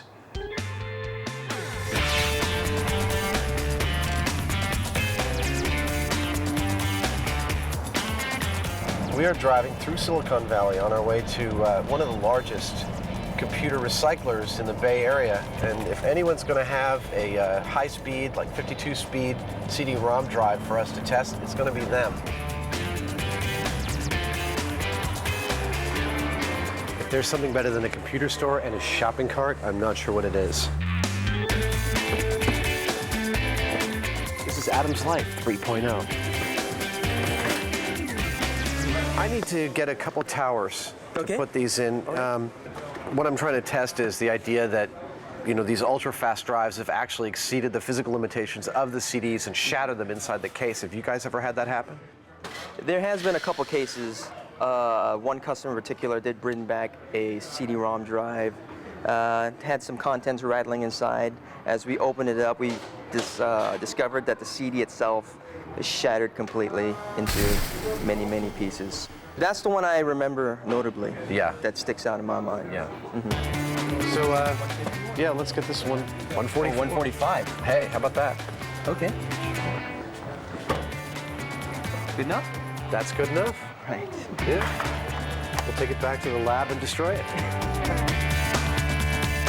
CD manufacturers are aware of developments. David Bunzel from the Optical Storage Association has been tracking the stories. And it seems that much of it relates back to an article that was generated by a PC journalist based in Sweden. And he was able to do some testing that he suggested at 30,000 RPM, which would approximate a 52x CD-ROM drive, that they would explode.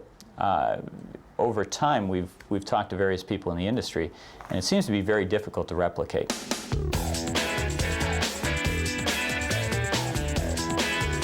To replicate the CD shattering experience, Adam exposed some computer disks to the kind of treatment imposed on them by users.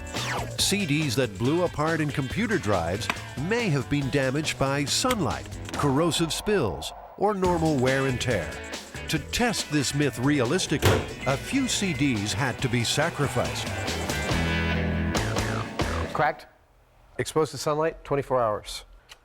Rubbing alcohol, microwave, off-center label, expensive name brand control CD. See how it does.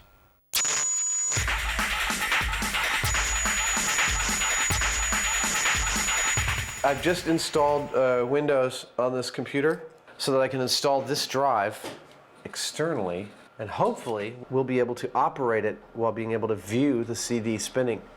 And the high-speed camera ought to catch the point of failure if there is one. If there isn't, we're going to make one. Speed is the key for busting this myth. Computer drives rated at 52 times will be spinning CDs at around 30,000 revolutions per minute. Some disks may disintegrate at this point. Others may require much higher stresses to induce failure. What do you think about that? Jamie's quest for more speed involves adapting electrical hand tools and fitting CDs where they weren't meant to go. Oh no. Is that sweet or what? No, it's pretty special. Worth a trip to the store? How fast is it? This is rated for 10,000 RPM. So I'm going to run the 30,000 RPM router into this and out the other side. Are you sure that this is a balanced enough mechanism to handle 6 times its current load? It says it's heavy duty. Adam is cooking up a ballistics dummy to be placed in the shatter zone for a dramatic demonstration of possible injury. It's made from gelatin, a substance which, when set, closely matches human skin and flesh.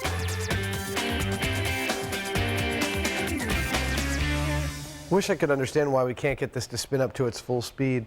We've done everything we can to get it to max out, and it may just be that the computer's not fast enough to read it as fast as 56 speed. The budget computer failed with the latest 56 times drive, achieving only 20,000 RPM, nowhere near fast enough. It should be pushing at least 30,000. Jamie has another plan. Frankly, I'm terrified of Jamie's drive. He's built the equivalent of a 300-speed drive in there. I don't want to be anywhere near it, and I'm really glad we have it contained in the blast chamber because the drive itself may fail catastrophically. Jamie is adding more power to the equation. He's adapted a super fast motor and plugged it into a variable speed controller. And this motor is set up to go maybe 90,000 RPM if not for the drag on it. I'm guessing it might go like 80. Ought to go faster than it's supposed to though. Oh, this is cool. Wow. Look at me, I'm a god. Doesn't look much like you, Adam. Looks exactly like me, look at that. You know, I've always wanted a 6-pack. Closer to the center. Okay, there we go. All right. Doctor, the patient is ready. Revving CDs up to demolition speed is the aim. Jamie's customized drive is about to get its chance. Contact.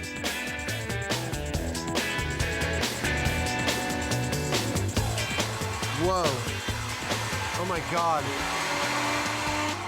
Faster, faster! That's all of it? Yeah. It's only reading 20,000.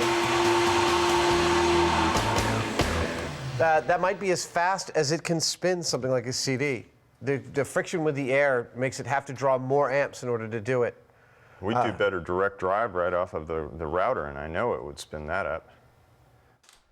They're still unable to get to the required 30,000 RPM. But the workshop has other fast tools. Lathe, 2,000 RPM.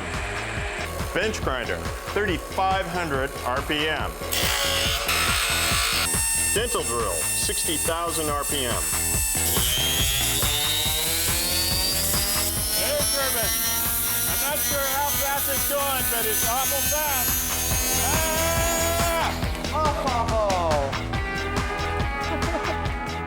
I mean, there it is. None of those tools were suitable, so they purchased a tougher, faster router to direct drive some of the damaged CDs. Really need to see some explosions now. We've got the microwave CD. Okay. That one's been severely stressed. Adam is convinced the CD he fried in the microwave will not withstand the forces. All the way, baby. All the way. Come on! Yes! Could this be it? Everything else is coming off. Oh! Yes! It just goes to show that you shouldn't microwave your CD and then put it in your drive. But what happened to the ballistics dummy? Oh my God, that's a horror show. Look at this. It's embedded like 2 inches into his flesh. That's bad. To imitate a computer drive, Adam and Jamie set up a high-speed run with a CD mounted in its plastic tray. Ready? Here we go. That's 25,000, 24. See, I'd turn my computer off if it was making that noise. Oh!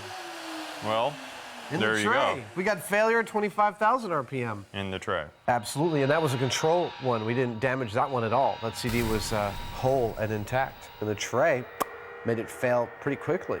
Yeah, and you can smell the burning plastic from it. Yeah, here, look. Yeah. Even the computer drive's metal shield is given a solid microwaved CD workout.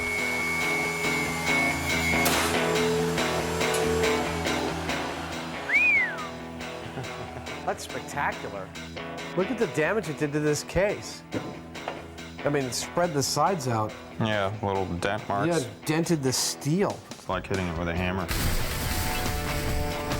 If the high-speed 52 and 56 times drives are already causing some discs to shatter, what does the future hold? So David, are we going to see 100x drives, 200? Where's it going to stop? I wouldn't really expect the optical drives to go much past the 52x range. I think what you're going to see in terms of increased capacity is going to be done more with different types of lasers, different technology in packing the bits tighter on the disc. And their speed is not as critical of an issue, so you will probably not even need the 52x to be able to accomplish this. You ready to ramp it up to double speed? I'm ready. All right, let's go, Spin Man. So far, most undamaged control CDs have withstood standard spin forces. Only one disintegrated. Slow-motion pictures show them warping, but not shattering. But Jamie and Adam want mass destruction. They switch from 110 volts to a potent 220. It's party time. You ready, Baldy? Wait. Okay, Ready? And unplug it right after you're done. Yeah. 3, 2, 1.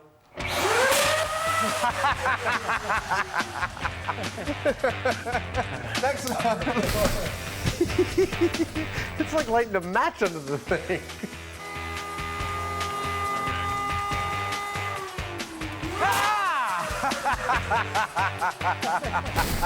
Okay, next one. Next one.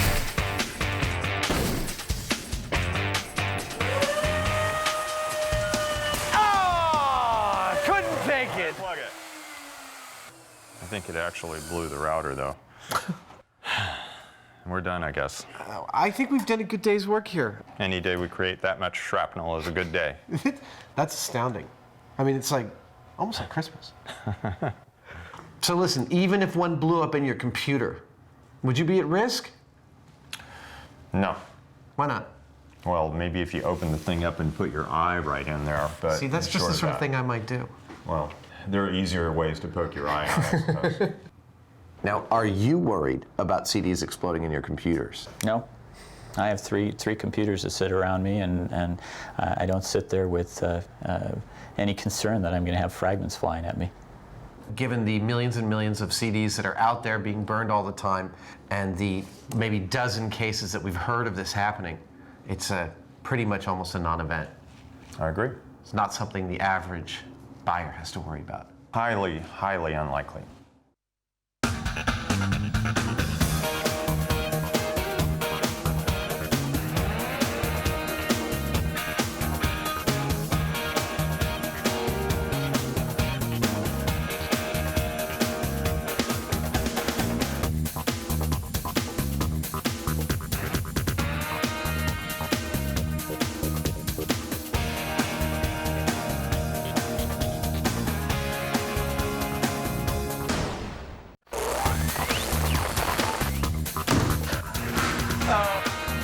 This episode of MythBusters, it's enough to drive you round the bend. One toilet's probably as good as the other.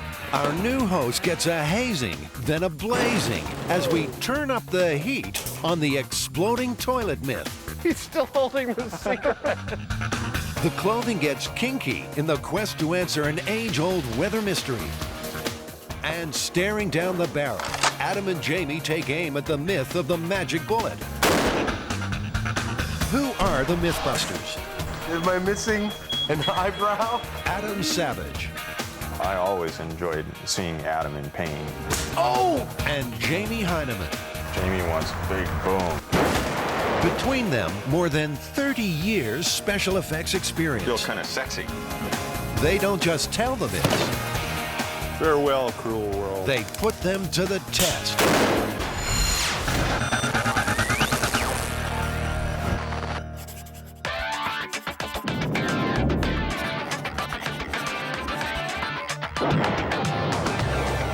Now, apparently somebody dumped some combustibles down a toilet, you know, bug spray, gasoline. There's a number of different variations on this myth. At which point, her husband comes into the bathroom, sits down, has a cigarette, puts the cigarette out between his legs into the toilet, and it explodes, burning his sensitive parts. Good, that sounds like a perfect job for the blast chamber. It should be easy for the Mythbusters to get this one in the can.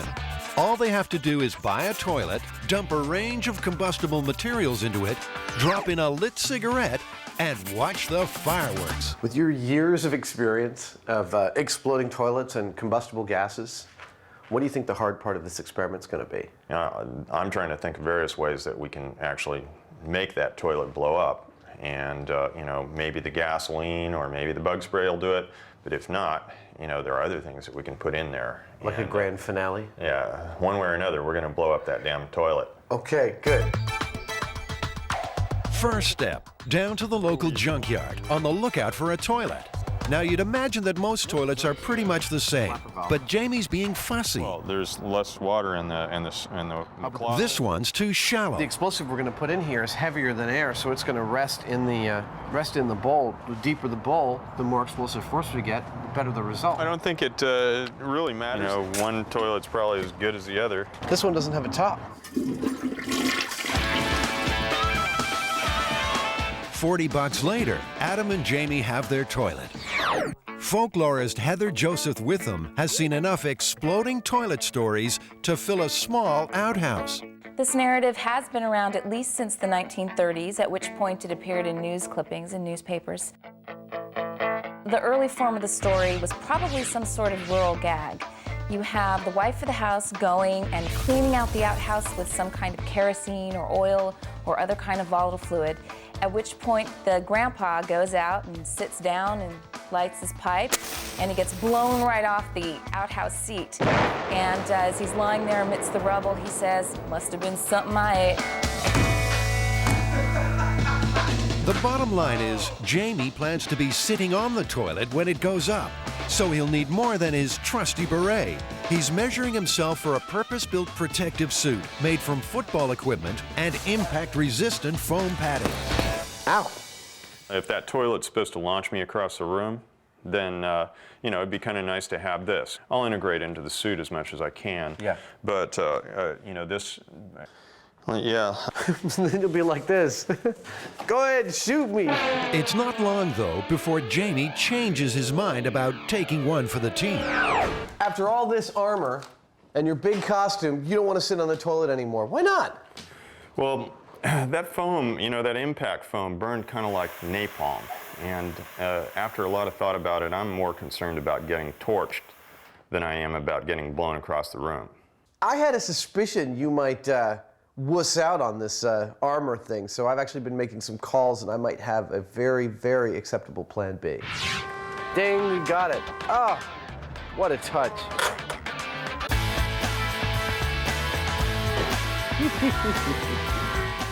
In this box right here is the new star of MythBusters.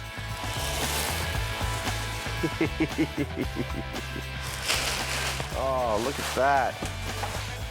That's all I need is another dummy around this place. Weighing in at 180 pounds, this Series 2 crash test dummy retired in 1998 after making quite an impact in his chosen profession. Oh, this is pretty cool. Oh, what part of the body is that this? That would be the, goes into the torso. Oh, that's the stomach, okay. Wow. Oh, that's beautiful. This is like giant-sized G.I. Joe. But if it's the quiet life he's after, he's a bigger dummy than he looks. He's not going to upstage us. We just kick him back into submission. All he needs now is a name. I think we should call him Buster. Buster sounds pretty good to me. It's kind of manly, a little, pretty descriptive.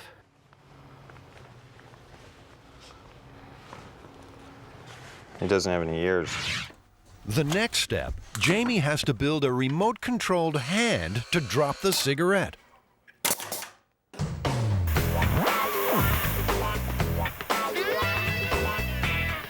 That's probably the best thing.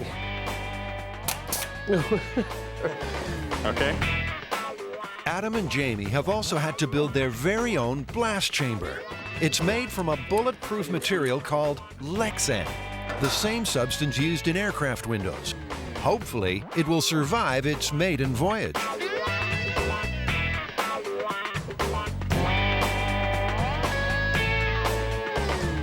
On its first outing, the blast chamber is doubling as the world's most public bathroom. Like an hourglass, the sands of time.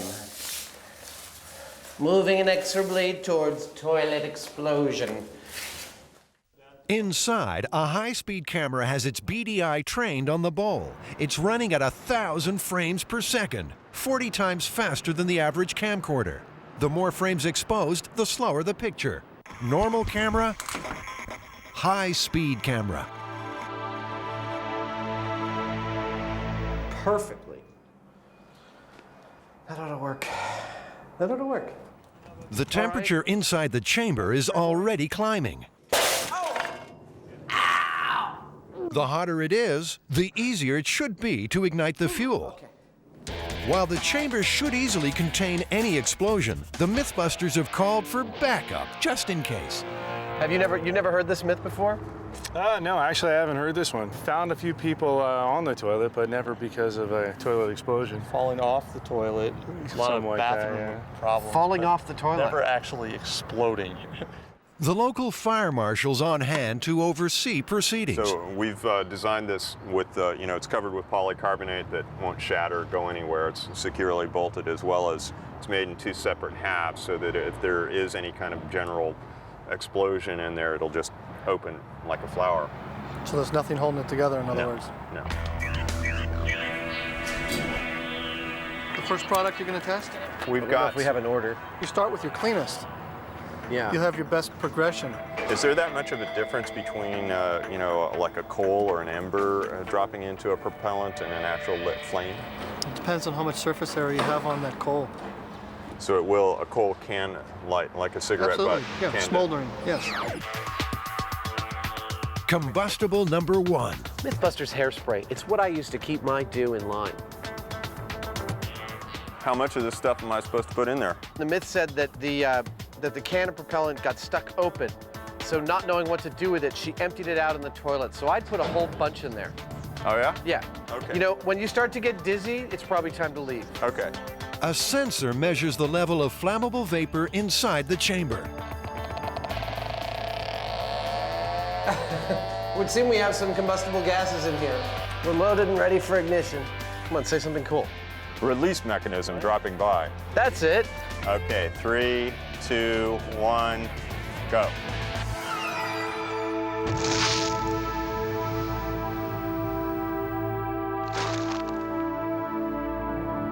Nothing. Not exactly hair-raising stuff. Well, time to move on to the next test. Bug spray. All right. All right. Well. Aw. This is powerful porcelain. It seems the smoldering tip of the cigarette is not producing enough heat to reach the flash point of the hydrocarbons. I mean, we're totally duplicating the circumstances of the myth. Lit cigarette, bug spray. It's not like anyone tried to reach an ideal air-fuel mixture. Bug spray and hairspray aren't the most flammable things in the world. And also, it's a cigarette with a coal on it. It'd be better to have a nice open flame to it. It's time to move outside the confines of the myth and see if a naked flame can spark some life. more bug spray. If it doesn't do it on this one, I don't think it's happening. We still got a few more things to try, though, so be patient. All right. All right. This time, Jamie's giving it both barrels, the sensors squealing. Okay, here goes. There, go. Did it go in the toilet? It did, and there was actually a little poof in the toilet. Well, hardly 4th of July. Poof. We have poof. Testing, 1, 2, 3. Time for butane to step up to the plate.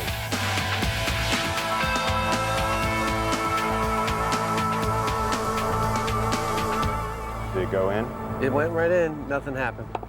All right, match, lighting, go. There's a poof. Finally. That is not enough to blast somebody off the seat. You don't think so? No. I don't think so either.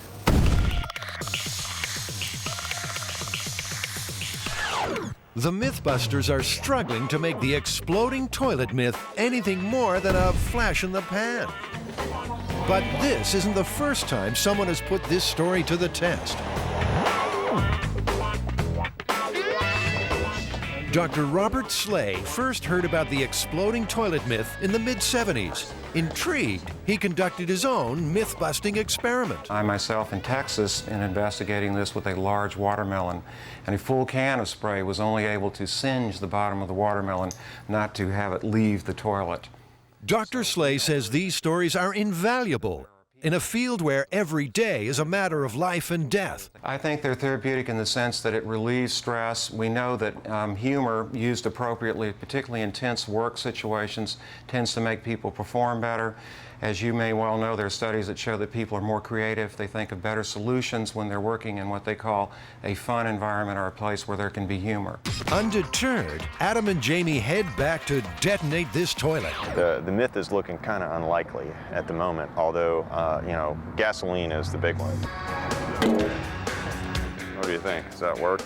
Oh, that's beautiful. Surely, dropping a cigarette into a pool of gasoline will produce some type of reaction. Let's get a wet towel ready in case the extinguisher fails. Silly housewife, pouring gasoline down the toilet. Are you ready? I'm ready. Lighting cigarette. Okay, I'm gonna drop it. 3, 2, 1, go. Nada. But the pool of liquid simply put the cigarette out. Try again, this time using the naked flame of the match. Let go.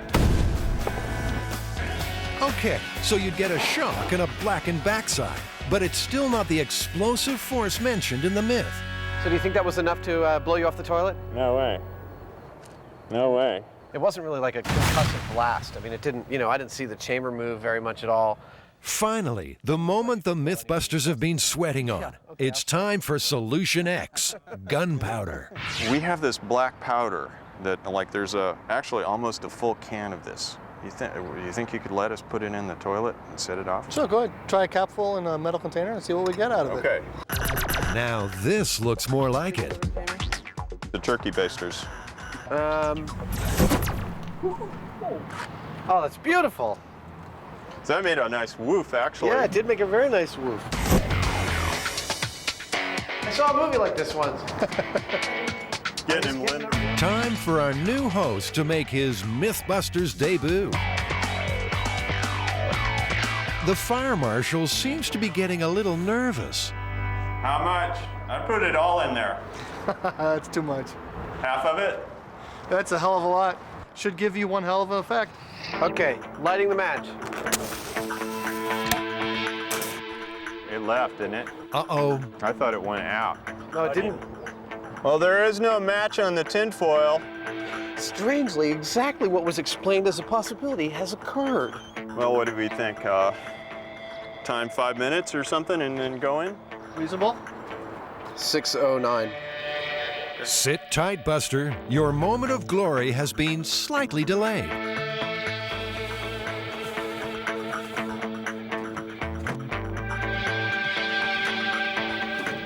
Chamber is sealed. Are we good to go? Yep. Ready. Go.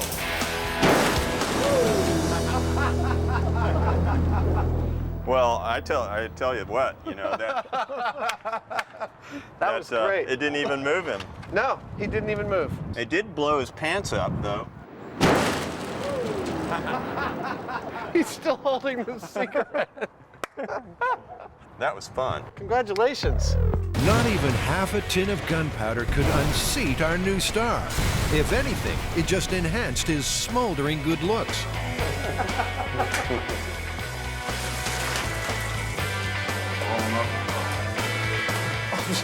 There you go.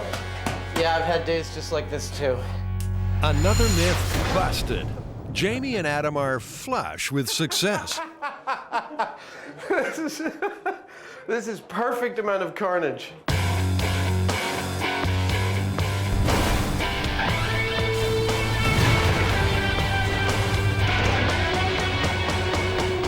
I'd say this, you know, there's no way that you can put any combustible into a toilet that would move you. And what about their new co-star? I think you work fantastically. In fact, we were able to set fire to his clothes, and he doesn't seem any the worse for wear. I mean, he smells a little bit, but I think he did fantastically.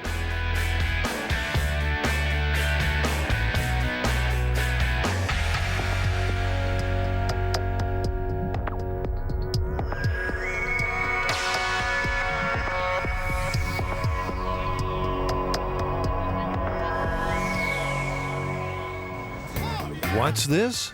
Adam and Jamie browsing in a sex shop? Your arms are totally inside of it. What sort of depraved myth-busting challenge could possibly call for such kinky clothing?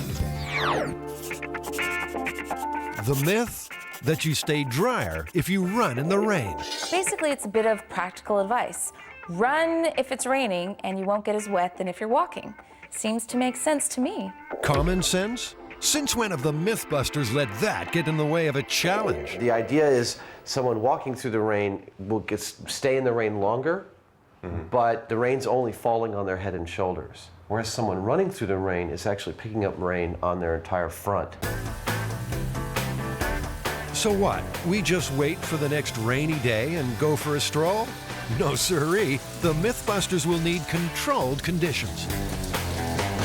We're going to have to be really careful about this. It seems like a simple thing. It seems pretty straightforward. Yeah, but there are actually a lot of factors to consider. You've got, you know, the velocity of the rain. You've got the speed that you're running. You've got all these different things to factor in there. The setup, an indoor course 100 feet long, which Adam and Jamie will walk, then run through in a downpour of homemade rain. They'll wear identical cotton coveralls, which will be weighed after each test to see how much rain they've soaked up. Now, all that means they'll have to manufacture some very precise precipitation. I think the hardest part's going to be getting really reliable, consistent rain, something that's realistic. So, you know, it's got to be the right velocity, the right drop size, nice even spread over a big distance like this for us to get a good, consistent run. At this early stage, what do Adam and Jamie think will happen? If you walk, you spend more time in the rain. That's your idea? I'm going to disagree with you just for the hell of it, and I'm going to say the person who runs through the rain gets wetter. When it comes time to run the test, Adam and Jamie will have to make sure their perspiration doesn't mix with the rain. So they'll have to wear something underneath their coveralls, something snug and form-fitting. Ah, so that explains the visit to the land of latex. Have you ever worn latex before? I've never worn latex before. Okay. I've heard it takes a lot of powder. This one, you get in through the neck. This one, you open up the Your shoulder. whole body fits to the neck. This is called, a neck entry, and all you do is stretch. It doesn't tear. I mean, it's built very strong, and you just step inside of it. This is kind of a cool feeling because it completely closes up around you. Do you want to try them on right now? I'm not attached to trying them on right now. It seems like a lot of work. But apparently, we're going to try it on right now.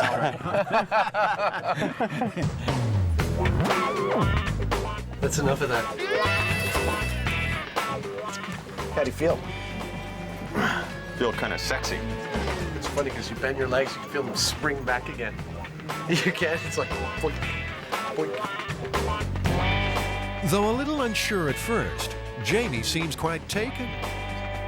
The next step, buy some piping for their homemade downpour. Are these things sealed just by screwing them in tight? Teflon tape. You'd have to Teflon tape. I'd rather use the goop. It goes together quick. Okay, I was trying to accommodate you. You were like, we're gonna have to glue all these together earlier. And when you've done special effects for as many sci-fi movies as Adam, you see irrigation equipment in a completely different light. Ah, yeah, here you go. This I've seen in more than one movie as the business end of some kind of big gun. So we need like 40 feet of half-inch pipe and 150 feet of the 2-inch pipe.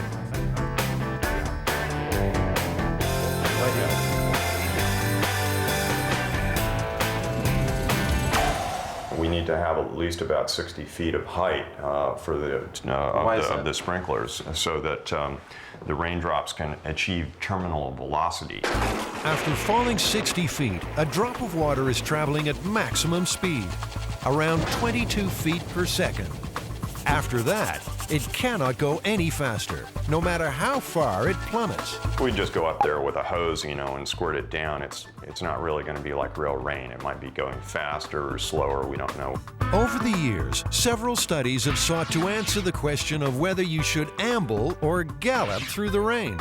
Meteorologists Tom Peterson and Trevor Wallace conducted their own experiment at the National Climatic Data Center in North Carolina. That's perfect. They simply waited for a downpour and stepped outside. We measured out an approximate course to try to get 100 meters, but we didn't feel like it was crucial to have exactly 100 meters because we weren't trying to see how much rain we absorbed in 100 meters, but the relative difference between running and walking. Tom walked, Trevor ran. Then their clothing was weighed. We won't reveal their results just yet. Let's wait and see how Adam and Jamie get on. Ironically, the heavens have opened, just as Adam and Jamie find the perfect place to whip up a storm. So here we are, Jamie. An Alameda Naval Base. Yeah, across the bay from San Francisco. You know, they used to paint C-130 planes in this room. It's a big hangar. Yeah.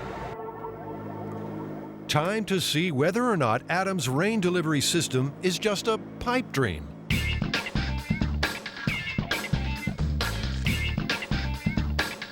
"150 feet of pipe with sprinkler heads every 6 feet. I'm actually really pleased with the way things are going. We've got half up already.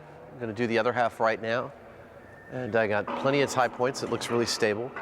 And as long as Jamie holds up on his end, we shouldn't be here too long. Jamie's working on getting water for the challenge. Not as easy as you might think on a rainy day. It's legal to tie into these fire hydrants, but you have to go through the fire department and you buy or rent a meter that allows you to tie into it and keep track of your water usage.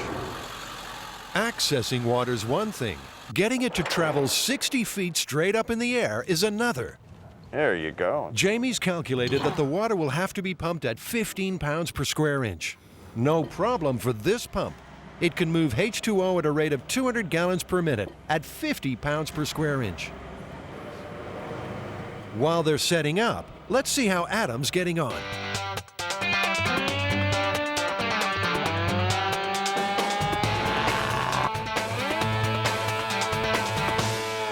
That might be enough, but you know what? I don't think so. Guess that means he's finished the rain rig. With the pipes in place and the water pumping, the MythBusters are keen to give the rain a dry run.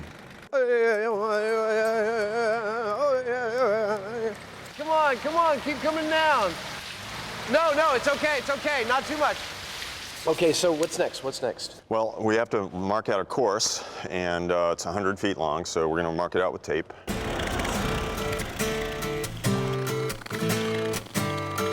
We need to get another roll and attach it to this so we can make it to the other piece of tape.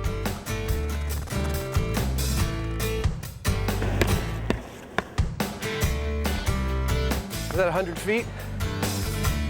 Are we too long? Just a hair.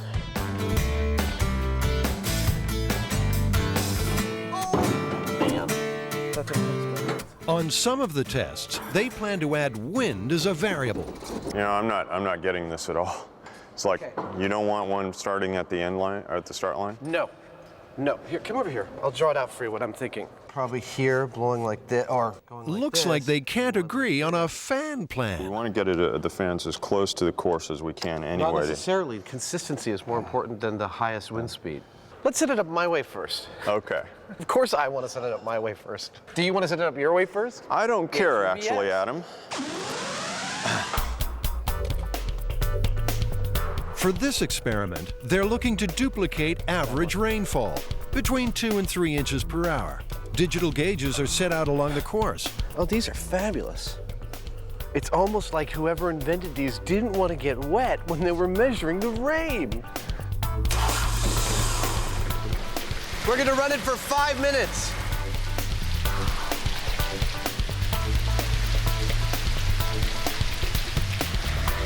I can't tell how big the drops are. So currently we're getting just about 1 3/4 inches per hour. We want to goose up the throttle just a little bit, and we should have the perfect amount of rain. I'm ready to dress up.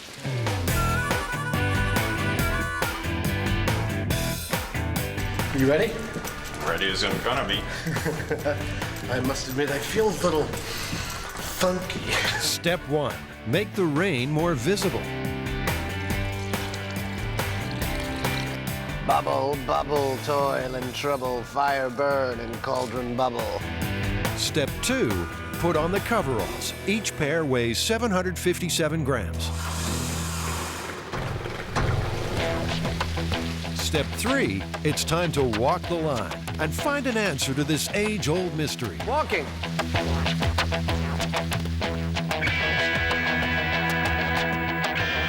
Our high-speed camera, running at 1,000 frames per second, captures every single droplet. Adam and Jamie will walk the course twice, once with wind, once without. And stop. Each take is timed. Then the coveralls are straight off and onto the scales. 785 grams. What was the original weight? 757. 757. Cool. So 18 grams of water. And the results faithfully recorded. Now, Jamie's turn to be under the weather.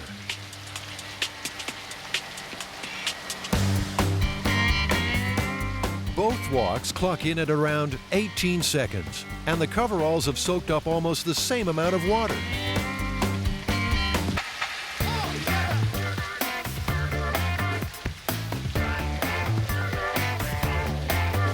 But what happens when Adam and Jamie up the pace? That can't be right. 798, significantly more. Adam's coveralls are 14 grams heavier after the run. Time to find out what our meteorologists gauged from their rain experiment. It's much better to run than walk, according to our model and the experiment. The runner was 40% less wet than the walker. On Jamie's run, the difference isn't as great. 793. But the raw data is still pointing to an answer that flies in the face of science. The results aren't what I expected at all, actually. The numbers are really close. We're only talking about a matter of a dozen grams here and there. So when we average it all out, I think it's going to show that running, actually, you get wetter, strangely. The difference is minute. Wind-blown rain makes the coveralls only a few grams heavier. The overall result, however, remains the same. At the end of the day, 8 pink-tinged coveralls tell the story. After the running, the rubber suits, the getting wet, crunching the numbers, what's the final result? What's the verdict? Better to walk than run. Really? Yeah, it was very clear. Over a 100-foot course with 2 to 3 inches per hour rain delivery, we got more than twice the rain per foot running than we did with walking. Is this one busted? This one's busted. Fact is that it's better to walk than to run in the rain.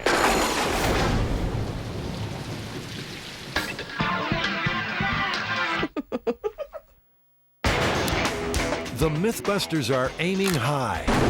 Adam and Jamie are unraveling the myth of the magic bullet. The bullet that delivers a deadly payload, then disappears. It's even been implicated in the death of a president.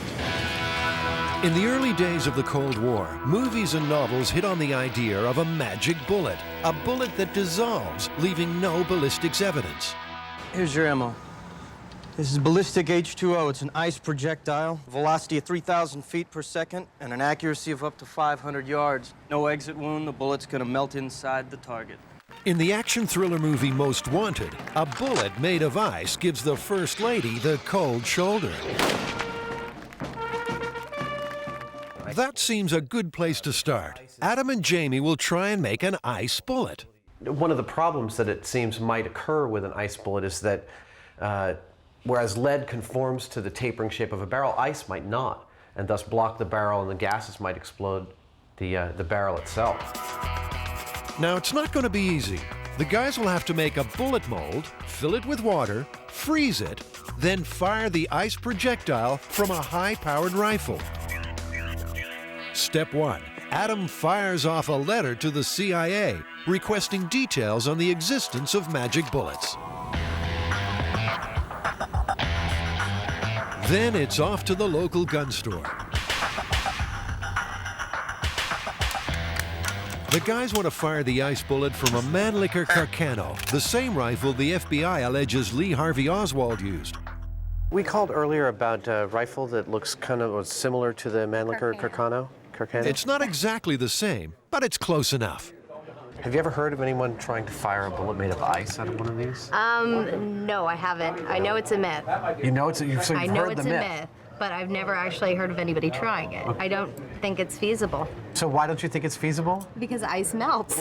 When buying a weapon in California, there's a 10-day waiting period, so it's back to base.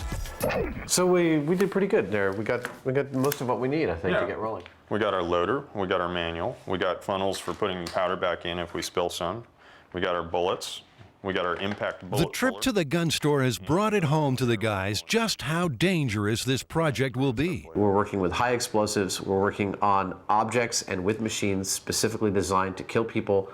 That safety's got to be paramount through every step of this. Anytime we modify a gun, even the slightest variation in loading the bullet into the cartridge can cause the thing to explode in the gun. It could be very dangerous. A big X factor is gunpowder.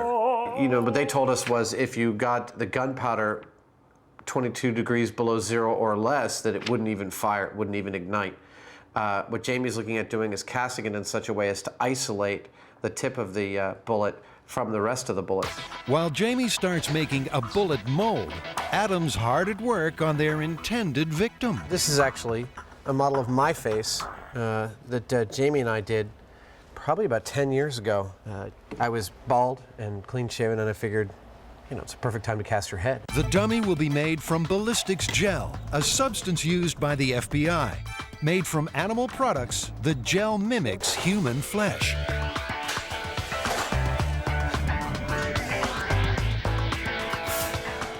Time to get sculpting.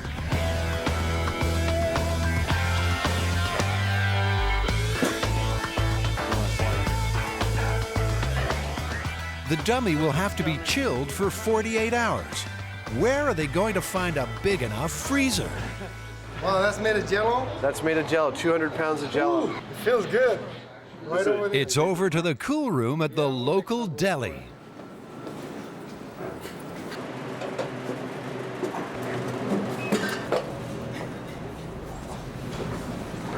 Thank you very much, Suhail. Sure, no problem. You guys coming for lunch? We got Jell-O on special. How's the bullet mold coming along? I'm trying to find a drill that will replicate the size of the bullet itself so that I can make a mold. Rather than pouring rubber around this and replicating it that way, I'm going to just drill a hole that is shaped like this in a block of aluminum that I can separate. A real bullet sits in a case, which is loaded with gunpowder. When the trigger is pulled, a primer ignites the gunpowder, and the explosion drives the bullet out of the case and down the barrel. Jamie will have to load his ice bullet into a cartridge for firing. That means getting the real bullet out. I barely see anything down there. That's a rim fire. Now, you're only supposed to use this tool on certain types of ammunition, but Adam never reads instructions. You know, I could have read the directions and it wouldn't have made any sense to me because I don't know what a rimfire bullet is. I would have been blissfully proceeding without thinking I was in danger. Well, I was raised up on a farm. Them's varmint bullets. Hey, be careful, you got stuff in there.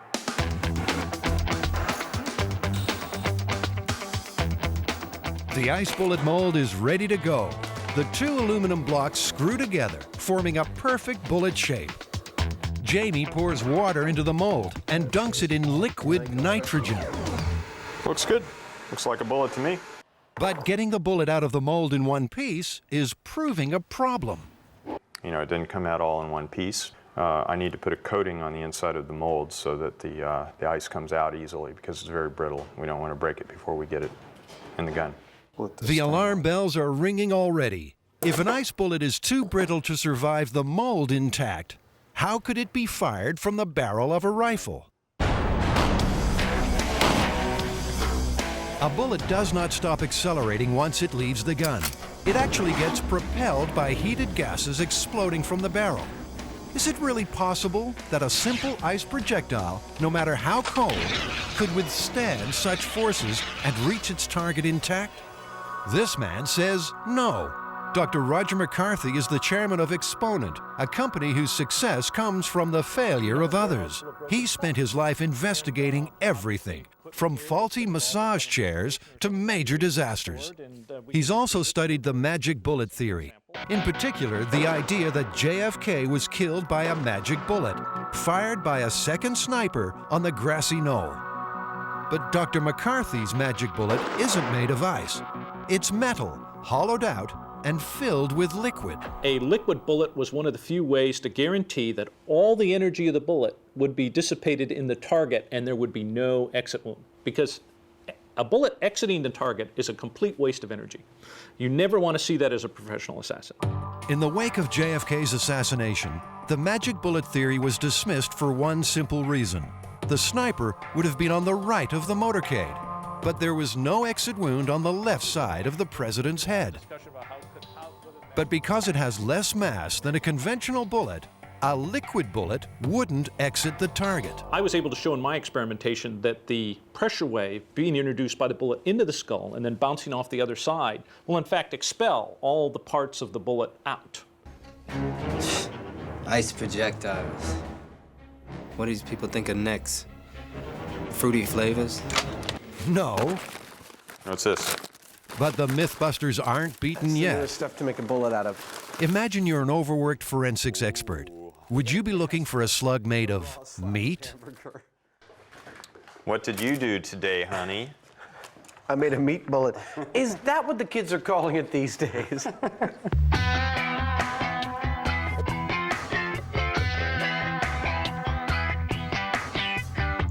That's a hard little steak. That's a loaded meat bullet. The result? Well, Adam's mouth's watering. I would bet you that this is the most successful test we have. Jamie's on a roll. He tries again. This time, a bullet made of simple gelatin. I've got a cold. This is looking really promising because it's not at all brittle. Why don't you mess with that? That's sealed up. That's pretty good stuff right there. Yeah, it's a little bit flexible, a little bit hard. It's a little bit country, a little bit rock and roll. Meanwhile, some interesting mail has arrived. A reply from the CIA. Operational files of the CIA are exempt from the publication provisions of the Freedom of Information Act. The files that would contain responsive records, if any exist, are not subject to search. What that seems to say is there's almost definitely something like this, but because it's being used, they can't tell us about it. It's not subject to a Freedom of Information Act request. Request denied.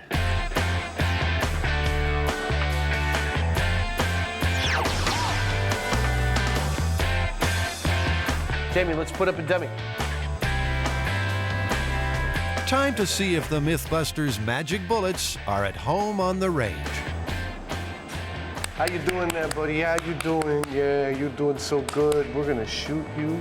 To make sure everything's above board, we've had to call in one of San Francisco's finest to oversee this shoot. I have a concern about what we do if the rifle doesn't fire, actually. If we get the round too cold and when we pull the trigger it doesn't fire, is it in danger of actually going off if it warms up? Yes, it can. That's why just wait a few minutes before trying to take it out. Wait a few minutes, don't approach it, just stay back. Okay. Just in case, the guys will fire the rifle using a remote rig. In this case, a piece of string tied to the trigger.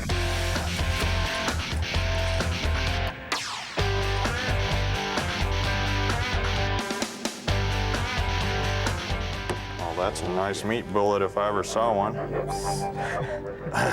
Which I never have. Back in the Army? But will it make mincemeat of the dummy? 3, 2, 1. Let's go take a look. The beef bullet exploded. Specks of meat are embedded in the torso. Unfortunately, there's also plenty of ballistics evidence left behind. It looks like half of the cordite didn't even explode, didn't even ignite. Yeah, I That guess was it less loud than before. Needs a certain amount of, stay in there-ness. Like it needs to plug the cartridge. Stay in there-ness? Yeah. Is that scientific? Maybe a gelatin bullet will have that elusive stay in there-ness. The gel is colored with food dye, so it'll show up in the dummy. Ready to fire, guys. Everybody ready? We are all ready. Let's go. There we go. Good. Grab the cord. And 3, 2, 1. Bullseye.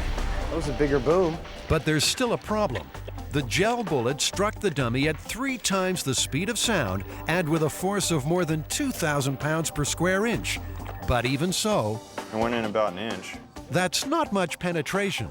If you compare the gel bullet with the effects of a real Carcano or a 6.65 millimeter round fired from the same rifle, you can see that the frozen gel just won't work if firing over a distance. Now, how do I know which one's in the chamber? The guys have more success with a smaller firearm at close range. Judging by this, it's the best of all of them. That it stayed intact and went all the way to the bone there. Yeah, point blank range. But if you have to be that close to the target, then you have to fire your magic bullet from something that doesn't look like a weapon. So, Jamie, what are your thoughts about turning one of these into a gun? Well, do we want to shoot it like a rifle, like that? In 1978, an umbrella was the weapon in the sophisticated assassination of a Bulgarian defector. Georgy Markov was the victim of the most bizarre murder of modern technology, a sophisticated metal pellet fired from an umbrella into his thigh. Analysis showed the poison to be ricin, 70 times more lethal than the cyanide on the right. That umbrella insertion was brilliant and much more effective than an ice bullet. The ice bullet, bullets are not subtle. And the best bullet draws everybody's attention, including the victims, immediately. In true MythBusters style, Jamie's going to build his own umbrella gun from scratch. A chamber near the handle will be charged with compressed air from a dive tank. That's great, Jamie. The air will drive the gel bullet from the umbrella tip at supersonic speed. It's a big call. The CIA would spend years developing such a weapon. Jamie's got 3 days. I have no idea how fast that's going to propel something, but... I mean, in the realm of what we've done for MythBusters, isn't this kind of one of the most dangerous things we've tried yet? Probably. I mean, there is a lot of energy in there, and it's not to be underestimated. Like I said, it will remove flesh from your bones. We're making a super high-pressure gun here, and so I'm trying to keep it really simple and also make sure that it's safe. So I'm overbuilding it a little bit.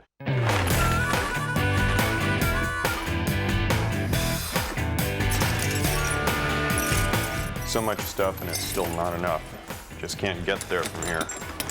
Gotta make everything from scratch. In the butt. I'm gonna try one more thing.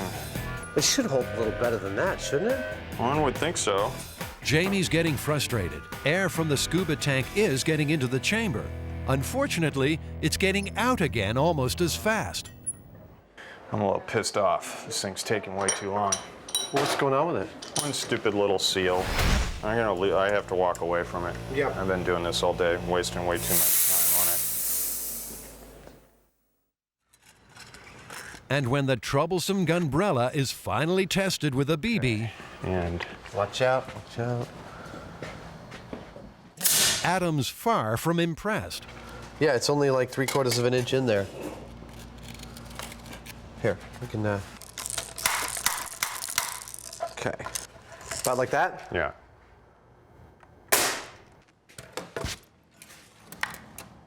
Interesting. It looks like it went in deeper. Say 7 inches. That's interesting. What, did you waste your time? Did you just waste 3 days on this? Could be. Right off the bat, I think it's actually kind of disappointing. I mean, I spent 3 days working on this like super high-powered air reservoir to fire this thing, and this, you know, $50 BB gun outperformed it right off the bat. I could have modified this to fit in that umbrella in a couple of hours. Adam scavenges a CO2 canister and trigger from an old air pistol.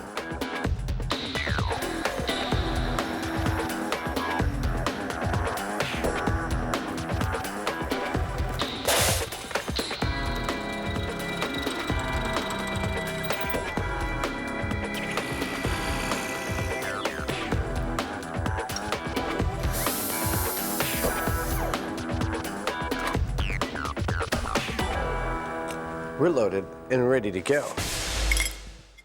CO2 cartridge from the pistol. Yeah. Loaded into the barrel, which goes up the center of the umbrella's chamber and comes out the tip. And the trigger mechanism will be like a ball bearing on a leaf spring going, because that gun fires the same way the other one does, just a weight against that thing. Okay. That pretty cool? Yeah. So umbrella's at 30 paces. Looks like we're going to be pitting your umbrella against my umbrella. My umbrella's going to take you down. We'll see about that. Absolutely. You won't even know it's an umbrella. I mean, you won't even know it's not an umbrella. In California, a weapon like this is illegal, but we have police permission and supervision. Umbrella guns loaded, point blank, in 3, 2, 1. Wow. That was really effective. That went all the way into the sternum. I mean, that went all the way in. The projectile is tiny, but could easily carry a lethal dose of poison. Both umbrellas worked better than the real guns. Looking at this 22 hole, Jamie, I see burn marks around the edge, whereas our 2 umbrella guns left absolutely no evidence at all that it was even a ballistic hit. It's just a hole. Yeah, and they did just as much damage. Absolutely. I mean, I think they're the cleanest things we got today. I'd go with the air gun. I'd go with the air gun myself. And the magic bullet? It seems any substance that would melt inside a human body is too fragile to be successfully fired from a high-powered weapon. So, myth busted? Absolutely. Does Roger McCarthy believe JFK was killed by a liquid bullet fired by a second sniper on the grassy knoll? And the answer is, we'll never know until the National Archives finds President Kennedy's brain. Because President Kennedy's brain was not buried with his body.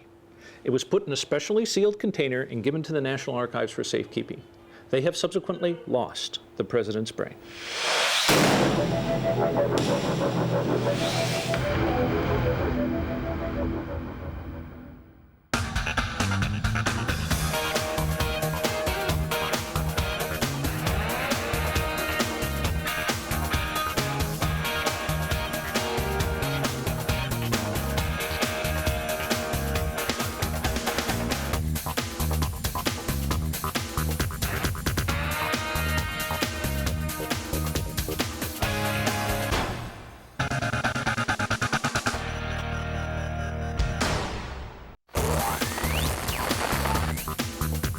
In this episode of MythBusters, get ready to rot. That pig's gonna be one big bag of maggots. Heard about the car with a big smell that won't sell? The smell from over here is horrifying.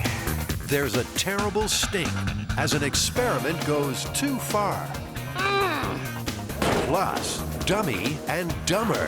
A MythBusters superstar chases a raccoon down the drain to test the myth and blows a hole in the story. Who are the MythBusters? Am I missing an eyebrow? Adam Savage. I always enjoyed seeing Adam in pain. Oh! And Jamie Heineman. Jamie wants a big boom. Between them, more than 30 years special effects experience. Feel kind of sexy. They don't just tell the myths, they put them to the test.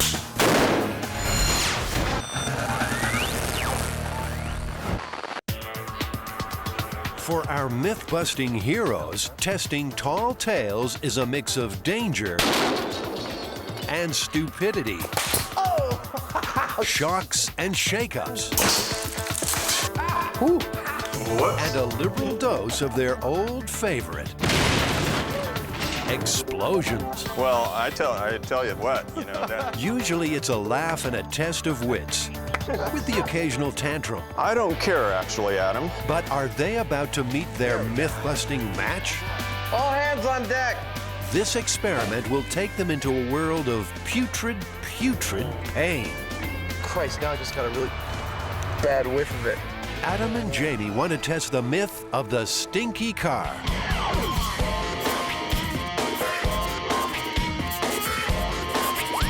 This actually is perfect for us, this one. It's kind of gross, but it's excellent. It's been told for years. And the idea is always the same, that a really valuable car is on the market for a great price. No one will buy it because of the smell. Turns out that someone has died in the car, and even though they've attempted to clean out the smell, it still persists, and even at this great price, no one will buy it. Our queen of folklore, Heather Joseph Witham, picks up the scent of this story. You've got a young guy who wants a really hot car, usually a sports car. And young guys can't afford sports cars, and they can't afford nice cars, certainly. So this is the only way that this sort of blue-collar, working-class young guy is going to be able to get such an awesome car. But sort of the moral of the story is that the blue-collar guy never can get something that he won't be able to afford like this unless it literally stinks. So what are the ingredients in this recipe for rankness? We need a car, and to simulate a rotting human, a pair of pigs that have died of natural causes. The method to the madness is simple, on paper anyway. Put pigs in car, leave to simmer for 2 months, then see if you can clean up the mess and sell the car. I expect that this is going to be pretty bad, actually. I'm not looking forward to it, and yet I am. Let's work on the least disgusting part first, buying a second-hand sports car. Well, are you guys on schedule or what? Are you Tom? Yeah, I recognize you two. Tom has an '87 Corvette for sale that looks about right. This is my baby. Looks pretty good. This is Tom's 5th Corvette. It's a love affair that's been running since the 60s. Has anyone died in this Corvette? Not to my knowledge. Not to your knowledge? No. Have you heard about the myth of a car that was so stinky that no one would buy it, even though it was a really good deal? No. Okay, time for a test drive. I always like a car that's got 4 or 5 controls just for your ass. I'll be back in 5 minutes. That Corvette is a nice looking car. You know, it's really sleek, really sexy Americana. Okay, there's some power there. Oh, more than I'm used to. The Corvette was the first all-American sports car. Chevrolet began production in 1953, and these stylish muscle cars quickly became classics. They've been building Corvettes ever since, 1 million on the road today. And at the wheel of every one of those cars is a very passionate Corvette fan. What we're about to do to that Corvette is going to make a lot of veteran Corvette owners all over America squirm. You know, I mean, this is an absolutely horrible thing to do to a beautiful car. Okay, that was fun. You'll enjoy driving this back to San Francisco. I think we should get it. Yeah, I like it, and I think it's hot. It's a done deal. But for Tom, there's a little twist in this transaction. Farther than that. Oh, really? You want to tell him? We have, waiting eagerly for this car, a recently dead pig that we're going to put in there and let it sit for about maybe a month or two. And I wondered what you feel about that. Well, not real happy, to tell you the truth. I mean, because it's a really nice car. What do you think all the other Corvette owners across America are going to be thinking about this when they see it on air? When you put a dead pig in here, they're going to think you're nuts. They may be right. Yeah, baby. Time to take this machine back to the MythBusters workshop and get it ready to rot. Adios.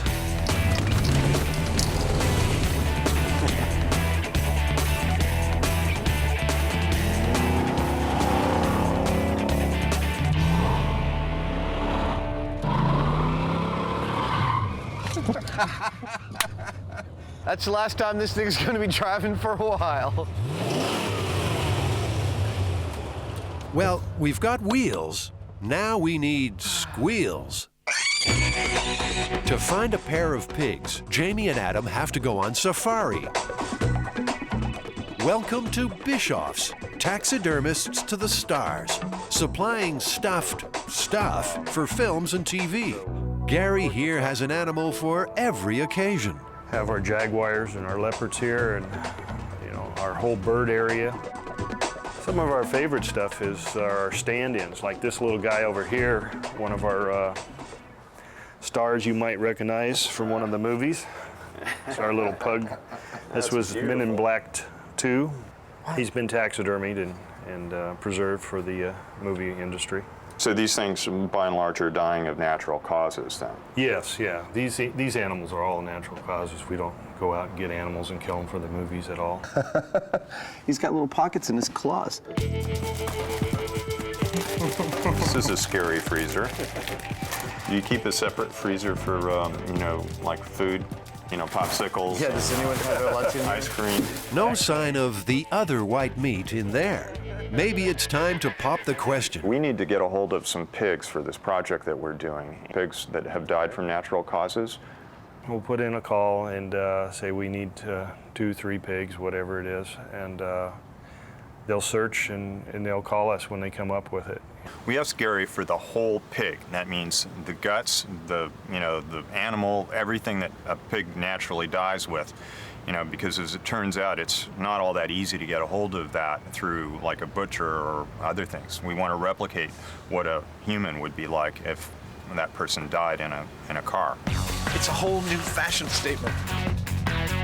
A week and a half later, the pigs are here. I've got a dead pig in the truck. They have just died of natural causes on a farm. The funky phase of this experiment is about to begin. No, I'm gonna tape these up, man. I don't want this touching me anywhere. I'm ready to put on a second painter suit.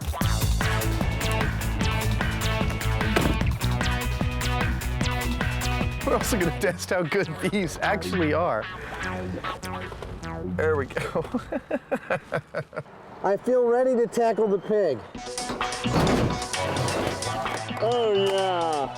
As the boys struggle to get a grip on their stunt hogs, a nose-withering stench begins to take hold of them, the air, and everything these putrid porkers come near. Hey. I think it's already hard to sell this car. All right, let's close it up. Well, we'll come back in 3 months and see how it looks. Not so fast, Adam. There's still a few little ham-fisted hiccups coming your way. How come the lights are on? Are they pressing on a brake or something? Yeah, that's exactly what it is. The pig is pressing on a brake. In fact, I'll say that there's nothing we can do about it. Rather than face the horror of more pig wrestling, Adam decides to disconnect the battery instead of moving the pig off the brake. It's a shortcut that will come back to haunt him. Next step, seal the vehicle.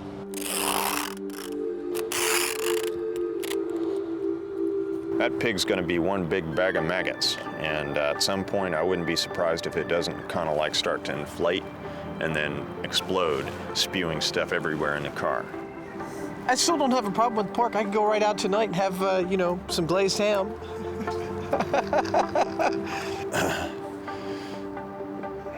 Damn, it still stinks. That guy missed the party. He's all like, yo, let me in, dudes. Yo, I know you got some good snacks in there. And they're all like, yo, dudes, we got all our kids in here. We can't let you in. The Corvette is finally locked and loaded, but there's still a hint of trouble in the air. Yeah, now, Christ, now I just got a really bad whiff of it. My main concern is that the car seal them up. I really would just as soon not have that horrific odor in front of my shop for the next 6 months. I don't want the smell getting out of the car. And right now, Jamie is convinced that smell has broken out and is making a dash for freedom. He reopens the car and tries to seal it even further. What's going on, hombre? Hop in, you want to take a ride? Thanks, but no.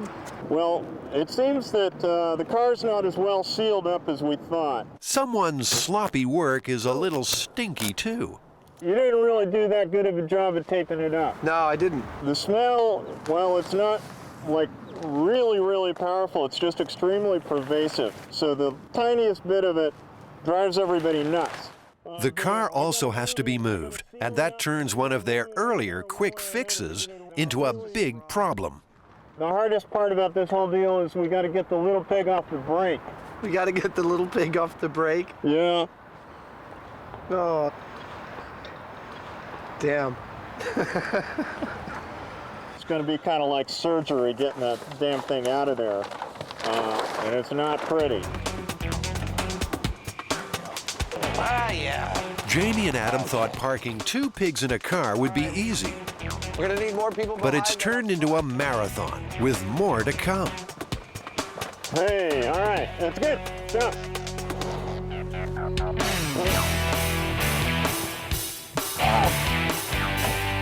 Okay, well, I'm now going to be lifting that up. You're going to be licking that up? Yeah, that's it.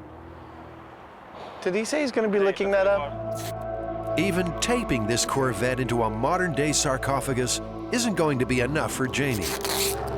Next, he calls in a pyramid for its burial, a hopefully smell-proof shipping container.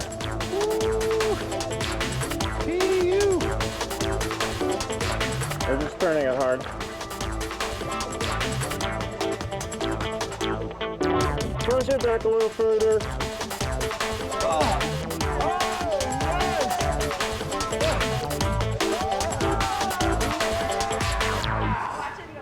That was incredible, you people. Fabulous. I didn't think it was possible. Ominously crawling around the floor of the container, our first maggots, a taste of the trauma to come. For now, the car is sealed and set to stew for 2 months. Will it set a new benchmark for stench? Find out later in the show when the real horror of the stinky car begins. Woo! This is horrifying.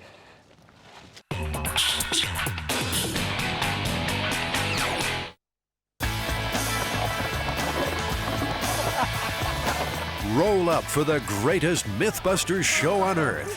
How could a rat up a drain pipe, a roasted toy raccoon, and a sharp-dressed dummy turn into a disaster area? Take your seat as we ride the Raccoon rocket. In 1998, in Carbon County, Pennsylvania, apparently some good old boys, from the sounds of it, were hanging out on their porch, drinking beer, and they saw a raccoon go by, and so they all opened fire on it. So they noticed that the raccoon's taken refuge in a drainage pipe. So one of the smart fellows goes over to the drainage pipe and he pours gasoline down there and he tries to light it. Unsuccessful at doing this, one of them decided to go down into the pipe to better light the gasoline and get the raccoon out, at which point the gasoline actually did ignite and it shot this guy. out the tube at a high rate of speed. He goes shooting straight out of this pipe, and he flies about 200 feet right over the house and falls and manages to get up relatively unharmed. Well, it sounds like we have all the information we need to proceed. What is the plan? Have you got a plan? Well, we need a big-ass pipe, I guess a sewer pipe. It's got to be 20 feet long, 3 feet in diameter. We got to have 5 gallons of gasoline. We have to have some means of igniting it safely from a distance. I have one more question about this. What's that? Which one of us is going to get launched from this pipe? Well, you, of course. You know, much as I'd like to do it, it sounds to me like it's a job for Buster.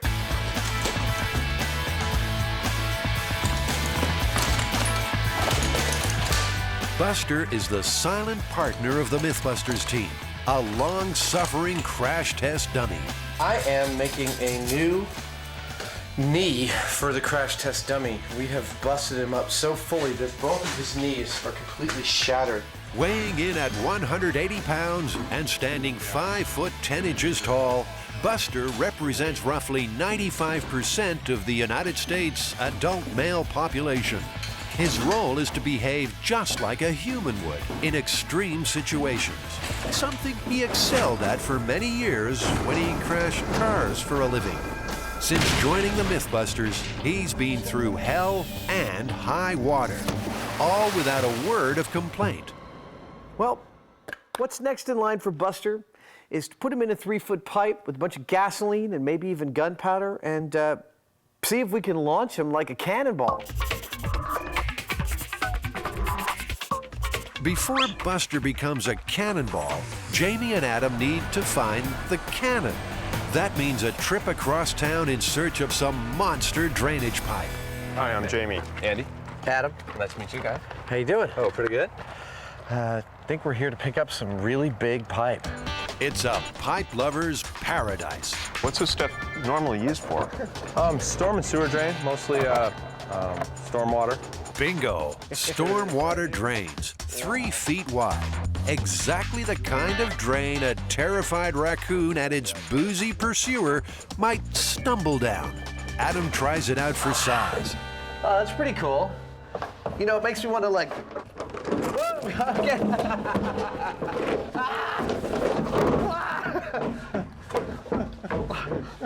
All right, that's enough of that. After a peek at the pipe, Jamie's mustache is twitching. It's all a whole bunch of stupid stuff. The more he thinks about this wild raccoon chase, the more he thinks it's the truth that's gone down the drain. The biggest problem that I see is that you can see that I fit pretty easily in this pipe, and there's a lot of room around me, a lot of air room. And so even if there is a big blast, all this air is just going to go right past me if there's no seal. Thank you. This is one of the rare occurrences where Jamie and I agree all the way down the line on this. He's right. It's the problems are myriad. The myth is almost patently ridiculous just on its face. But when there's a hint of flames or explosions in the air, the MythBusters will make it happen. I think one way or another, we are going to propel that dummy quite energetically out the end of this tube. I don't think it's going to work quite the way the myth says, though. Let's bring on this raccoon.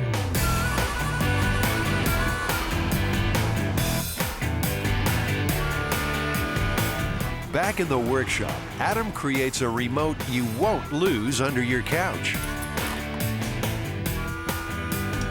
I've got this lighter rig, which we've used before on MythBusters.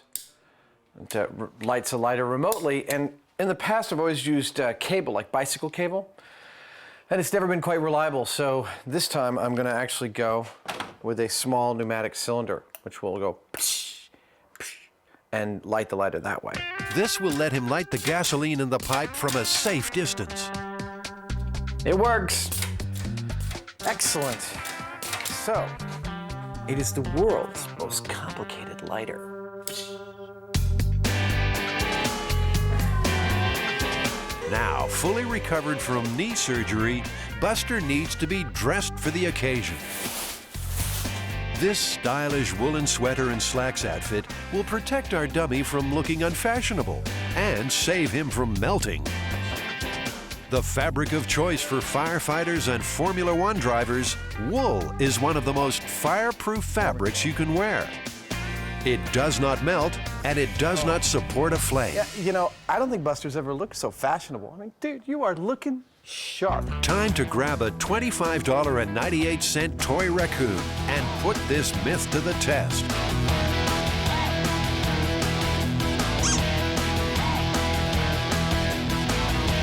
Our firing range is an abandoned airfield on the outskirts of San Francisco. Job number 1, get that pipe into launch position. For this, our boys will need a nice new toy. I think this is the biggest thing we've driven yet. Very, very, very cool. Yeah. But does anyone know how to drive this thing? So did you get any instructions on it? I did not. A few quick tips from the backhoe delivery man, and Adam is an instant expert. This goes side to side to side. You can drop this pin in the center. Okay. And it'll lock it. Yeah, it'll lock it from going like this.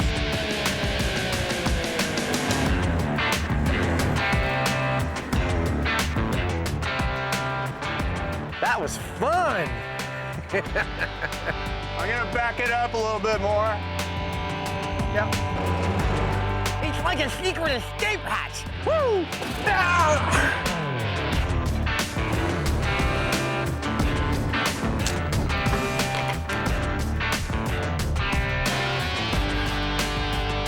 You know, he's taking an awful long time to do this. I think he's having just a bit too much fun. Finally, our cannon is in position. Well, we've just covered the pipe with dirt, and so I guess we're gonna pour some gasoline down there and light it with the dummy in the tube. We pretty well know that nothing's gonna happen. We'll get a big whoosh of gasoline out of both sides of this tube, but besides that, it's not gonna launch this dummy in any way. The stunt is ready. So where's the fall guy?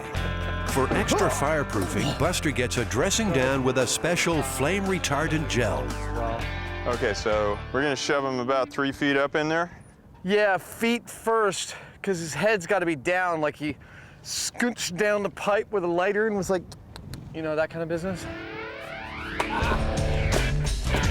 The scene is set exactly according to the myth. We have one not-so-smart man, Buster, who's crawled down a 3-foot-wide drainage pipe, chasing a raccoon. Like that. There we go. Like this? Yeah. The raccoon's probably all the way at the very end, you know, up against like a steel grate or something like that. So he's probably like right here, trying to be as threatening as a raccoon soaked with gasoline can be. Okay. Let me get my automatic match. The MythBusters team gets ready for launch. Cameras will cover it from every angle. Sensitive equipment is protected by a bulletproof plastic shield. A baby fire truck is at the ready. And it's Big Daddy, just in case. Excited, we're gonna blow some stuff up, then we go home. Now, Jamie adds the final element, 5 gallons of gasoline.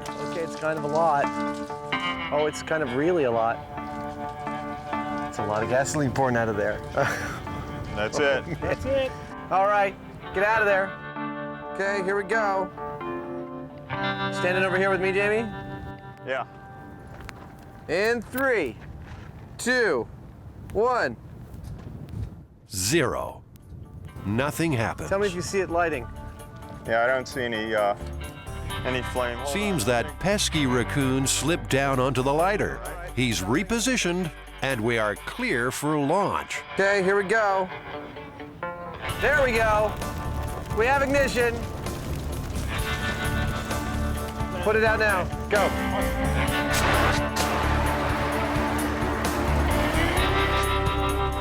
Well, that wasn't nothing at all. Nope. That was like a little campfire. Well, it probably would have set the whole tube on fire after a while. It singed the heck out of our raccoon. Let's see how our raccoon did. That's one piping hot toy raccoon, all right. But not much else, and certainly not enough to satisfy the destructive desires of these 2 strange men. The myth is in fact busted. But there's always two parts to a MythBusters story. There's replicating the myth, and then there's duplicating the result. And we replicated the myth, we got nothing. Now it's time to see what it takes to launch him out of that tube. I think we're gonna have to go back to the shop and think this one through. It's not trivial to turn this 20-foot-long tube into a human cannon. We can't just put gunpowder behind him and hope it'll launch him. It's just gonna blow him up. Back in the shop, Jamie's mind contorts around a devilish conundrum. We pretty well know that the dummy's not going to get launched out of the tube, just by sitting there. So we've got to put a container around it that actually remotely seals the dummy in the tube. He needs to make a tricky device called a sabot.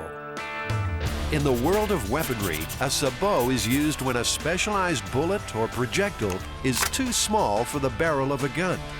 The sabot fits around the bullet to seal the chamber so the blast from the gunpowder can send it firing out of the barrel. It's hard enough remembering how to say sabot. Now, Jamie has to work out what to make one from. That's about 2 feet, so darn, that tube's big. It's gonna make me work. What about stretching a car inner tube around that and inflating that and squeezing that between a couple pieces of ply? These two professional problem solvers go into the MythBusters mind meld. Put two of them around there and then they gasket to each other. We fill them just up enough. Stretch it out onto there. We could probably back it, I'd say, with one piece of ply. Around and around. That would make a very dense thing. Suppose it's just like 4 gaskets of plywood. Out of the brain blender comes a juicy plan. The sabot will be molded from foam. Oh, Jamie, that's beautiful. Easy as pie. But, usually things don't work this easy. 35, geez, you're within a 1/4 inch. Yeah, seems like it should be perfect. So without this thing, gases would just go past the dummy and not propel him. With it, it blocks the chamber, and hopefully it will carry the dummy with it out of the barrel. The sabot will fall away in its 4 parts as we've designed it, and the dummy will continue on his trajectory. Let's hope the plan stays on target, because back on the firing range, we are now working with dangerous explosives. Second circuit, just to the end of the tube here, and then if we have a problem with the first circuit, we'll just tie into this. Sounds good. So I'll tie this on and throw it down? We want to fire a 180-pound projectile 200 feet. So, how much gunpowder will we need? Well, in World War II, the guns of the mighty U.S. battleship Missouri used 660 pounds of explosive powder to launch 2,700-pound projectiles with a range of up to 23 miles. There are no records of Raccoons being present on the USS Missouri. Back up on the backup. Preparing to launch. John McLeod normally creates pyrotechnics for Hollywood films. Today, he's cooking up a different kind of blockbuster. We're using 10 1-pound cans of the GoX black powder. That should give us a pretty good bang. Buster is locked in the sabot and loaded into the pipe. Okay. Oh, yeah. Oh, baby. Okay, we need a little more push here. All right, here we go. Okay, ready? That's good, right? Well, that's tight, huh? That's pretty good. Cue the bomb. So that's the 10-pounder, isn't it? It's a 10-pounder. Don't look like much. Not until it goes off. The local geese are heading south to safety. You think they can tell we're about to blow something up? John will use an electric detonator to ignite the powder. With the wiring all checked, it's time to seal the end of the pipe. Look at that, that's perfect. All right, I'm gonna bury it. The pipe must be plugged to direct the force from the blast towards Buster and send him out the other end of the tube. Will it work? That's in the lap of the gunpowder gods. I think if any, the worst thing that could happen was it would rupture the back end of the tube and maybe shoot dirt and sand and possibly little rocks. It's also, I'd say, 50% likely that it stays back there in the tube and the whole thing just blows up. That's totally acceptable to me as well. The whole damn thing could blow up for all we know, but our best shot is that it's going to come out of there, and it's going to come out really fast, and it's going to look really cool. Jamie is so confident, he's parking Buster's wheelchair right where he thinks he'll land. Jamie, you hoping to catch him? Yeah. All right, That's about the most optimistic thing I've ever heard. If you catch him, I'll give you $100. Okay, let's put this Big Bang Theory into practice. You got some? You want to put some protection on there? I think I'm all right. He thinks he's all right. Firing in 3, 2, 1.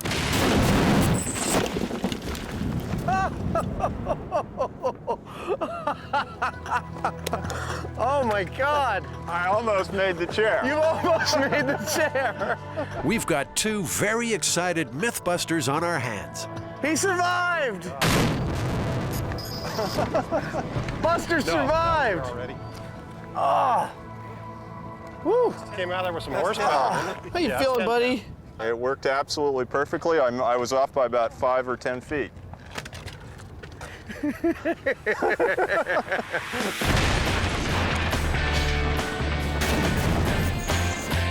Buster heroically executed a textbook superhero-style exit from the cannon.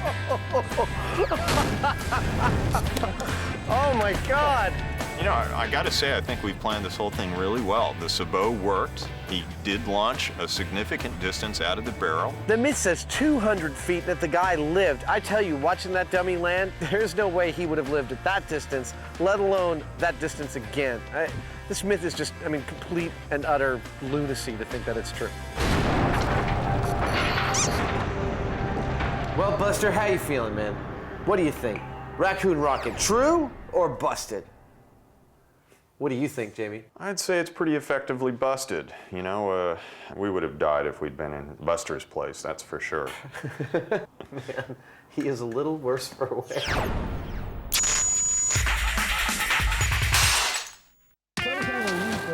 You've heard the fairy tale of the 3 little pigs, right? Well, in this myth-busting moral, one got away, and the other 2 have been quietly decomposing in a 1987 Corvette for 2 months. Huffing and puffing? You bet. The moment Jamie and Adam open the doors of that car. And it might be the Mythbusters house that gets blown down. They're testing the myth that if someone dies in a car, it can get so stinky you can't clean it and you can't sell it. Time to call in an expert in extreme cleaning. Neil Smither runs a business called Crime Scene Cleaners. It's a cleaning maintenance service specializing in biohazard, primarily homicides, suicides, accidental deaths. We're really known now for doing just extreme cleanups, stuff other people just won't mess with. He knows exactly what the stinky car of the myth would smell like.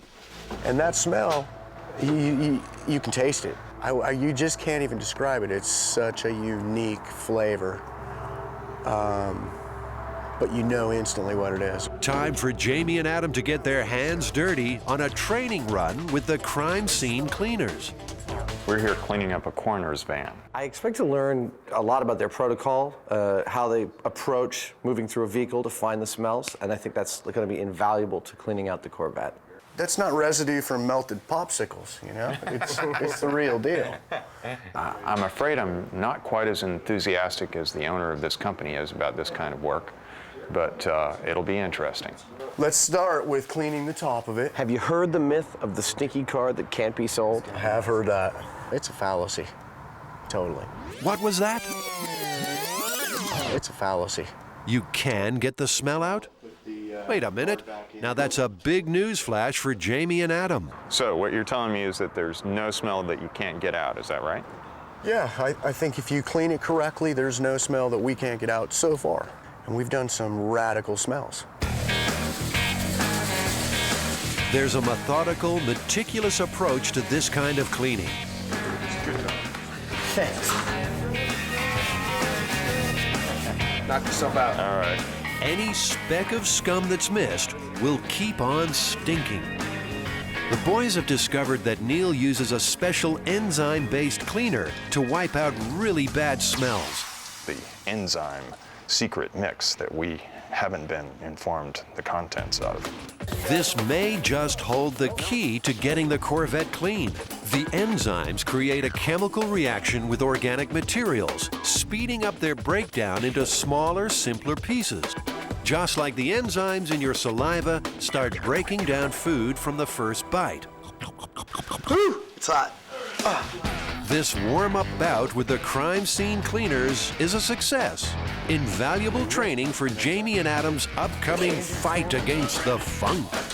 Well, you know, it's really helpful to talk to a professional about this kind of thing. You know, we just kind of go in and start doing it. I thought the myth was entirely possible and plausible when I first heard it. But talking to Neil and seeing how well this stuff works, I think we might be able to clean this car out, and it might not smell at all. Either it is cleanable with the enzyme or it gets ripped out, and we will get that car clean.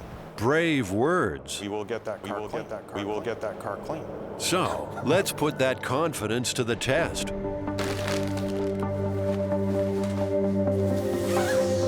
It's been 2 months since this car was turned into a stink bomb. Now, it's Judgment Day. Time to terminate any fresh air on the MythBusters doorstep and open that awful container. Watching on is the nose that always knows, Neil, the extreme cleaner. I'm catching whiffs here and there, and it's pretty typical. I'll have a better indicator once we get in, but right now it just smells like standard death. All right, well, oh man. And while our rookie cleaners look like they're ready to enter Chernobyl, the pro calmly knocks back even a nose clip. No, I'm okay. It's not that bad. Now the car has to be rolled out of the container and into the yard. Oh, yeah. Oh, man. Oh, that's foul. Oh. They're not gonna bite. You should see the comments. Climb in. All right. Here we go. Go for it, Hyman. Oh, man. Well, one thing that bothers me is that it is totally, it's raining in there. Like any place that I move around, I'm like gonna get covered with, I mean, I hope these things are waterproof. Are these waterproof? Not really. I mean, those are more than anything else. I would just hurry up, just get it done. Oh my God. That is horrible. The pig's sort of like sealing off the whole area. It's like flowed over the parking brake. He's gonna have to think awfully fast, coated with gore. All right, we're moving the sandbag here. Yeah. Here it comes, here it comes, here it comes.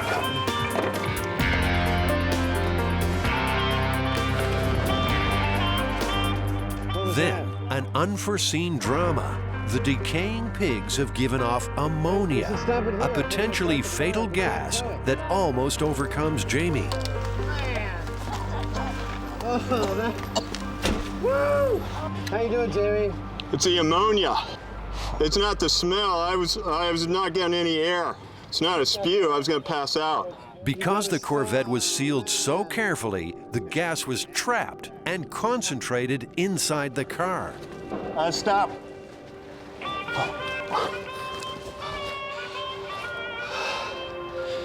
Oh, man.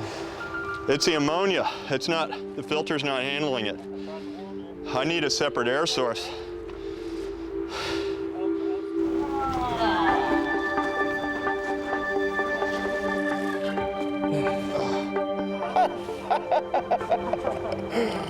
Oh my God. This thing was useless. As the whole grotesque reality of this car lover's catastrophe hits home, the MythBusters are reeling.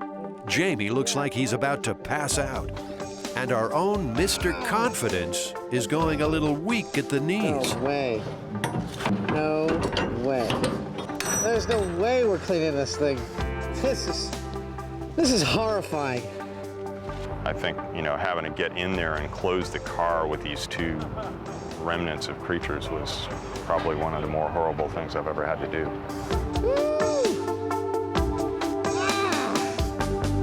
What's the worst thing you can imagine? Hey, Adam. I can't get past this. Oh, it's disintegrating. Oh. The ever-helpful Neil is just glad it's not him. I would just put a bunch of paper towels in and let the paper towels soak up as much of that liquid as you can, because you're gonna have to get in there, you know, literally laying down to get to the bolts. Are you gonna lay in that puddle? I really, you know, I won't be sad when this day is over. This is a severe cleanup, no doubt about it. Oh, man.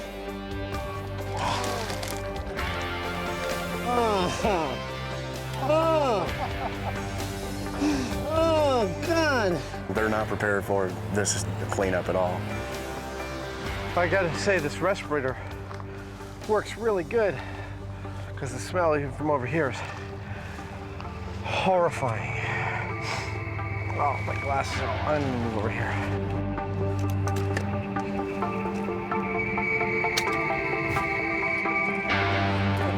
When you pull the seats, you better have something to contain them, because they're gonna pour liquid.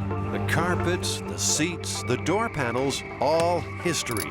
And there's a lot of work left. Well, we got all of the wet stuff out of there. There's still little dribbles here and there, but, you know, shoot, we must have removed about 300-400 pounds of wet something.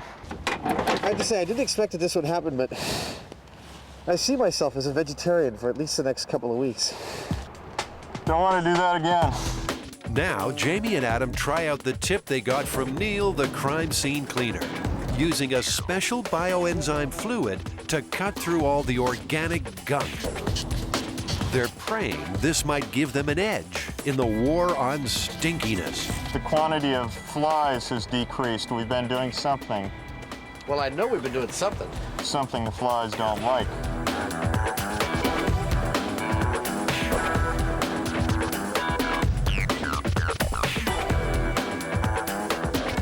Something's really bad right here. Now it smells like a diaper, a really bad diaper. If my baby's poo smelled like that, I'd take him to the hospital immediately. After a full day of frantic, forensic scrubbing, the boys are coming to grips with a grim possibility. Corvette lovers, cover your ears. This car may never drive again. Are we actually cleaning a car to get the stink out, or are we just removing all the stinky bits and ending up with a parts car? Seats were so bad that they were just falling apart. So what are you gonna do? If they cost $6 grand, the car's not worth that. I think we can get the stink out, but I'm not sure that we end up with something that's really a car. We can safely say one part of this story is true. It is possible for somebody to die in a car and ruin it. But can it be completely clean? Even Neil said it would take his boys several days to get rid of every last thing and put it back together again. There's no doubt in my mind that we could resurrect the car. The only question is whether it's practical or not. I mean, the place where I think you would never get it out is like all the air conditioning system and the ducts and stuff. I know all that stinks. We could clean the car perfectly and be like, it's done. And we turn on the AC and be like, ah, you know. Given the way the car smells now, even selling it for parts is going to be pretty difficult. I tell you, if I took one drop of the juice we cleaned up yesterday and put it in your car, you'd want to sell your car. So what's the final verdict from the Mythbusters? Jamie would be quite happy never to see that car again. Oh man, that is nasty. That myth's busted. There's no way you're gonna sell the car after that. You know, Jamie, I want to get away from this smell as much as you do, but unfortunately, we said we'd make a stinky car, that we'd try and clean it out, and that we'd sell it. So we got to go through the third phase. We got to try and sell that car, even if it's only for parts. Bummer.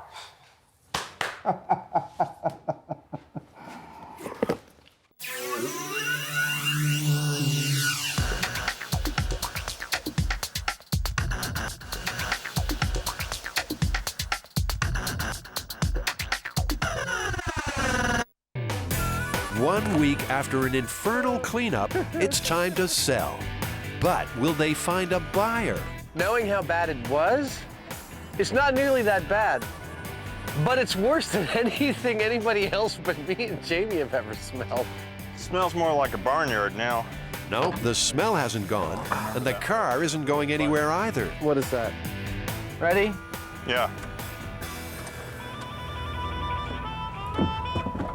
Nothing. I'm not sure I'm getting any power at all to anything.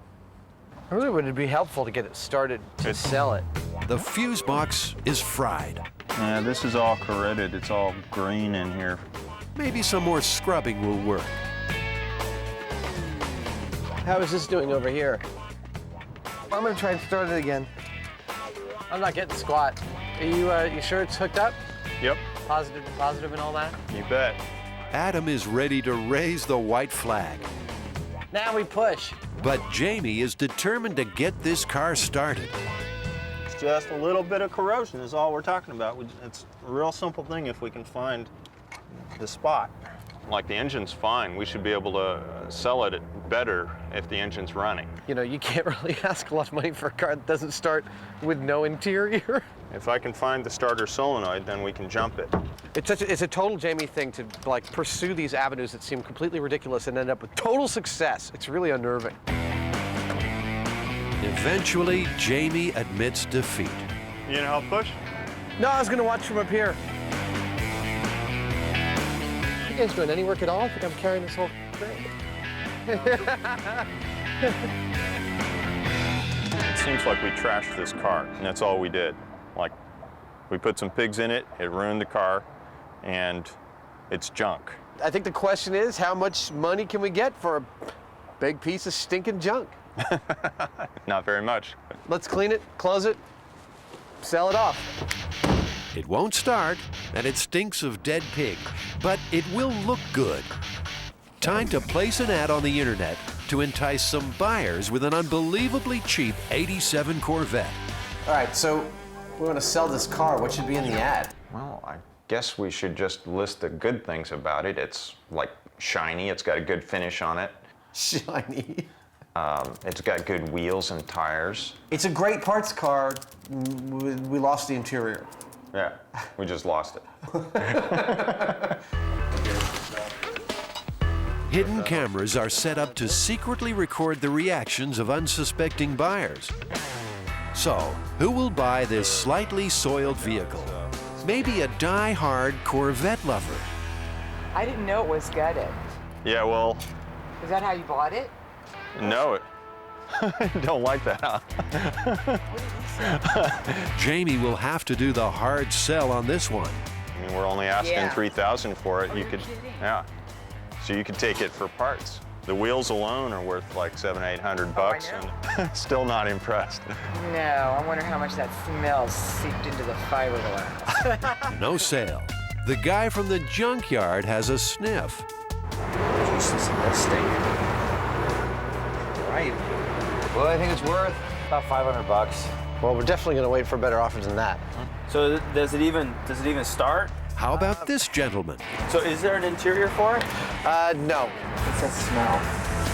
He seems kind of interested. How many miles does it have? It's got I think it's got a $250,000, but it's only 50,000 on on this engine. Well, I'll let you know if I'm interested. All right. After sleeping on it, he becomes our buyer. Yes, sir. What are you going to do with the car? We're probably going to part it out. I'm interested in the engine and the transmission. The stinky car is going cheap. A couple of things. Only $2,000. There's the title and the keys. But at least it's finally gone. So there you go, man. No shortage of buyers. I don't think that there's a car in the world that's too stinky to sell. If somebody dies in a car, it can easily get so bad in there that you're not going to just kind of wash it with some Windex and some stuff like that and be able to sell it like it was. I think we busted both halves of this one. I guess we did, didn't we? I still can't get that taste out of my mouth, though. God, what a horrible thing that was. Absolutely. Horrible. Horrifying.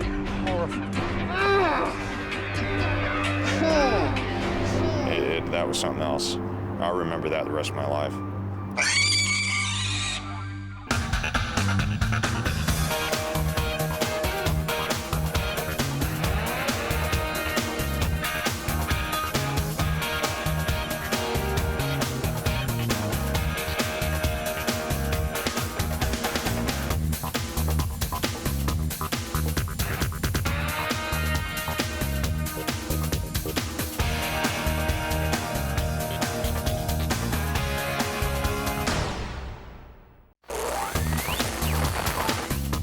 In this episode, Whack 'em!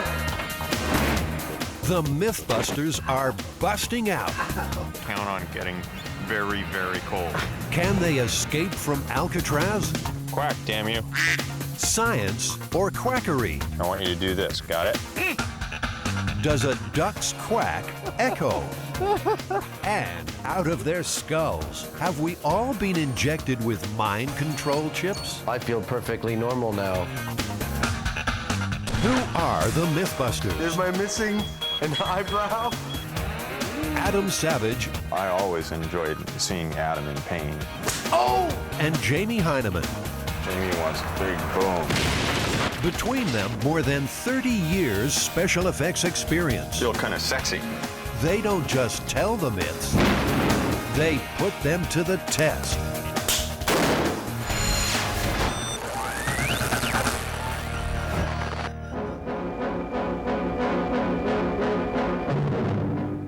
The spoon proves mightier than the bars at supposedly escape-proof Alcatraz prison. The men the walls couldn't It's Alcatraz's greatest mystery. What happened to these men? Frank Morris and the Anglin brothers, Clarence and John, bank robbers and escape artists.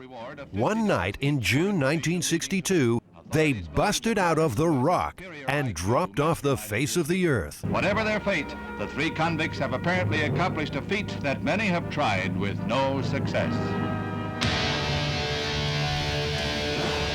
The authorities presume the three drowned, but the myth says they got away clean on a homemade raft. 40 years later, Jamie and Adam aim to prove it might have happened.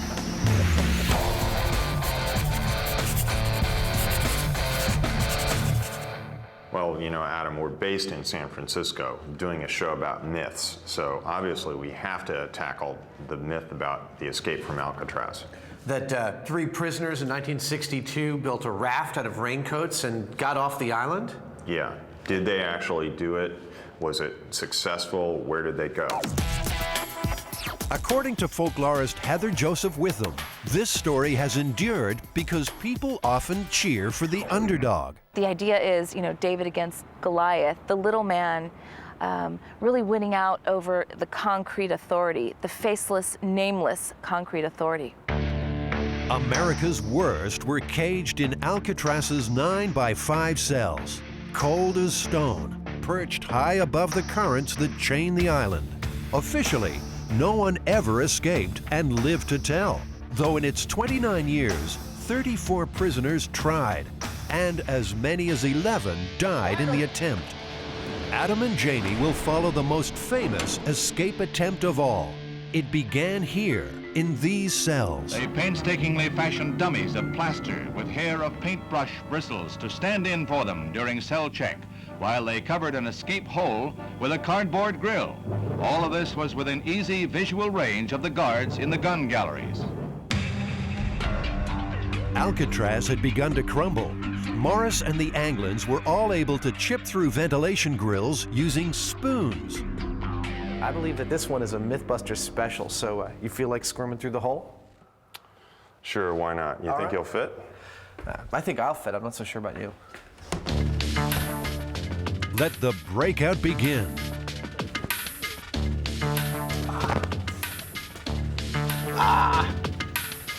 Well, I don't know.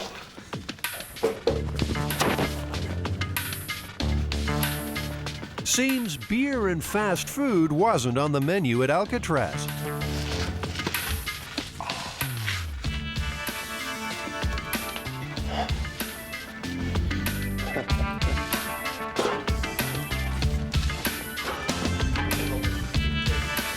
Incredibly, the escapees found themselves in an empty service shaft. You know, Jamie, note to myself, if I'm ever designing a prison, I don't think I would ever design it with a huge, secret, unmonitored walkway behind every cell.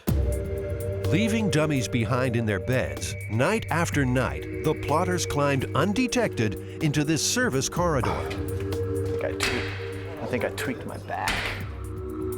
From there, they climbed the pipe's 3 floors to the cell block roof.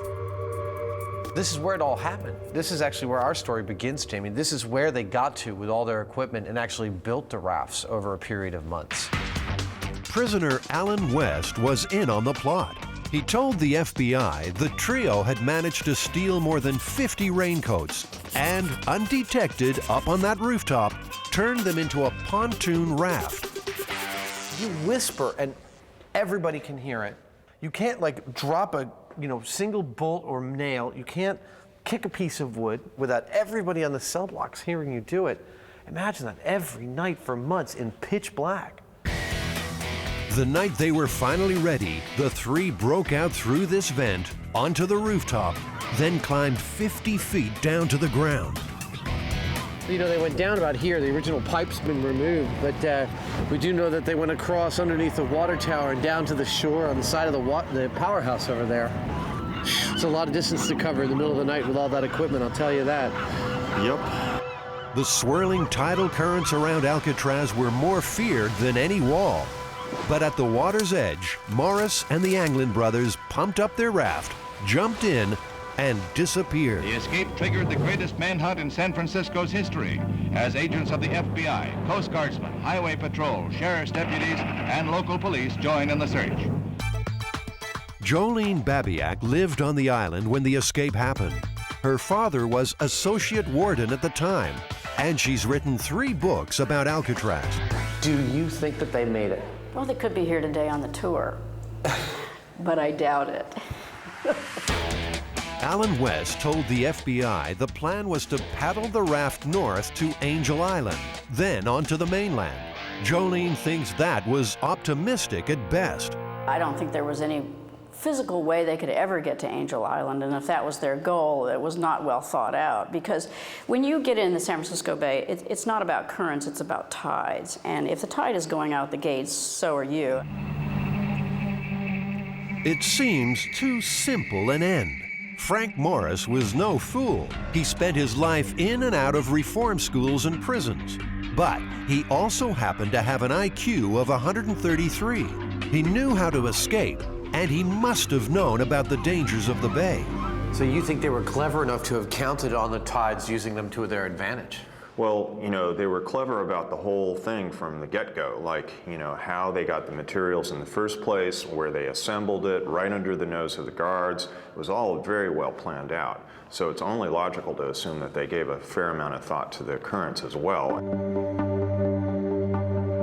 Maybe Morris figured a way to ride the feared tides to freedom. It does look like it's more aggressive on this side. He could watch the ebb and flow and plan his route for months. The Mythbusters don't have that long, but they do know a shortcut. Joe, grab onto the pylon.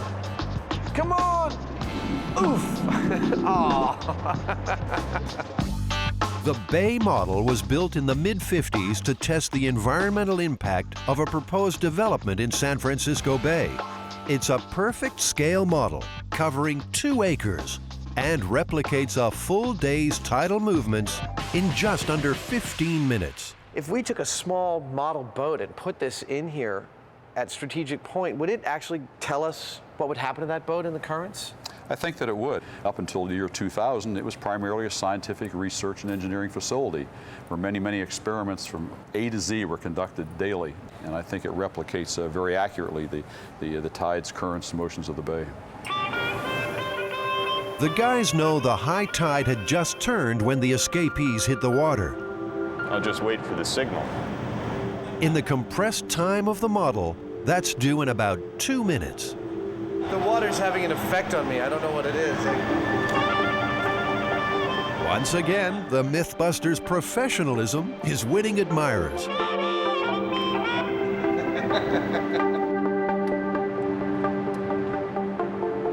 Oh, we're good.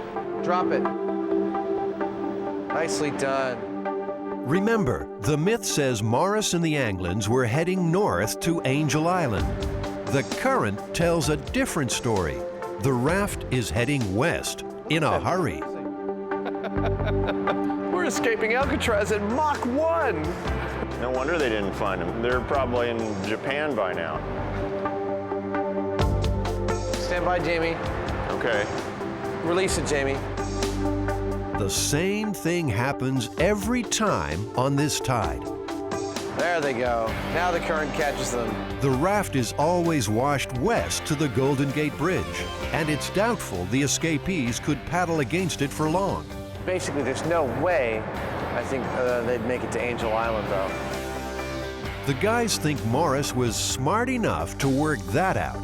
So, despite what they told other prisoners, maybe Angel Island was never in the plan at all. I think they actually took advantage of the currents and got on them as a you know, like a river headed towards the Golden Gate Bridge, and specifically the north side of the Golden Gate Bridge, where they could easily make it to shore.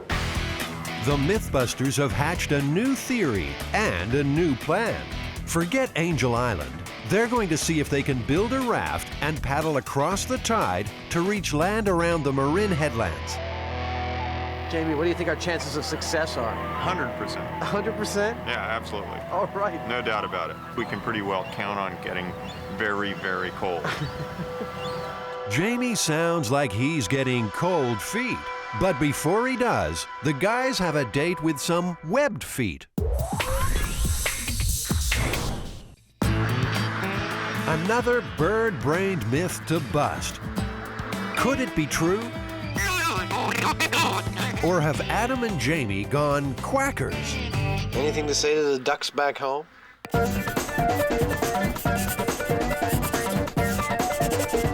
So, Jamie, what are we working on? Why are there ducks pooping all over your desk? Well, the myth is that a duck's quack does not echo. That sounds kind of simple. Well, I guess we'll figure out a way of making it complicated, won't we? This really is an internet story. Not even a story, just a little factoid. And it generally comes out on these internet lists of facts that are very odd. In the past, they would have circulated as Xerox lore or fax lore. The boys will take the lore into their own hands down on the farm. Adam, don't let their looks deceive you. These are actually quite deadly. If anyone can answer this myth, it should be Jim Reichart, part of America's oldest duck farming family. The Reicharts have been listening to ducks quack for more than a century. But there's one thing they haven't heard. Jim, have you heard of the myth that a duck's quack will not echo? I've never heard that. I've grown up on the ranch, you know. I've never had anybody ask me. It's pretty hard to ruffle Jim's feathers.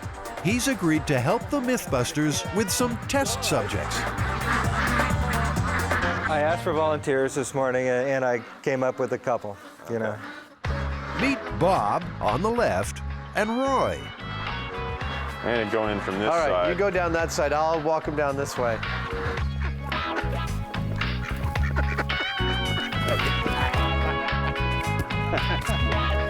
That wasn't so bad, was it? That wasn't so bad. All right. So, they've got their ducks in a row. Now they need a man who can catch an echo. That would be him now. Roger Schwenke is an acoustician, which means he knows a thing or two about noise. Roger, have you heard the myth about whether a duck's quack echoes? I have heard that myth. Mostly I see it in these lists of factoids and jokes that you get in emails. Roger's agreed to help catch a duck's echo. The science is simple enough. Sounds are just vibrations in the air. An echo happens when those vibrations hit something and bounce back. So one of the challenges I have for you is we're going to use a tie clip mic as the trigger mic to start the recording, and we need to attach that to the duck. Duct tape. Yeah. Oh. That microphone acts as a trigger. It'll hear Bob quack and switch on the main mic a few yards away. That will record the initial quack, then listen for echoes bouncing back. The whole shooting match plotted by a computer. You know what happens to ducks that don't cooperate, huh? Yeah. Got it. That was a test. You can see the initial shot from the starter's pistol is the peak on the left.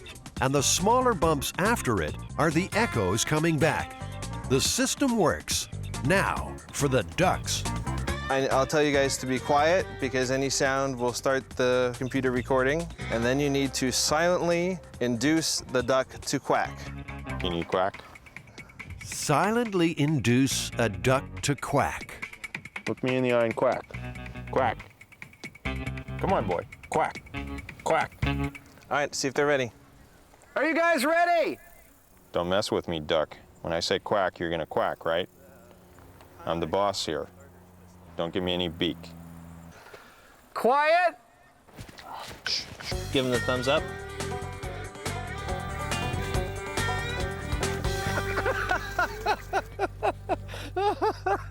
It's like he's trying to collect a loan from the duck. Duck Loan Collection Agency. We want to talk to you about some outstanding feed. Who'd have thought ducks get cold feet? Oh boy. There's nothing but wind noise. Clearly, Bob's got stage fright. I want you to do this. Got it? Quack. Quack, damn you. Done. I'm gonna swap him out with the other one. All right, I'll bring him over to you. Bob's out. Roy's in. But a funny thing happens in the changeover. Oh, maybe that may be bringing them together. Yeah. They just needed someone to talk to. Seems obvious now. The MythBusters are back in the hunt.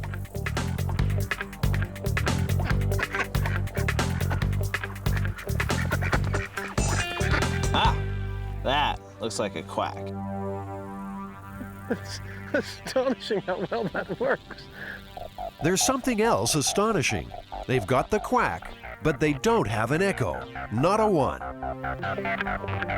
But then, there's not much here for the sound to bounce off. In terms of trees and plants and so on, you don't get very much of an echo, certainly not off of leaves. Roger thinks if there were any echoes, the background noise drowned them out. A sweetheart duck. To prove that, and bust this silly myth once and for all, Bob and Roy will have to go hi-fi. Okay, that's really cool. Meyer Sound makes top-of-the-range concert speakers. Roger's their staff scientist. Hi, guys. They plan 2 experiments at the lab. First, to capture a crystal-clear quack with no echo. Then, they'll record Bob and Roy in a room that does echo. The computer should show if there's a difference. To get the clear quack, they'll use an anechoic chamber. It absorbs echoes by trapping sound vibrations in baffles on the walls and ceiling. All right, let's take them into the chamber. There we go. Bob and Roy are game. I noticed there's a hole in the screen. Maybe I can goose the duck.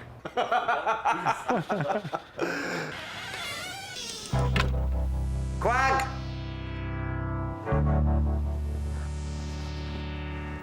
Nothing. Bob and Roy have wised up. Jamie, I have an idea. We get underneath the platform and we stay there for like a full minute or two, and then we both pop up on both sides of them. A duck ambush. It's risky, because if this doesn't work, Jamie and Adam will look really stupid.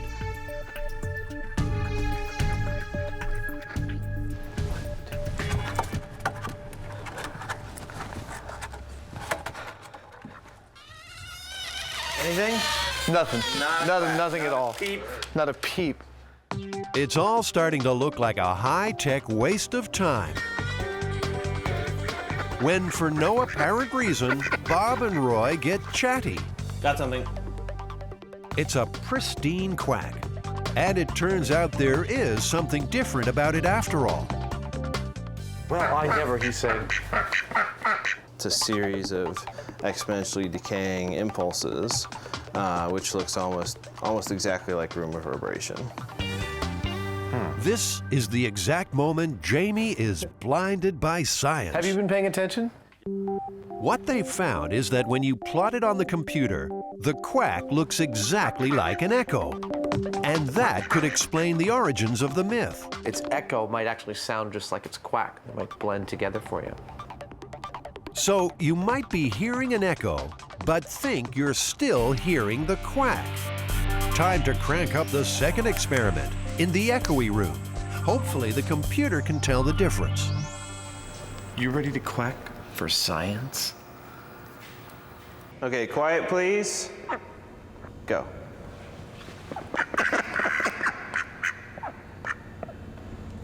Got it. You did really, really good. Good job. No, you did excellently. Finally, Bob and Roy have produced on cue. This cavern of a warehouse is perfect for echoes, if there are any. The moment of truth has arrived. Okay, so you want to see our quacks? So here's the duck quack that we recorded, and I think this initial part here is the quack. Yo, well, does that mean it echoes? You know what? It's just hard to tell. Really? The reverberation looks just like the quack. You'd think the combined brains of man and machine would be more than a match for Bob and Roy. But somehow, once again, they've frustrated science. And for one final time, they'll have to sing for their supper. Roger knows the echo is there somewhere. Got it. And sure enough, amid the techno babble, at last he finds what he's looking for. This series of decaying impulses is the reverberation, definitely the echo. Definitely the echo. Myth busted. Don't be so hasty. Myth busted, let's go home. See ya. They've conclusively shown that although a quack's echo might be quiet and tricky to hear, it does exist. So how does it feel to be riding the absolute crest of urban myth busting? Busterific. And for their contribution to modern science, Bob and Roy have earned a rent-free Bayside home for life. Well, what do you think? Looks good? All right. Where were all those quacks when we needed them?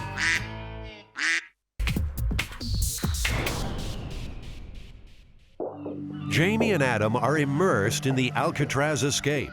Did Frank Morris and the Anglin brothers drown, or could they have gotten away on a raincoat raft?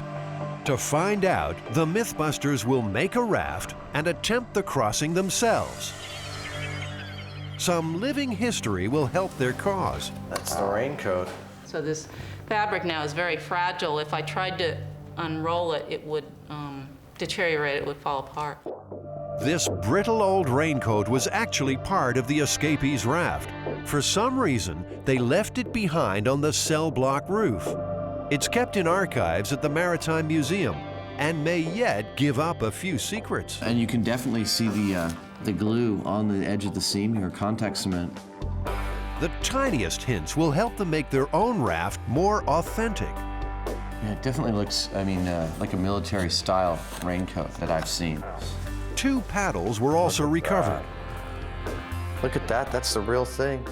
It actually kind of sent chills up my spine to see these things, you know. There was somebody in a dark kind of alcove somewhere out there on Alcatraz that was secretly pulling these materials together and building this stuff, and we actually, you know, handled it.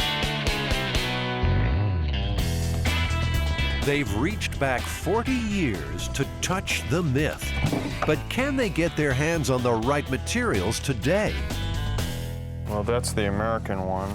Like, as long as we scuff it up with a little sandpaper, yeah, contact cement ought to hold all the stuff. That feels much better. Seems they could rename this place Alcatraz Escapes Are Us. 40 regular. There are hats, too. Yeah. It's too big.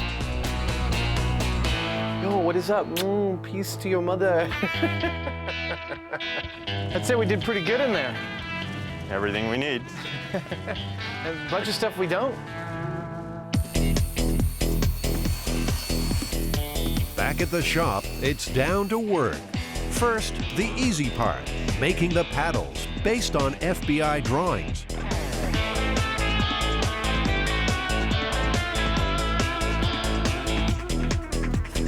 One prison escape paddle. Jamie, you want to come over here and bend over? I think we could have a little prison hazing ritual. Whack! There's a bigger pain in the backside ahead. Now our wannabe jailbirds have to make the raft. I actually am feeling really confident about how this boat's going to do. Of course, the very next cut in the show will be us like flailing in the bay in the dark, freezing and screaming. They might not even get that far. 2 seconds into construction, and they've discovered their raincoats are PVC, not rubber. No. Stuff isn't remotely airtight. The plan is coming apart at the seams. It's a totally different material. At this point, it looks like I'm not getting off the island. I'm gonna have to finish this life sentence. Turns out the right stuff is almost never used anymore. But Jamie tracks them down. It's delivered direct to the big house. This, I swear, this is exactly what they used on the Alcatraz one. The raft was never found, but according to FBI intelligence, it was made of 3 pontoons. It was 14 feet long and 6 wide. It's going to be a rainwear massacre. The plan is to first cut them into equal panels. Morris and the Anglins used more than 50 coats. We are on our way to Alcatraz.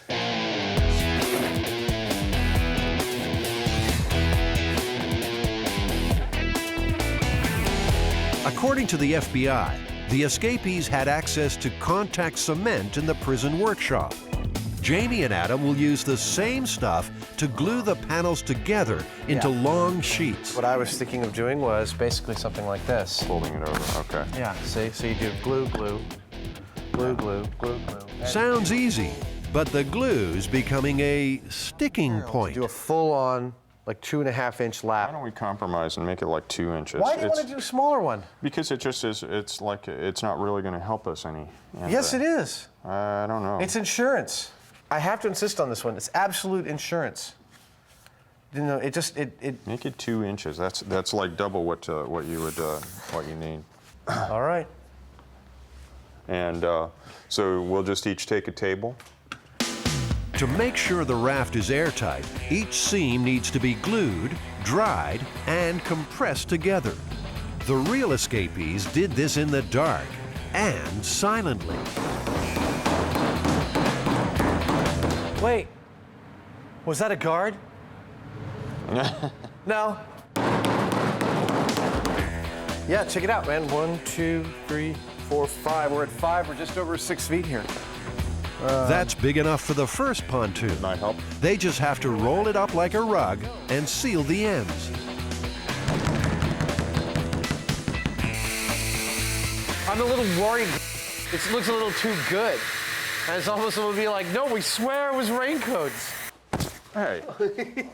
The fact that they even made something that was remotely inflatable for a period of time, got it up the roof through the blower, down to the shore and into the water is astounding. If they get this done, it'll be quite an achievement for the MythBusters, too.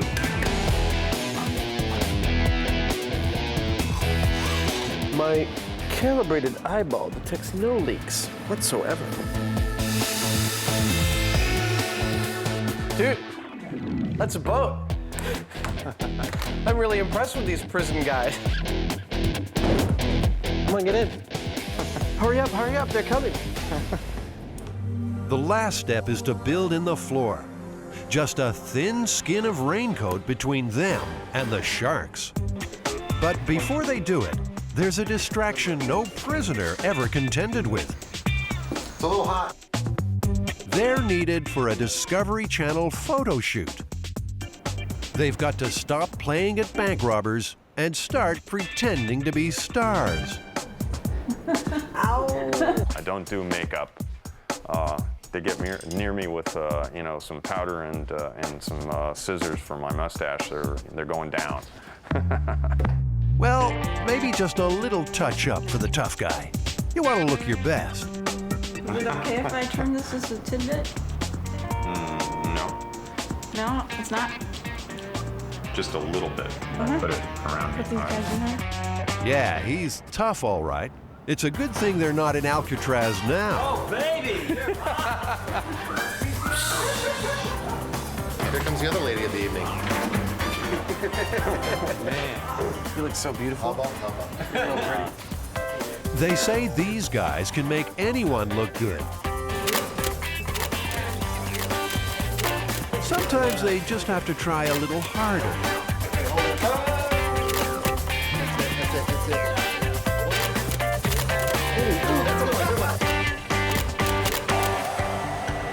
Mugshot's over. Back on the cell block. The guys are making up for lost time. Lower your end a little bit.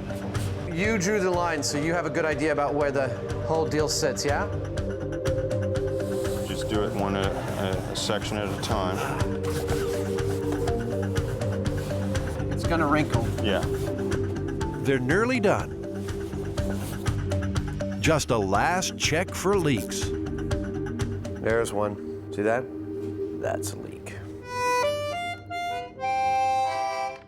And a rousing sea shanty to get in the mood. Oh my God. According to the FBI, the gang modified an accordion to pump up their raft. As always with these instruments, silence was golden. I am your father.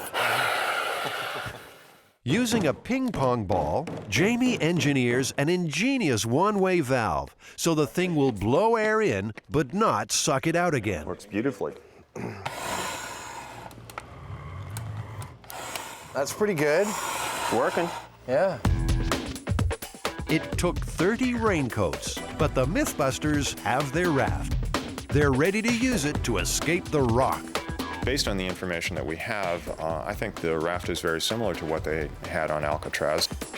I give us a 60% chance of making it, 20% chance of immediate catastrophic failure, and 20% slow descent into the depths of hell. Hell will have to wait. It'll be a few days before the tide is right to make their attempt. In the meantime, the MythBusters have another mission. Adam and Jamie are about to go deep undercover, armed with only their wits and a large television production team. You're really sensitive. You've got a sensitive kind of belly button there, don't you? They plan to tear the lid right off a scandal that could rock the Western world. And see if we can determine when exactly the government installs their mind control chips. These guys laugh at danger if there's a myth to bust. And they know this one must be true. After all, they found it on the internet.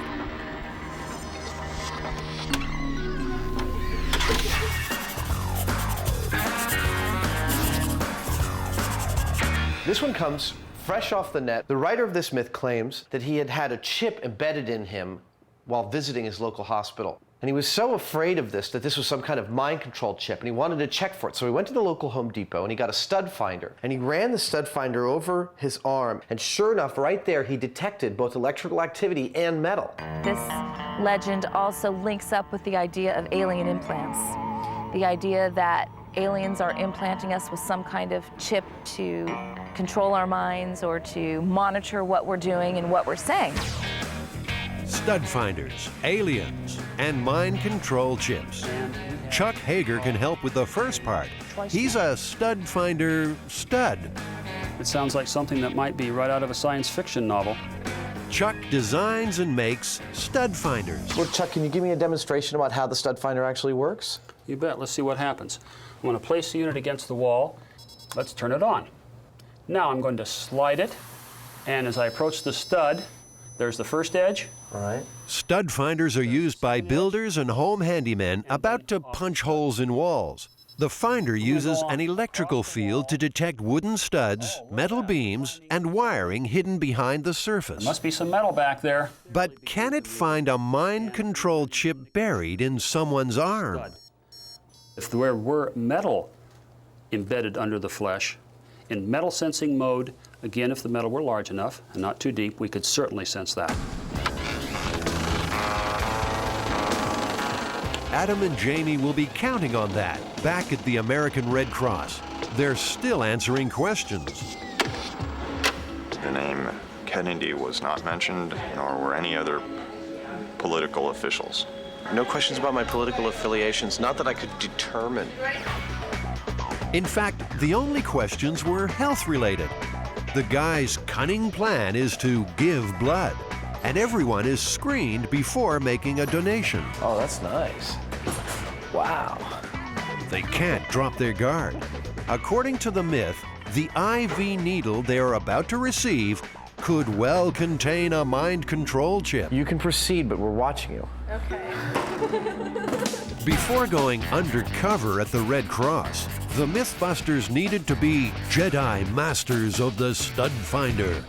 Jamie's making a builder's nightmare, a wall with more studs than a Saturday night, wiring in between, and a sprinkling of microchips. So I'm supposed to use these things to try and find the wood, the metal, the conduit, and the microchips, hopefully? This is like a big grown-up version of Battleship. That's cool.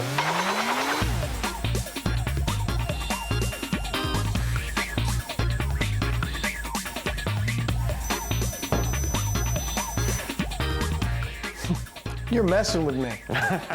I'm trying to work it out, but I'm not happy about it. Adam's map is pretty close, but he still hasn't found a microchip. And there's a nasty black hole top left. Come on around and check Can I it come out. check it out? Interesting. It's funny that, like, yeah. That's it. That's what I couldn't see. And you didn't pick up any of the chips as far as I can tell at all. No, none of these showed up as a hot spot. There's too little metal in a chip to show up through a wall, but Adam's hoping they can be detected through flesh. This gel replicates human tissue. P.U. That's rank. Woo! I'd really like to see someone come across this and try and piece together for themselves why it exists. It does seem to be picking up this chip over here. They're definitely picking up, hints of the chips. Some of them pick them up better than others, and the bone. But stud finders are designed for use on solid walls. Wobbly flesh gives plenty of false readings. No, we're just trying to find the vein. It's almost there. Are you okay? Want some juice? What the guys really need is some practice looking for chips under living flesh. Microchipping seems far-fetched, but responsible pet owners have been doing it for years. And the idea behind the microchip is to make a kind of permanent identification of that animal that can't get lost or worn away like a tag could. Less than 1 in 7 pets lost in America are returned to their owners. These tiny chips act like barcode. They're read with a radio frequency scanner. The ID number is registered to the owner. Is it possible to actually exert like a radio frequency on this chip to control the mind of the animal? Like you could push the stop ripping the curtains button and the don't pee in the corner button? Free of mind control, Bethany the dog is being chipped today. She's kindly agreed to also let the Mythbusters scan her. The chip is inserted with a hypodermic needle. And the needle goes in. Once the microchip is placed, we want to make sure that it still works. And so we'll use the scanner to scan right over that area, and we get the unique identification number again. That's great. Now, it's only meant to be found with a radio frequency scanner. But can the chip be located by a stud finder's electrical field? I'm getting a little blip, actually, right over the site. There you go. I think I found it. Yeah, right about there. Yeah. Everyone's happy. And armed with their new chip-finding skills, Jamie and Adam are ready to spring their surprise back at the Red Cross. We want to make sure that we're starting out with no mind control devices embedded in our arms already. So we're going to use a stud finder. Here you go, Jamie. If there are mind control chips being dispensed here, it looks like the game is up. All clear. It's time to make their donation. A little sting. Here we go. That's not so bad. Common sense says the Red Cross is far more interested in collecting blood than brains, particularly in the case of these two mines. But Jamie and Adam have put their heads on the block in the name of myth-busting. Could they pay the ultimate price? I don't notice anything at all. I feel perfectly normal now. Everything feels great. Life is good. The world is in perfect order. That's Adam's mind in normal, out-of-control mode. And any attempt by the government to bring it some order seems to have failed. Those stud finders aren't finding anything. It would seem that their technology is far more advanced than I previously suspected, and that I'm riddled with microchips. Or maybe there are none. What do you think? That's right, that is a third option. Didn't even occur to me. Anytime there's a story... The Red Cross's Becky O'Connor has heard her share of ridiculous stories about blood donation. So you categorically deny it? I do categorically deny that there is anything left behind when you make a blood donation. The Red Cross always needs new blood donors to help save lives. Less than 5% of eligible Americans donate. I would think that if we were actually somehow controlling people, we probably wouldn't have a shortage, because the first thing we might do is encourage them to come in more often. I really think that's one of the sillier myths that we could have run across. I think we should look for a couple more interesting myths to dispel, so, hopefully more people will do this. The Mythbusters have come through with minds intact, a giving glow, and myth busted.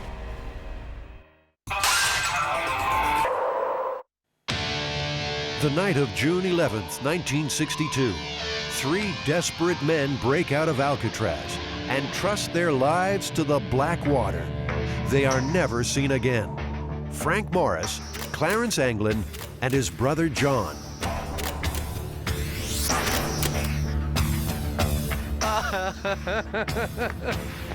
You look funny. You don't? In fact, Jamie and Adam are wearing what the escapees would have been on the night they broke out. Dressed like this, could the 3 have paddled their raft made of raincoats to safety? Tonight, the Mythbusters will find out. The FBI files say the escapees were aiming for Angel Island, but the Mythbusters will test their own theory, that they were smart enough to use the outgoing tide to carry them to the Marin Headlands. Of course, there were 3 in the real escape attempt, so young Will Abbott has been drafted from the workshop to be their partner in crime. It's gonna be a whole other world, not to mention the shock of the cold, cold water. Just remember, kid, if it doesn't kill you, it just makes a great story later on. Oh, hell yeah. Will's about Frank Morris's weight. He'll wear a buoyant wetsuit so he can immediately help the guys if things go wrong. Just so that we can communicate for emergency situations, this means I need help. This is not hello. Okay. This means I'm okay, everything's all right. All right? The guys will also wear strobe locator lights. Well, we'll get you a battery on that just as soon as we can. That'd be a good idea. On the northwest edge of Alcatraz, the tide is rushing out at more than 3 knots. The water just over 60 degrees. The wind about 5 knots.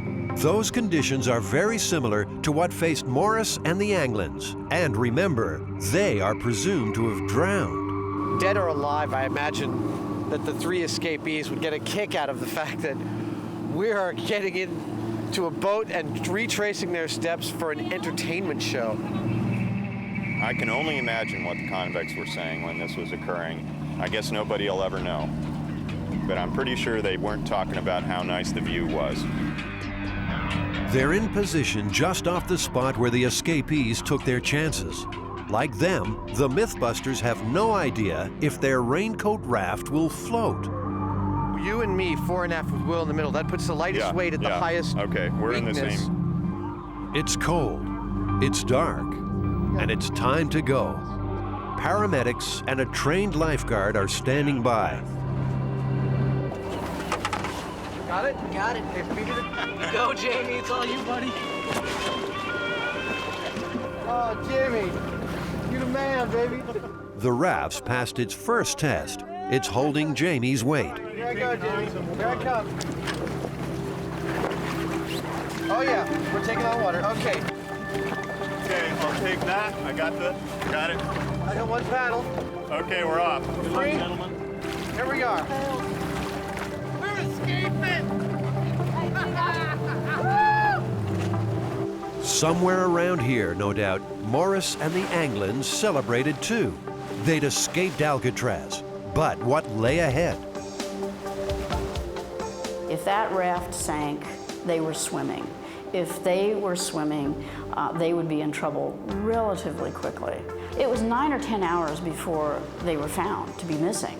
If you're still in the water that long, you're not going to make it.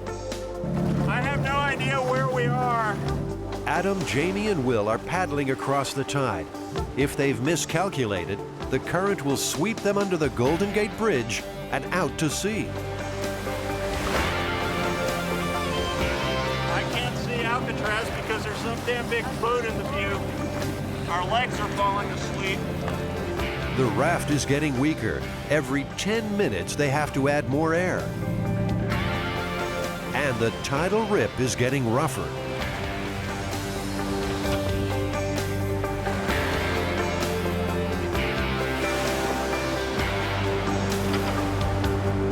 Did the same waves sink the escapees? No signs of them were ever found on land. But the water gave up clues. The most important thing was a packet of photographs. Also, there were 9 slips of paper with names and addresses of people they were going to contact. Now, unless you're in a life or death situation, you're not going to let go of that bag. Hey, Adam, we can see Alcatraz straight behind us right now. Wow! We've come quite a ways, haven't we? We have. After about 40 minutes, they're closing in on the bridge and the shore. If the real escapees made it this far, their spirits would be starting to lift by now, too. This is so cool! It seemed impossible, but the MythBusters are almost there. Paddling a raincoat raft more than 3 miles across a rushing tide, making landfall just east of the Golden Gate Bridge. We made it! If the escapees came ashore here, they've stepped lightly ever since. There were no stolen cars, no phone calls home. Frank Morris and the Anglin brothers disappeared without trace. In doing so, they created a great myth. There were sightings in New Orleans and Washington, D.C., and I personally had a guy tell me that the Anglin brothers were down in Florida playing golf, and they were not the type of guys that would be allowed on a golf course. As for the MythBusters, their running days are over. Beautiful, man. Good job, guys. Yeah, good job. Good job, Jamie. Given a reasonable amount of intelligence, I think it's entirely possible that they made it. Again, I think the most damning evidence that they didn't is the fact that no one's heard from them since.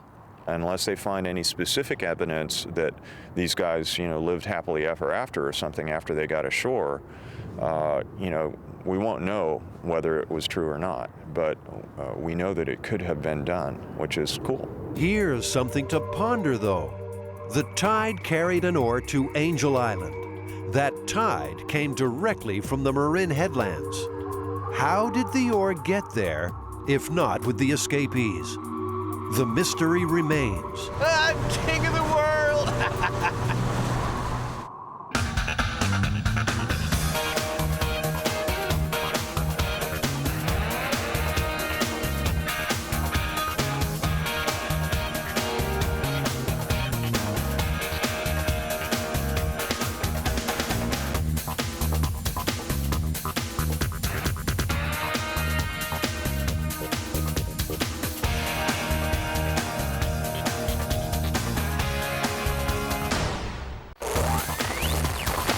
In this episode, the MythBusters are going far beyond their comfort zones. Did I tell you I was afraid of heights? Could you survive falling 200 feet into water by throwing a hammer in first? And multiple myths for soft drinks. Does cola have miraculous power? Your side sucks. You might bust a myth from the other side if you could survive the burial. It's, I can feel it coming in. Roger that. We're going to get you out. Who are the MythBusters? Am I missing an eyebrow? Adam Savage. I always enjoyed seeing Adam in pain. Oh! And Jamie Heineman. Jamie wants big boom. More than 30 years special effects experience. Feel kind of sexy. They don't just tell the myths, they put them to the test.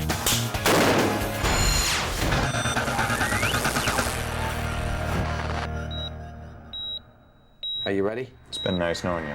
See you later. Okay.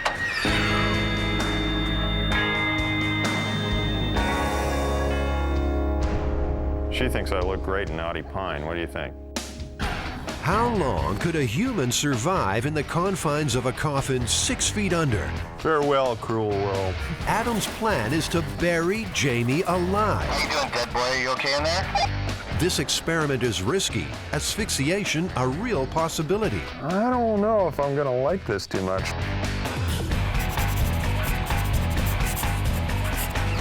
Well, we're going to bring our science to a really old one this time, Jamie. And the idea is that someone could be mistakenly declared dead, put in a coffin, and then put into a grave and buried while still alive. Well, it seems like that'd be possible, but I don't think they'd last very long. There are multiple legends about being buried alive because apparently there have been stories about this since the ancient times. Heather Joseph Witham, resident folklorist. Social myths are her specialty. One version of the narrative is that your friend's great-great-grandma was very ill, and in fact she was lying in a coma for several days, at which point she died. Now, when the doctor pronounced her dead, her husband came and was looking at the body and said, "She's not dead, she's not dead. We've been married for over 50 years. I can feel her innermost thoughts. I know everything about her. She's not dead." Now, every night, this man is having a recurring nightmare. He wakes up, he sees his wife clawing at the coffin, screaming, "I'm alive, help me, help me." He has this dream every night. So finally, after a week of these hysterical calls, the doctor, together with the local authorities, dig the woman up. And when they open the coffin, what they find is all her nails are bent back, and there are very clear scratches all along the inside of the coffin lid. First of all, I don't think anyone has ever been put into a closed casket unintentionally and alive. I think that is fiction from overheated Gothic writers. At Mission Dolores, San Francisco's oldest church, Brother Guire Cleary takes a very skeptical view. Well, I've heard stories that some people would insist on perhaps having bells, ropes going to bells from the coffin, so if they woke up underground they could ring it, or perhaps they would have their veins drained of blood to make sure they were genuinely dead. So if they weren't dead of natural causes, they'd like... They were dead from their undertaker. Yeah. It makes you wonder also, was this a myth that was encouraged by people who produce and were selling such products? You know, the great American skill is not satisfying needs, it's creating needs. Burying Jamie alive is a dangerous experiment. It requires an above-ground chamber and a casket strong enough to withstand the load of dirt.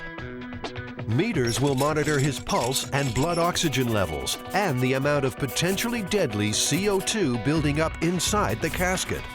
And for safety, a night vision camera and emergency oxygen. You know, the CO2 level is going to build up really quickly in the volume the size of a casket. How long do you think the average person might last? I'm guessing around maybe 3 hours tops. How long do you think you're going to last? Well, 3 hours is like on the verge of death, and I don't think I'm willing to go quite that far. So, you know, maybe an hour and a half, I don't know, maybe 2. It sort of depends on how I can control my breathing, I believe.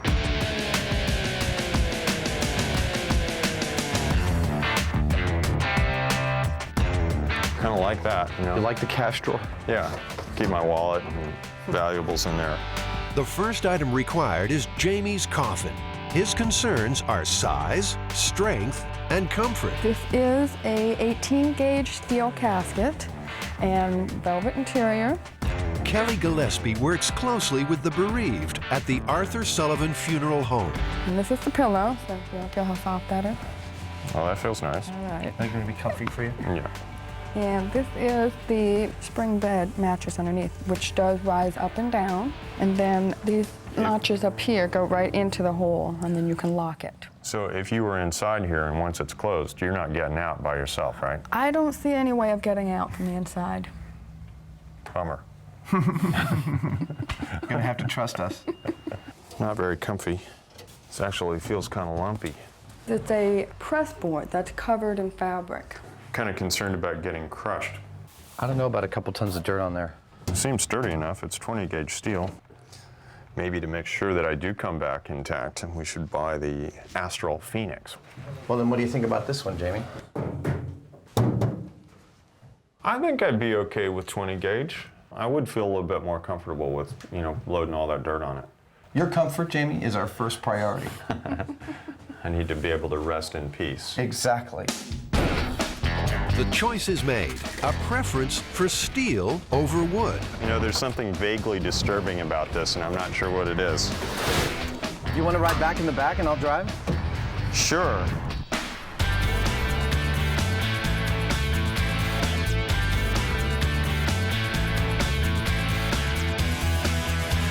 This is the carbon dioxide and oxygen meter.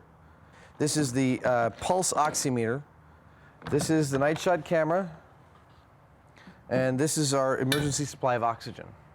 Basically, we have to get all of this in here, with Jamie included, so that all the systems are up and running. We can monitor him, we can know if he's okay, we can give him oxygen if he needs it, make sure he's going to be safe. The casket will be buried inside a chamber. It's constructed to come apart easily for quick access to Jamie in an emergency.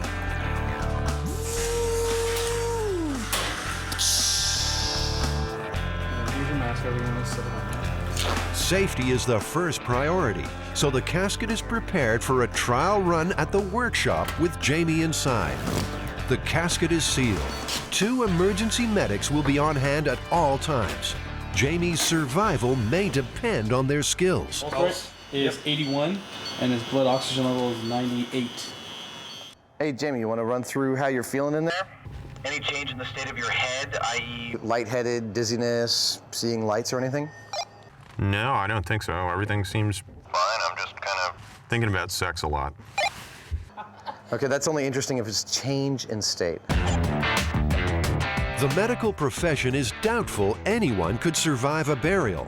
Dr. William Miller, medical director at St. Luke's Hospital, believes no one would live to tell the tale.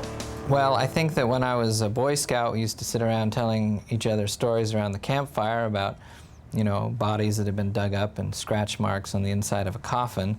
But when I became older and a physician, I have never given any of those stories any credence. Do you think it would have been any more likely in the past? I mean, given that the technology was a lot different then. I think certainly that in the 1800s, for example, at that time we did not have an agreed upon set of criteria. And so you might have a physician whose idea of death was, for example, very flimsy and not very solid, and they themselves might pronounce somebody dead who, by today's criteria, we would not say was dead. Most of the macabre stories belong to the dark days of medicine, when pronouncing someone dead was a hit or miss kind of science. So you have the story in the 17th century, Marjorie Elphinstone of Scotland gets actually buried. A few hours later, at nighttime, robbers come, they dig her up, and they are going to take the jewelry off her when she groans. And they all go running off into the night in terror, and she sits up, walks home, and outlives her husband.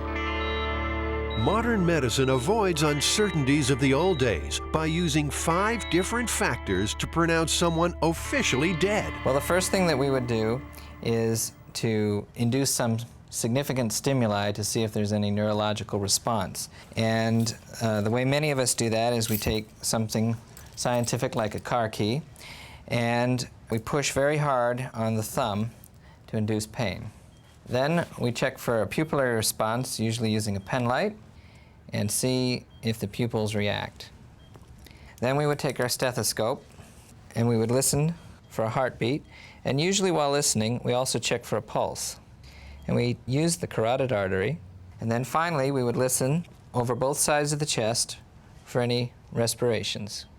So if a patient is not breathing, and there's no pulse, and there's evidence that the brain is not functioning, then that's the determination of death.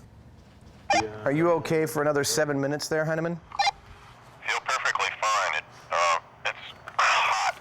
That's the only thing that I don't like. Back at the workshop, Jamie's test run in the sealed casket has lasted nearly 50 minutes.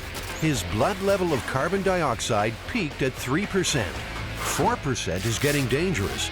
10% is lethal. Waking up in a coffin, you know, surprise, I think it would be a pretty scary experience. This stuff is like what gets you. You know, it's all, being in a box is one thing, but you got all the stuff that's supposed to make it real nice and pleasant, and it's actually really kind of creepy, I think.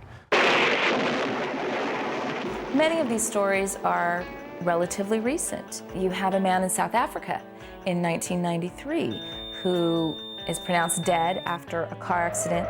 He spends 2 days in some kind of metal casket above ground, at which point he wakes up, and unfortunately he's not very happy apparently because his fiancée won't take him back, believing that he's a zombie come back to get her. So the next step is to load this up on our forklift, lower it down into our makeshift above ground grave, fill it with earth, and monitor Jamie until he begs for mercy.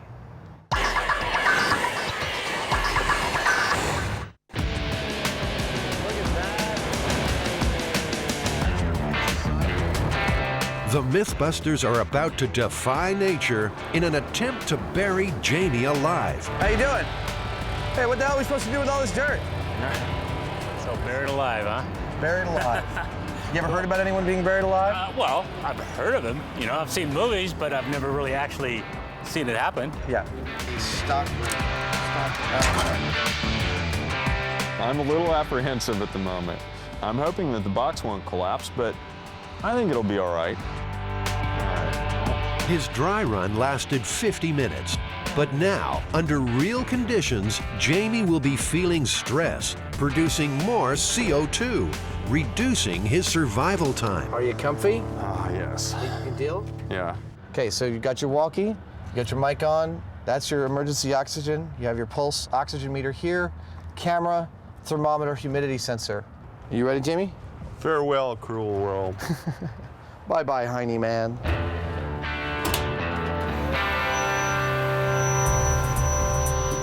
With Jamie laid out in his casket, Adam gently lowers him into the chamber. Watch yourself, it's gonna go down.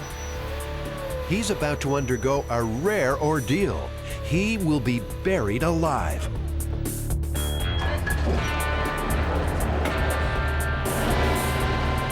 To match a burial as closely as possible, Jamie's temporary grave will be covered with several tons of earth.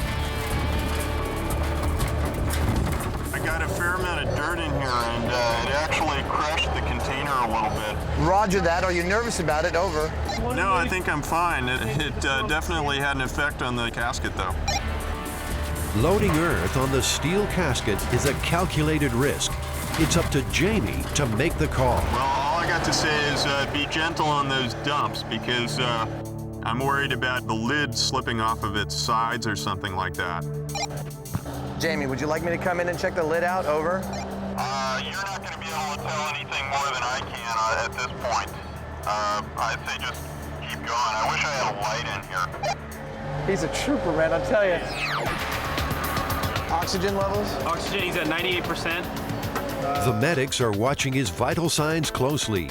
Any indication of acute stress, and he will be exhumed. I imagine my heart's beating a little faster than it was on the test, over. You'd be correct about that. It's at 95 right now, buddy. You are almost officially completely covered now, Jamie. The casket is getting so warped from the pressure that it's popped up the corners a little bit. Suddenly, the major worry is the very real possibility of Jamie being crushed inside the metal box. This thing's really starting starting to creak, and it's feeling like it's changing its shape. They decide to halt the Bobcat. They hope the casket can withstand the force pressing from above. The thing is buckling and changing shape on him. Truly. That's the last one we're doing. Because I can feel it coming in. You want out? Yeah. Roger that. We're going to get you out. Pull that back. Cut that side. Oh, wow. Hey, Will? Yeah, it buckled. Here we go. Just ahead. Hey, Jamie. Hey. Here he is. Oh. And he's still alive. Did it do anything, or is that all my imagination? No, it definitely was crushing it in. It was just sitting there going.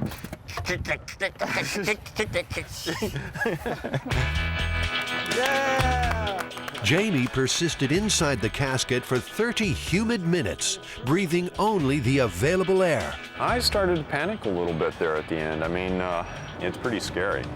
I mean, I don't have any particular fear of enclosed spaces at all, and you know, feeling those walls starting to cave in, it really gets you going. As I'm sure my pulse rate will testify. This is where your pulse started. And at the point you asked us to get you out, you were off my chart. Your pulse was about 115. Okay. Which shows, I mean, because of your pulse, you were using up a lot more oxygen. So what are the chances of surviving 6 feet under? I think the myth is sufficiently busted. I don't think it's possible for someone to survive a couple of hours in the panic state of being buried with their coffin crushing and all of that stuff, let alone a couple of days until they're exhumed and found to be alive. That's just patently ridiculous to me. Well, there you go. Myth busted.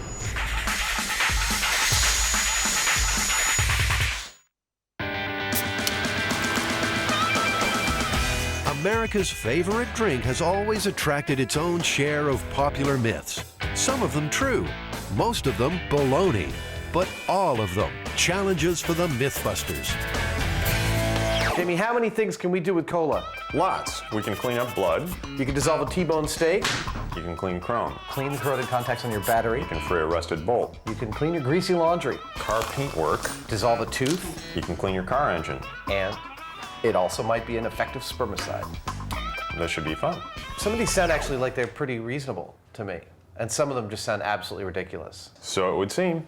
Well, let's go get some blood and steaks and chrome and rusty bolts and get started. Yeah. Okay. Will cola shift those hard-to-remove bloodstains from the Mythbusters crime scene? Lie still, I'm not gonna hurt you. I don't trust you. Well? You realize that this white line thing is all a myth. They don't actually do that. No, you're kidding me.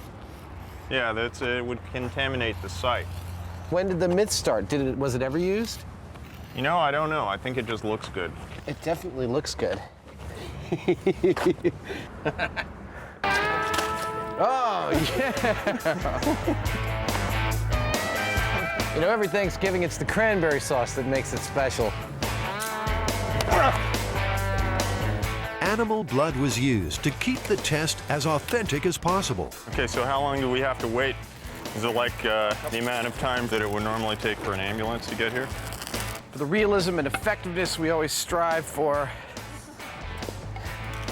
There we go.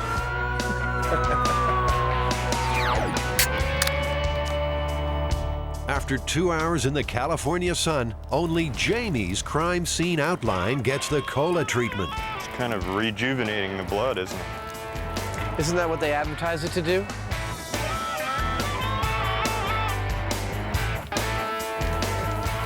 That was a lot of blood. Check the truck out. Like, it really dissolved it on that. Yeah, took it right off the truck. Well, most of the blood is washed away. What do you think? What's the final verdict on this? The cola helped. Not by a whole lot, but it did help. This area is cleaner than that one, and this is the one with the cola on it.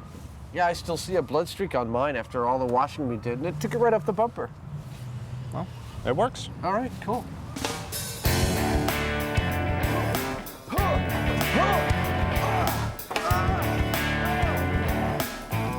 No everyone was willing to volunteer their car for the cola cleaning and rust test. So Jamie rolled in a junker to see if it could take all that cola could throw at it. That was good. I didn't know it had brakes until you stopped. I didn't either. Jerk. Will cola and aluminum foil shine the chrome on your car? We'll compare the cola against a leading brand of chrome cleaner.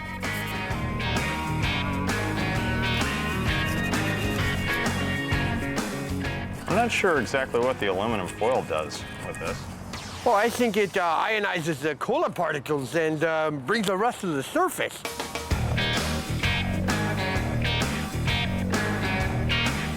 I think the cola's doing a great job. The rust is all gone. It kind of has like a foaming, scrubbing bubble kind of thing going on there. Leaving a sticky mess, but that'll wash off. Hey, Adam, you missed some spots. Yeah, I know. There we go. Your side sucks. My side sucks. I gotta say, if you ask me, cola is a fantastic bumper cleaner. I agree. High marks for shining the chrome. But what about freeing a rusty bolt? The myth is that it's a cola-soaked rag. But could cola's low phosphoric acid content be effective against rust? All right, why don't we give it 5 minutes? Okay, let's go drink some cola. I don't see any real way that that's going to do anything. Oh. You want to give it a shot? It ain't moving. I got it, Adam. You got it? Yeah. Was it hard? Yeah. I don't think it really penetrated that well.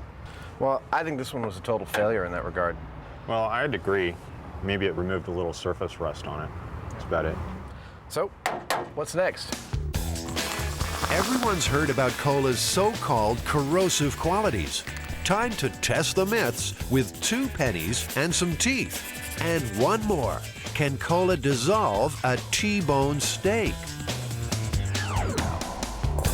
In this test, the cola will be compared to pure phosphoric acid, an active ingredient in cola that gives the drink its sharp taste.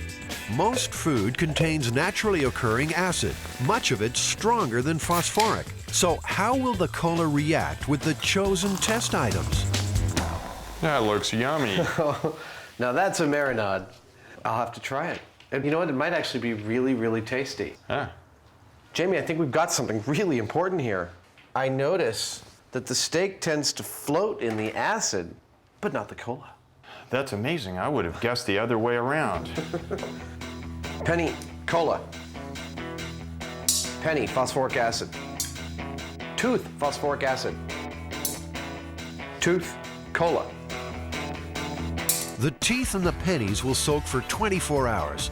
The steak will stay for 48. We'll be back later for the cola results.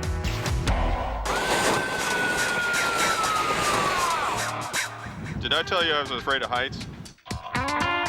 Busting the hammer jump myth involves G-forces, terminal velocity, surface tension, and a helpful crash test dummy named Buster.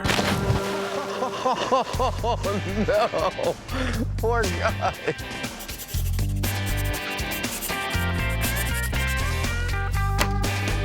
Well, there's this myth that if you fall off a high structure like a bridge or a crane or something over water and you throw a hammer in front of you, that it'll save your life because it'll break the surface tension of the water. No way. This story's been told about the Sydney Harbor Bridge and also about the Golden Gate Bridge in San Francisco, California.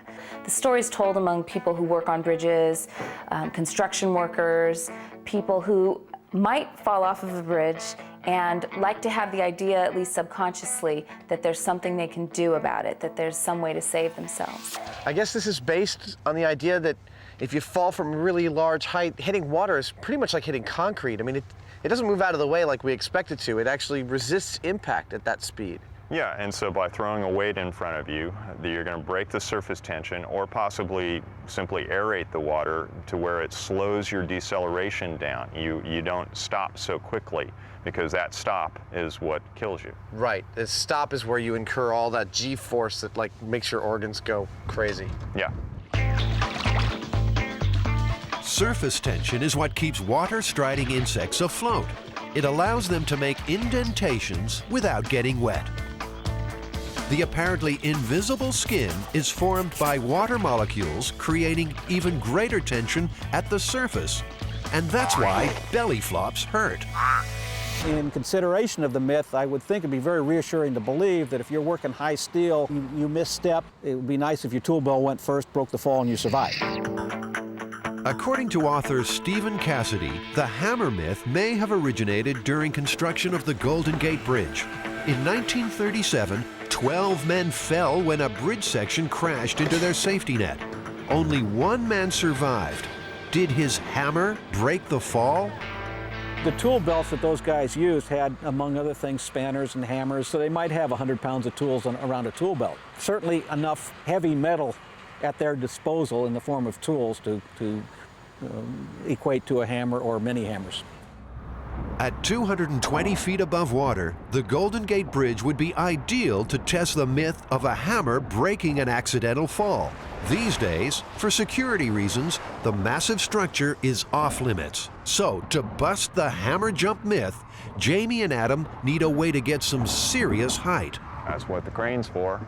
So we'll take the dummy to the top of this crane and drop him into the water a bunch of times? That's it. Dummy's gonna get to go swimming. Oh, I love this job.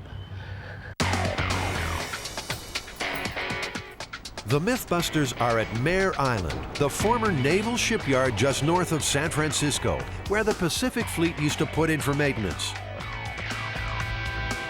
Mare is the home of the Whirly, a huge crane that can turn through 360 degrees.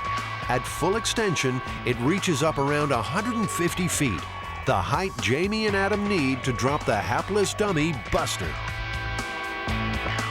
Well, we'll always have a rigger with you, and the rigger will signal the operator. I mean, the operator can't hear you. Cooper manages the massive crane and is supervising safety aspects of the experiment. He's a little dubious about the story. I hadn't heard it. I thought it was kind of different, but two of the guys in my office were very familiar with it. One of our fellows has got an advanced degree from Stanford in construction management, and he definitely had heard it. So it seems like it's something within the industry is common knowledge. When the experiment is underway, Jamie will have the job of rigging Buster the dummy and the hammer, all while working hundreds of feet above water. My gosh. Wow. Snug as a bug in a rug up here. This thing ain't exactly flimsy, you know? The view up here is incredible. You know, the simple fact is that when he hits the water, the margin between life and death is going to be very small. Yeah, it's only a tiny fraction of a second, and I suppose this hammer thing actually could make that difference. The critical science requires calculating the force at impact.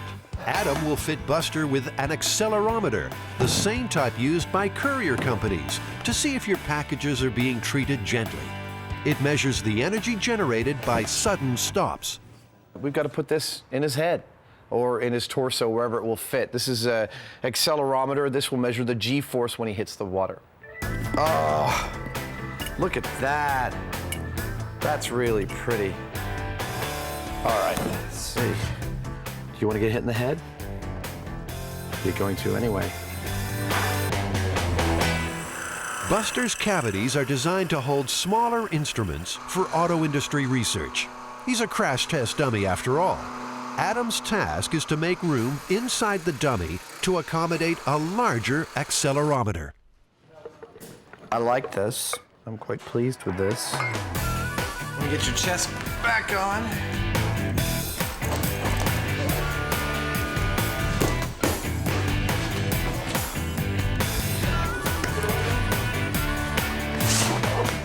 I'm sure there's a crash test dummy expert out there who's watching me do this and going, no, that's not how you do it, you idiot. Ah! Ha! Yeah. You think you're better than me? Hey, this guy's almost ready to throw off the roof. Come on there, buddy. That's it. I get to drop him the next time, you know. Before dropping the dummy from towering heights, they need to test the accelerometer from a little lower down. All right, go ahead. 3, 2, 1.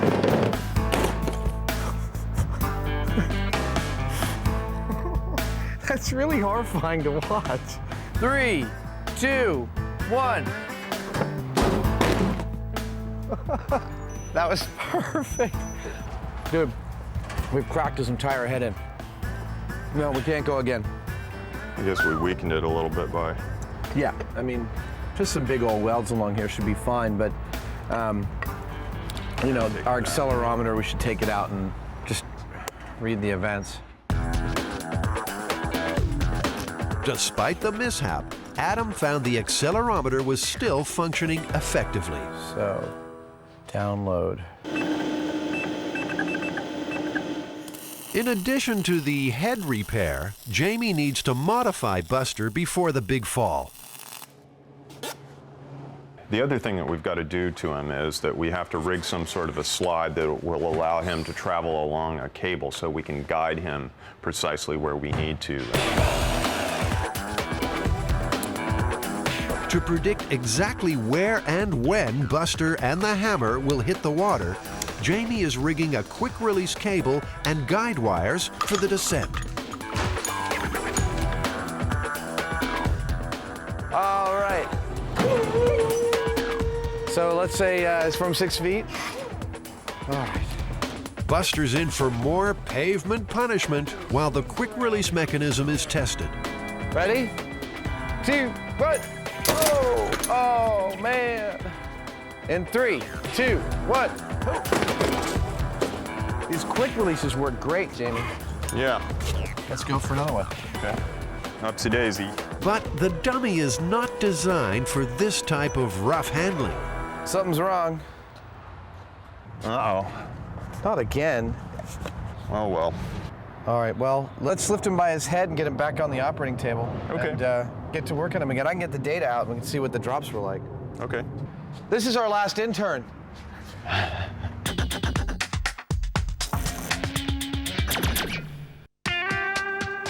Back at the Mare Island docks, all is ready for Buster's big day out.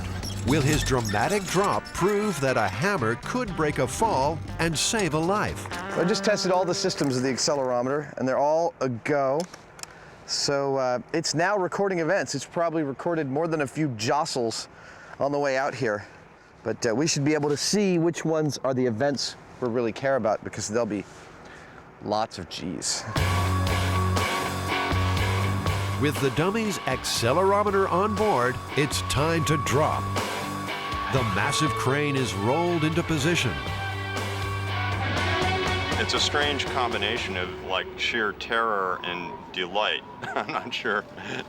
Looking at the ground a couple hundred feet away, and I don't know, it's really cool. I think my fascination is overriding my terror. He looks good. Take him all the way up. The crane is raised to 180 feet. A guide wire will keep the dummy on target. A high-speed camera will record the moment of impact. Okay, I'm ready. 3, 2, 1, go.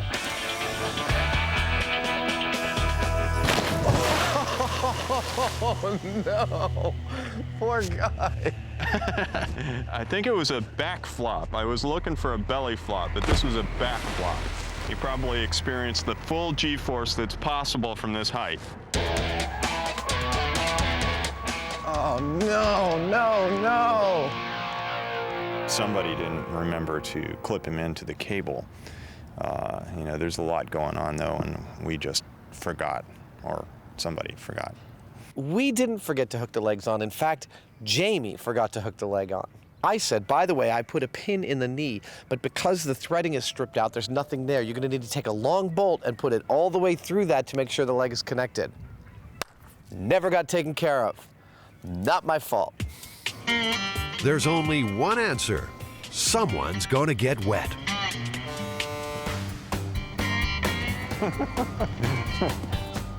Adam will use any excuse to run around in his undies, I think. Oh, God. Probably like 5 feet down in the mud. I had absolutely no success finding the leg. I'm really disappointed about that. I really wanted to come up holding the leg. That would have been beautiful. We would have been able to keep on going. I did a good effort, but it's gone. Despite the setback, they hope Buster's remaining limbs will survive more drops. We are all good to go. Release at your leisure. 3, 2, 1, go.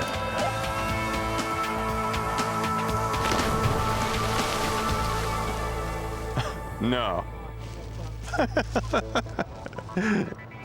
Whoa! He's completely trashed. The cast aluminum of his thigh bone right here absolutely just shattered into contact with the water. It's pretty obvious that from that height, you're completely screwed. Jamie, atop the crane, is coping with a personal fear. Right now, he would prefer being on terra firma. It's kind of an intense rig up there. I mean, reaching out and hooking up the dummy to the quick release, you know, seems pretty simple. You're just a couple feet away, but when you're at a 40-degree pitch, 160 feet in the air, it's less than pleasurable. When I'm up there on that height, I'm over and over seeing myself like, oh, that's all there is to it. And so, you know, I can do it. I don't have to like it, though. Buster has been falling an average of 60 miles an hour. Because of the missing legs, to get consistent data, they decide to start again. Another test. We'll do a control without legs and without a hammer, and then we'll do another one with the hammer. All cameras are rolling. It's a go. 3, 2, 1, go.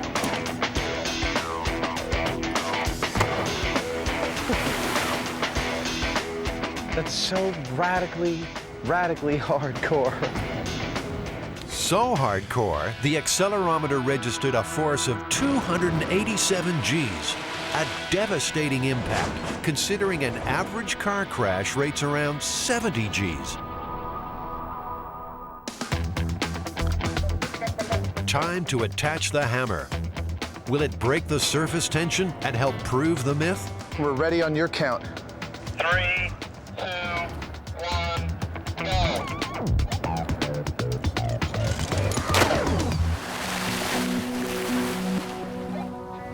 Even with the hammer falling first, the dummy still registered a shattering impact of 239 Gs. Take a look and see that the little yellow pieces of foam over there. The force is so great, it's yanking foam out of his butt and like rendering it all over the place. We're seeing little scraps every time he falls. 3, 2, 1.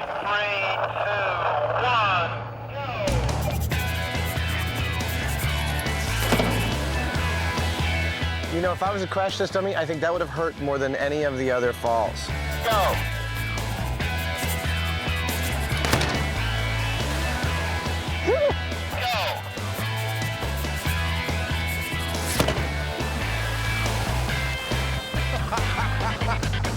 I'm enjoying this more every time.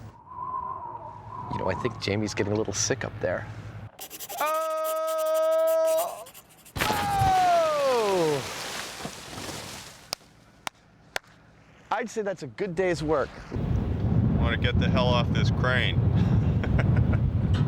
All right. I don't think that losing the leg affected our results. We got a good control of 3 drops without the hammer and 3 drops with the hammer. That's a reasonable data set to make an assessment as to whether or not the hammer helped or didn't do anything. My gut feeling about this is that the hammer is probably having somewhat of an effect on the impact that the dummy receives. I don't think it's all that much. I don't think it would save your life, personally.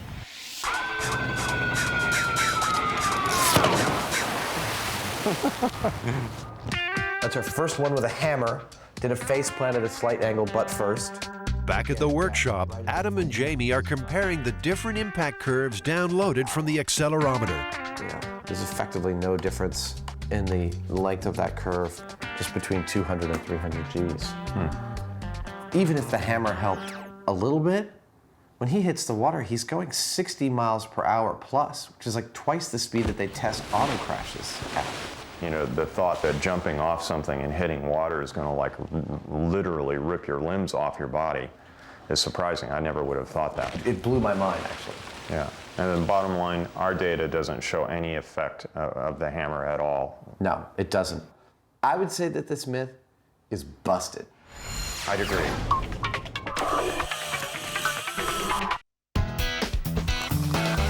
There are plenty of legends associated with cola. Some of them sound feasible. For instance, can it clean battery terminals? That is a pretty corroded battery. That is a very corroded battery. So let's try out the cola on it. Well, let's try cola on this one and baking soda and toothbrush on that one. Cheers.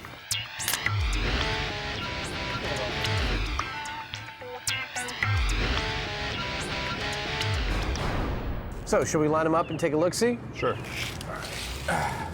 Personally, I don't really see any major difference between them. Yeah, but the cola actually does work. Let me see something here. I'm gonna actually just try straight water on this one. See, given what the water does, it might just be that the cola is simply a liquid. Yeah. Not that it has any special properties, because the water without anything just cleaned up that terminal pretty fine. That's true. Is cola the great grease stain remover? So I kind of figured before we clean the engine, I should sort of like get it. If there's an easier way to dirty a pair of coveralls, this is not it. Wow. I must say it's kind of exciting. Oh, there we go. It's only gonna hurt a little bit. There you go. So, one sample in cola and the other in a leading brand of detergent. Both left to soak for 4 days. So, well, we've rinsed these, and I don't know, for my money, the unagitated laundry detergent didn't really do squat. Cola turned the material brown, but it didn't do anything at all to the grease. So, strike another one off the list. Okay. A real cola cleaning challenge. An old greasy engine. So we're the cola on the left side, right? Yeah. There you go.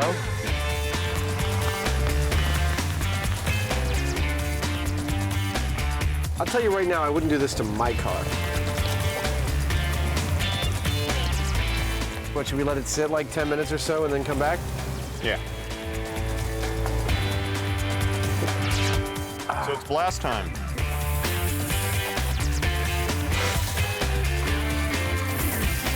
What do you reckon, myth or not? It cleaned off a lot of the dirt, but the grease was all still there, same as the cola as the water. Yeah, I think it removes a little bit of corrosion here and there on the aluminum or certain metals, but not a whole lot. So I'd say that as an engine degreaser, it's busted. No way. Will spilled cola damage car paint if it's not cleaned off in 24 hours?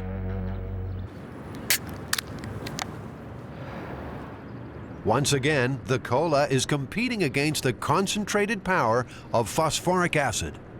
Wow, look at what it's doing to this Sharpie. Yeah. 24 hours later, what's the verdict? Not much going on there. Try the phosphoric.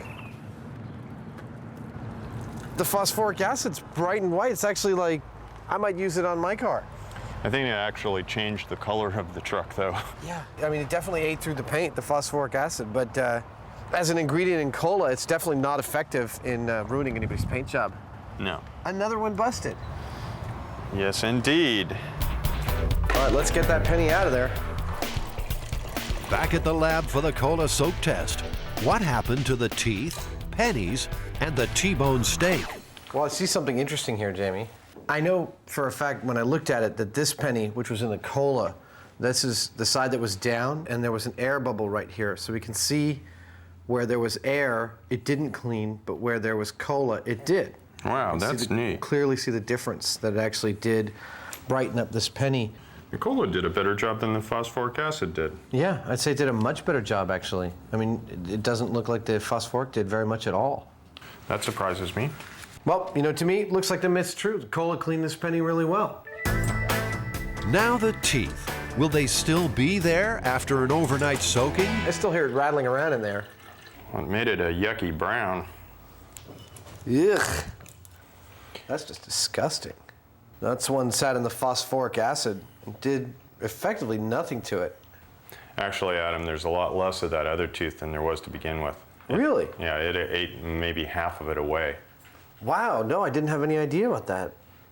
Looks nice and white in comparison, but it's mostly gone. I don't think I'd want to put either of them in my mouth based on that. Yeah, in a 24-hour period, I'd say cola could never dissolve a tooth. Yeah. Oh, that one's busted. Yep. Okay. What's next? So this is the myth that cola will dissolve a steak in 48 hours. Well, it's done something in 48 hours. Oh, man. I mean, we've given it a little bit longer than that. And you've put the steak in just phosphoric acid. Ooh, did you see that? Yeah, this kind of fell apart. It's totally breaking it down. Ooh. It's funny, it didn't look like it did anything to it, but it did. Ugh. This is the cola steak with our fine glaze of mold. Well, there's nothing remotely dissolved about it. I'm trying to speak through my mouth so I don't have to smell this. It doesn't smell bad at all. It smells kind of good. It might have tenderized it a little bit, but it, you know, because I don't know that I could do that with that if it was fresh. Yeah. And I don't smell anything bad at all. It smells okay. It smells like food. Nah, I wouldn't eat it. I wouldn't either, but. Oh, so after all your talk, you wouldn't eat it. It's true. So the myth busted. Myth busted. Cola did nothing to a steak. Yeah. Next myth. Could cola be an effective spermicide? They will combine one small sample of sperm with cola and another sample with a control substance. Under the microscope, they will estimate the score between alive and dead. Let's try the cola. Okay. Oh, yeah. Look at that. Wow. I mean, this is really exciting. This is like those films in high school. Maybe they like the caffeine. What do you think? That's amazing. What are we going to use for our control? Well, I have some saline solution here. I think that ought to be kind of easy on the sperm. Okay. There we go. Okay, 2 drops of saline. There it is. Certainly look very lively to me. Yeah, they look great. And 3, 2, 1, count. For 60 seconds, Jamie will count live sperm in the saline. And stop, we're done. How many live ones did you see? 53. 53 live ones in a minute. Okay. And go. And now a 60-second cola count. And stop. 85. No way. Nope. 85. This is an occasion when Jamie and Adam bow to superior knowledge. Dr. Paul Turek is a male reproductive specialist at UCSF. He's heard hundreds of similar claims. I think it's a great myth. To summarize, I think the experiment kind of shows what I thought would happen, which is cola will serve as a diluent. It will dilute the sperm, but it won't be necessarily toxic to it. And a spermicide is different. A spermicide actually stays in there, so it doesn't really dilute anything. It just kills the sperm on contact. 3, 2, 1, and done. 96. 96. Clearly, cola is not an effective spermicide. It's just not. Well, so I'd say this myth is busted too. Absolutely. Cola's going down.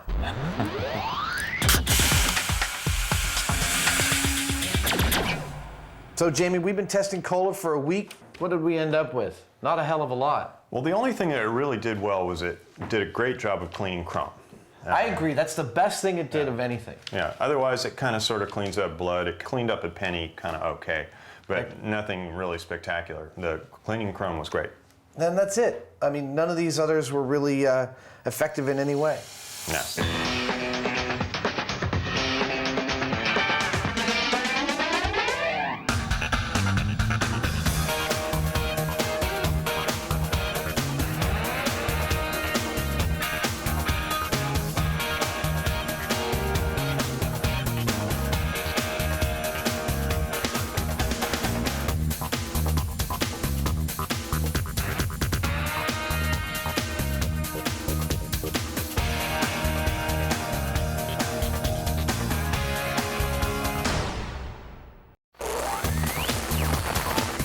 Here come chickens of mass destruction. The MythBusters are firing their chicken gun to see which does the most damage, thawed or frozen. I would say that what you got here is a potential supersonic chicken. Doing the laundry can be a killer chore, but can it actually kill you? The washing machine from hell is about to be unleashed upon the world. Adam and Jamie are getting intimate with a giant octopus. Could a human give birth to one? No, really, honey, those are octopus hickeys. Who are the MythBusters? Am I missing an eyebrow? Adam Savage. I always enjoyed seeing Adam in pain. Oh! And Jamie Heineman. Jamie wants a big boom. Between them, more than 30 years special effects experience. Feel kind of sexy. They don't just tell the myths, they put them to the test.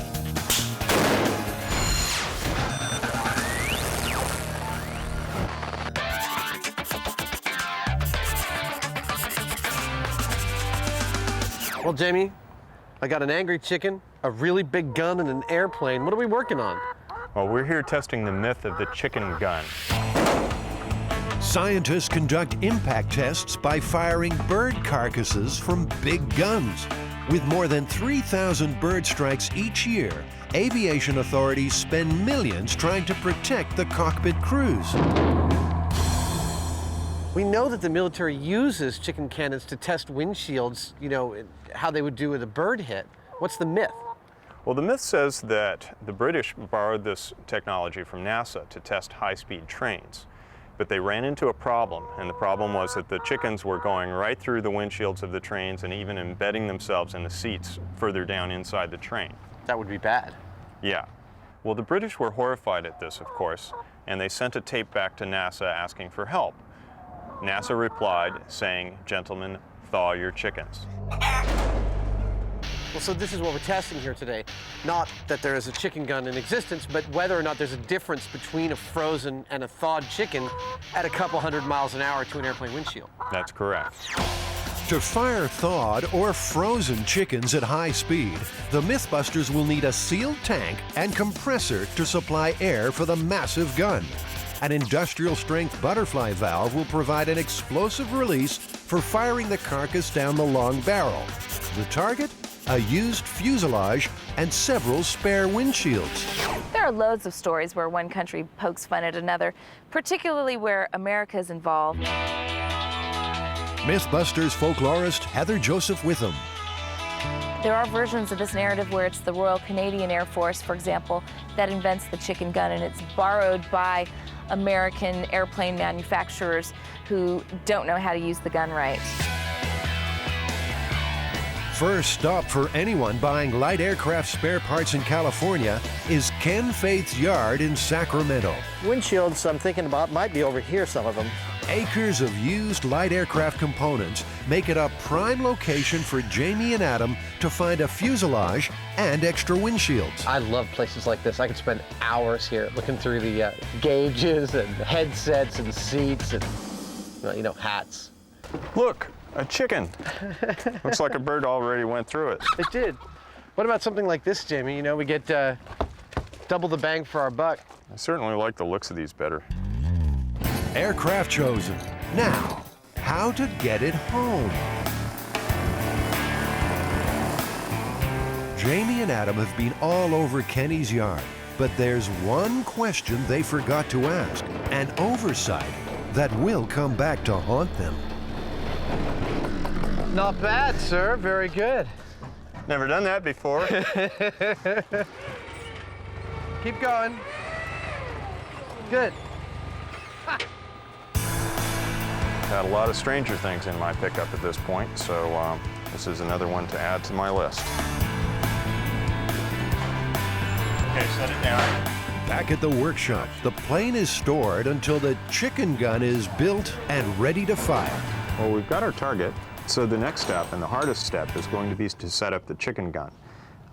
That means that we have to build a large tank to hold a whole lot of high-pressure air and rig some kind of a valve to let go all that air all at once to fire a chicken. It's kind of tricky. It's a lot of work. And Jamie should know. He's solved the compressed air problem once before. Yeah, baby. he built this 7-Up vending machine with attitude for a TV commercial. Cool. With impressive results.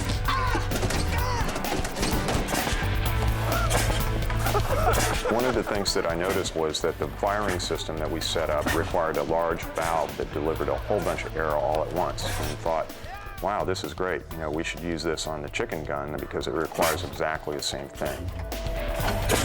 It's a simple, elegant design. It's exactly what I like to see come out of the shop. It's fun, yet deadly.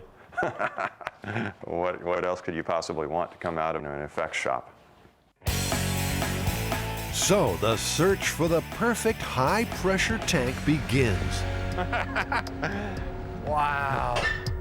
The Machinery and Equipment Company in Brisbane, California is a vast supermarket for used tanks. You can flip this in any direction. That could be upside down. You can hang it from something or leave it like that. What do you want for this thing? This is $750. Okay. Jamie, it still occurs to me that it's way overkill for what we want to do. Jamie has made his choice, but Adam is not happy about safety. He feels that the tank is too sophisticated and that over-modification could weaken the structure. It's like your intuition is that it's not like a bomb. Yeah. But if it is, we're all dead and Well, this is true, but... So, erring against the side of caution, Okay. even if your intuition is right, is stupid. Okay, well, think about it, though, before you go off like that. Well, When everyone who you talk to describes 250 pounds per square inch as being like a bomb, and Jamie just says, well, I'm not that concerned about it. It's like, that's not good enough for me. Adam was just having a little bit of a hissy fit about the safety aspect of this thing, and, you know, I don't hold it against him at all. The possibility of having the tank rupture and somebody get hurt is something that we should be very concerned about. However, I don't think it's going to blow up. But Adam's not convinced. He's called around town and found another tank. What I've got, I found a guy who's got one. It's about half that size. I think it's just perfect for us up in Petaluma. Okay. I need some cash and I need the keys to the car, Dad. Okay. 500. All right. Drive carefully. Vegas, baby!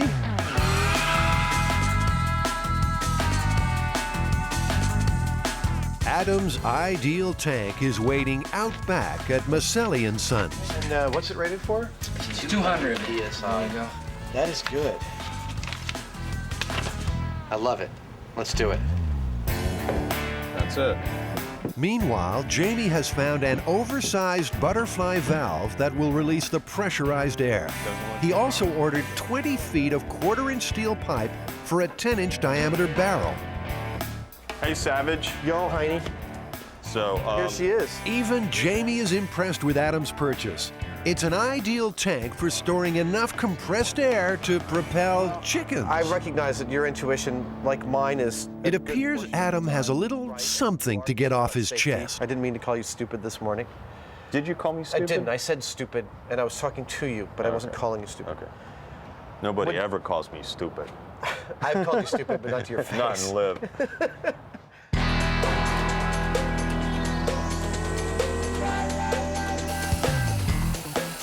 Jamie's using a plasma cutter, a high-energy precision tool to cut the pipe to length and to make a hole in the tank for the barrel. For the explosive release of air, the butterfly valve will be fitted between two lengths of pipe.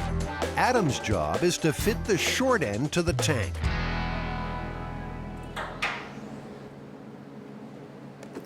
I just dropped the temple of my glasses here into the tank, the really heavy, big tank with a hole in it. Got some chewing gum? Just goes to show, where there's a will, there's a way. There we go. One glasses temple. Now I can get to work.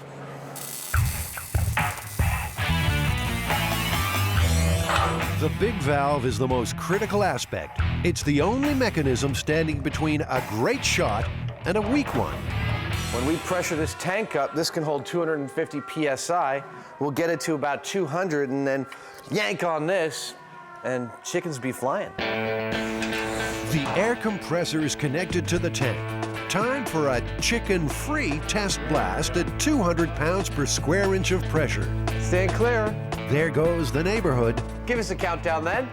2, 3, 1.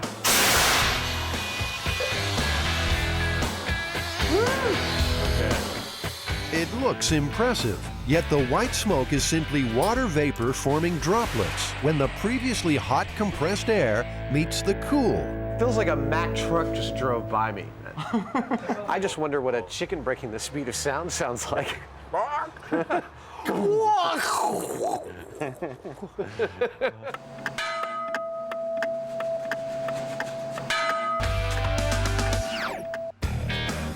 If you're going to let your chickens fly free range, there's no better place to stock up than Tarantino's. Tony's family has been in poultry for years, and he's heard all the chicken stories. Tony, do you think there'd be any difference between whether they use frozen or thawed chickens? I would imagine frozen would be harder.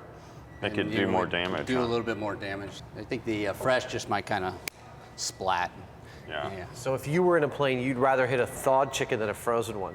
Correct, yes. Yeah, I don't imagine there's many frozen chickens at 2,000 feet. No, maybe. It's cold up there. And freezing down here.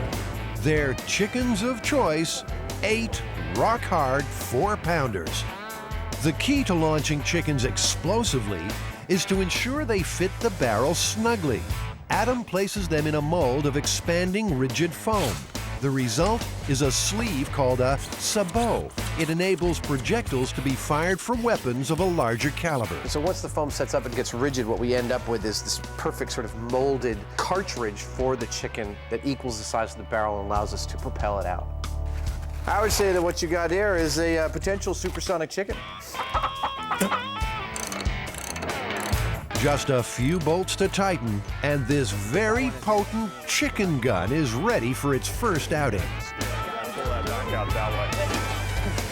Bringing up the rear is Bruce Bradford, a man who knows all about gigantic guns.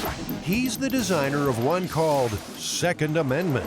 At the annual Punkin Chunkin in Delaware, these huge air guns blast pumpkins nearly a mile. With Bruce, the 2002 and 3 world champion, who better to consult on the business of big barrels? I think it's a great looking gun. It's got all the basics. It's got a tank, it's got a valve, and it's got a barrel. Excellent job of welding by Adam, that's for sure. And it's going to shoot a chicken at high velocity. The countdown to chicken blastoff has begun. Unsure of the chicken gun's firepower, for safety reasons, they sit the plane inside their blast chamber. You want to lean it right there? To check their aim, they need a test shot. So a sheet of Lexan is positioned to protect the windshield. So our first test is a frozen chicken. Let's see here. The tank is primed to 120 pounds per square inch of air pressure. There we go. That is one loaded chicken gun. I'm good. All right. Get out of here. We are arming the chicken cannon. I'm going to stand back here. All right. 3, 2, 1. All right! I told you like that. Oh, good man. Out of the barrel and free of the sabot, the frozen chicken clocked 121 miles an hour. Wow! So much for the blast shield. So even if you're flying with a rated plexiglass shield in front of your plane, you're in some serious danger. Where's the chicken?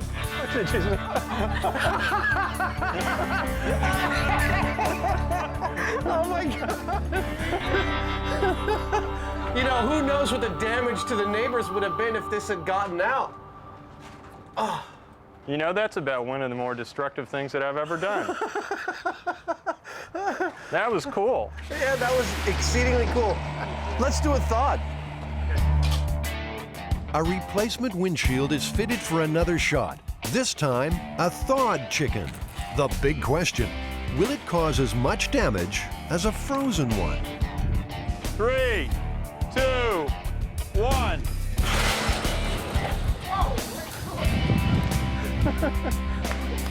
Under the same pressure, the thawed chicken was marginally slower than the frozen one, but still reached a destructive 99.5 miles an hour. For the next shot, the tank pressure will be reduced by more than half, down to 50 psi. They're hoping to see a difference between frozen and thawed at a slower speed. And 3, 2, 1. Another frozen bird is blasted. This one at 128 miles an hour. Jamie? Yeah? There was no difference in speed between 120 psi and 50 psi. It may just be that initial blast, like it's probably within the first like eighth of the valve opening, it's gone or something, you know? The rapid air release is crucial. Bruce's winning blast flew a 10-pound pumpkin almost 4,000 feet. Sometimes we can shoot just as far, shooting 75 pounds as we put 200 pounds in. Really? Yep. Yeah, just the timing and the way the valve opens. Yeah. Wow. Yeah. Once more into the breach for the thawed bird at the 50 psi mark. 1. Its clocked speed a shattering 132 miles an hour. You know, if anything, the thawed chicken leaves a bigger hole. Which would kind of make sense. It would. Its impact spreads out as it hits, but it's still the same amount of mass going through the same amount of space. Right now, they're all going right through the windshield. So assuming that there is a minute difference and we want to find out whether there is, we're going to have to lower the speed down to find out exactly where that butter zone is. They cut the pressure again to just 25 psi for the frozen fowl. And then thawed. The MythBusters' awesome outcome, all their flying poultry highly destructive. I'm totally shocked. Does that mean that the myth is busted? I think that would mean that the myth is definitely busted. But wait, there's a hitch. Those light aircraft windshields they bought are not rated for bird strikes. Well, Jamie, that's the biggest screw-up we've ever done. I mean, we're supposed to test the difference between frozen and thawed chickens, and the Piper Cherokee, its windscreen is not even rated to be smacked into by anything. Yeah, it was like trying to check the difference between a 22 and a 357 by shooting at a cardboard box. I mean, it looked really destructive. It looked great, but it didn't really tell us anything. Yeah. For the moment, the MythBusters are stymied, but already they're formulating a new plan to measure the chicken's force of impact. We'll tell you about it a little later in the show. It automatically deboned the chicken, didn't it? Now, here's a twisted tale. It involves a strange proposition in the park. Does the Dane have to pee? And the MythBusters airing their dirty laundry. His feet go up and in, and then we lift him up. No. While building the appliance Bride of Frankenstein. We're about to blow the lid right off this puppy. You are about to get a load of the myth that defies the imagination. The killer laundry.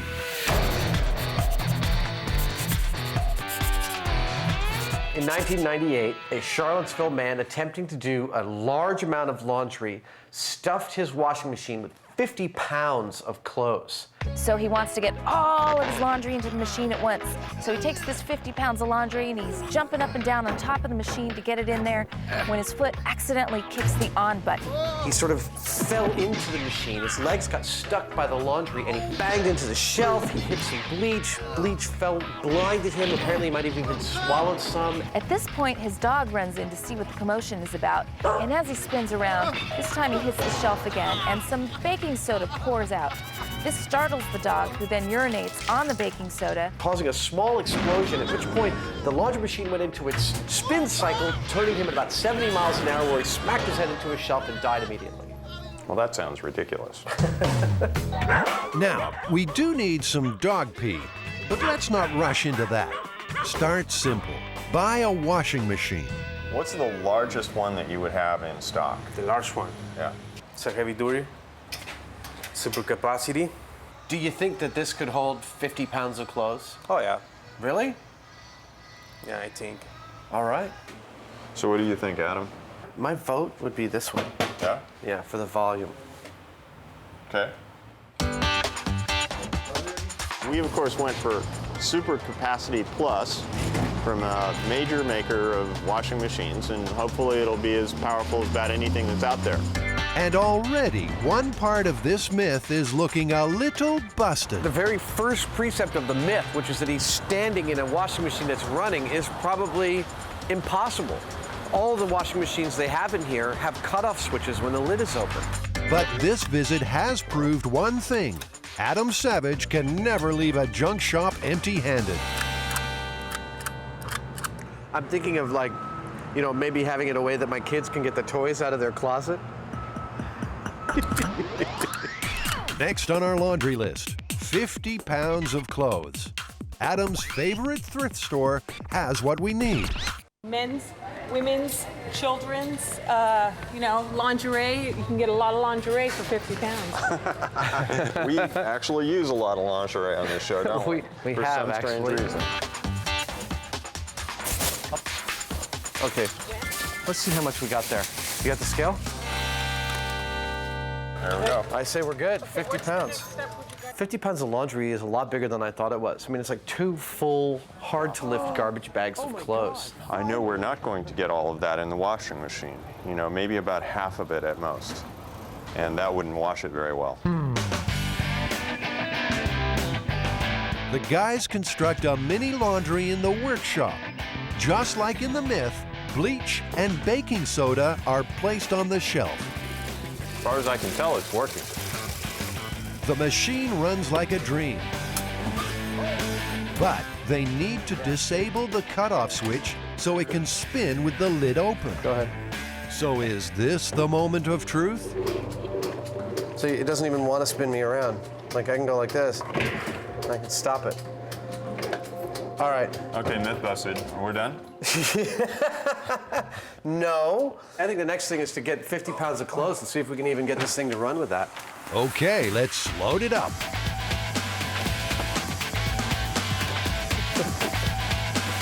Oh, yeah. Bring it on. It's not in the machine. Well, Well, I guess this is why the guy stood this is on why it. the guy started standing on it. But, I mean, we still have 10 pounds left, and I can't even make my feet into it. I mean, he's supposed to have sunk all the way to the bottom. All right. Let's see if the machine will wash it. It wants to spin. It really does. It's not even spinning, it's not agitating, it's not doing anything. So the only option open to us now is to pull all this out, start pulling the guts out, and just make this thing spin hell or high water, no matter what the hell is in it. It's the moment Jamie and Adam have secretly been waiting for. We're talking about taking stuff apart. What's that? That can't be that necessary. I don't recognize it. Ooh. This is the clutch, man. I think you're probably right, 'cause I don't see any belts right offhand. Why don't we run it through a light cycle right now? Okay. And observe it. This should be pretty cool. How many of you have ever seen a washing machine naked?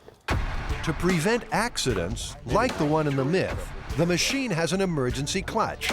It stops the wash cycle before the motor burns out. To make this machine spin Buster, the crash test dummy, the clutch will have to be bypassed. Yay. Well, we have done what we can to modify this machine to get rid of a clutch and get rid of actually every safety feature it possesses. Now we'll find out if it is in fact strong enough to do any damage once those have all been overridden. The washing machine from hell is about to be unleashed upon the world. Before Buster and his dirty clothes go back in, a test run. It's spinning. It's going real fast. But despite 630 revolutions per minute, they can stop it with their bare hands.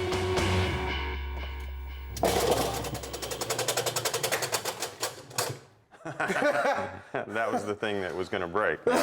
We removed the clutch. That was probably that little plastic. That's that little piece of plastic. So the motor has like almost no torque at all. This so-called washing machine from hell turns out to be, Well, just another washing machine. This is an example of one of the most powerful consumer-level motors you can get in a washing machine. This myth is totally busted for the third or fourth time today. I can't even remember which. The myth is busted. However, as is our way here on MythBusters, we are going to show what would happen if it did have enough power. So this once humble super capacity washing machine will mutate even further.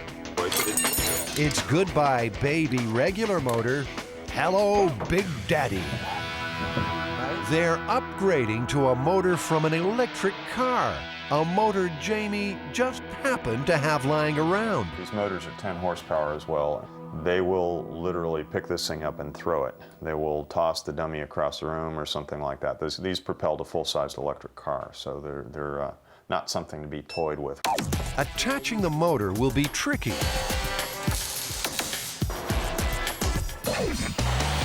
But Jamie has come up with a brilliant solution.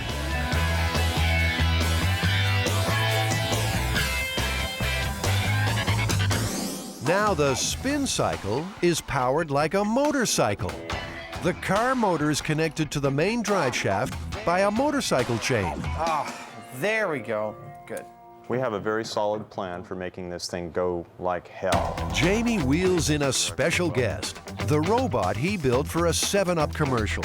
By plugging the washing machine into the robot's power source and speed controller, he'll be able to easily direct the washer's spin speeds. And what that gives us is a tremendous amount of power that we can control from relatively slow to as fast as it'll handle before it flies apart. This will fly apart at some point.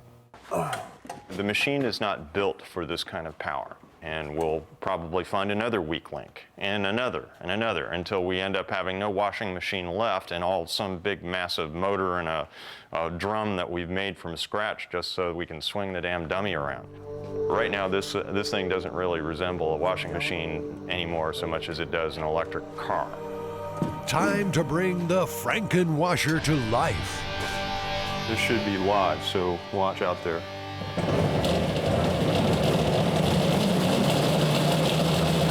Is it faster or slower than the spin cycle? That looks pretty close to the spin cycle to me. It looks a little bit slower, but it looks pretty close. Okay, I wasn't going all the way up yet. So we've done it. We got it. Okay, I'll power it off. With the washing machine ready to go, it's time to tackle the task that can be delayed no longer. Does dog pee plus baking soda equal explosion? According to the amazing killer washing machine story, it does. Jamie and Adam need some willing donor dogs. Does the Dane have to pee? Oh, no. Now, where's the likely tree? Any ideas where the most likely tree is? That garbage can right there. That garbage can? Is that it? Stop and pee on the garbage. Excellent. Okay. All right. Jamie is sticking with the cup and stick method, while Adam is confident the foil pans will produce the gold.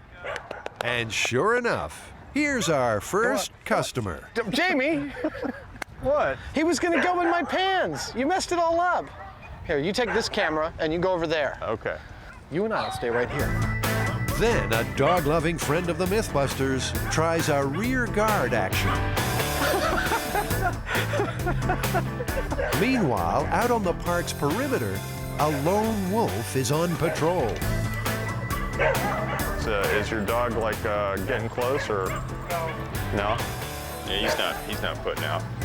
Then a bounty hunter nabs a sample. Wow. Thank you. Good job. Seconds later, the persistent tailing by our panhandler brings up a speck of gold too. There we go. Beautiful. Excellent. That's not much, but that's all that I need. I got it.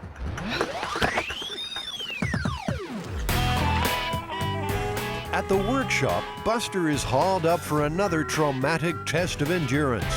Even for a crash test dummy, he's constantly outside his comfort zone. The MythBusters have dropped him, crushed him, blasted him, and still Buster survived! The dummy soldiers on till another day.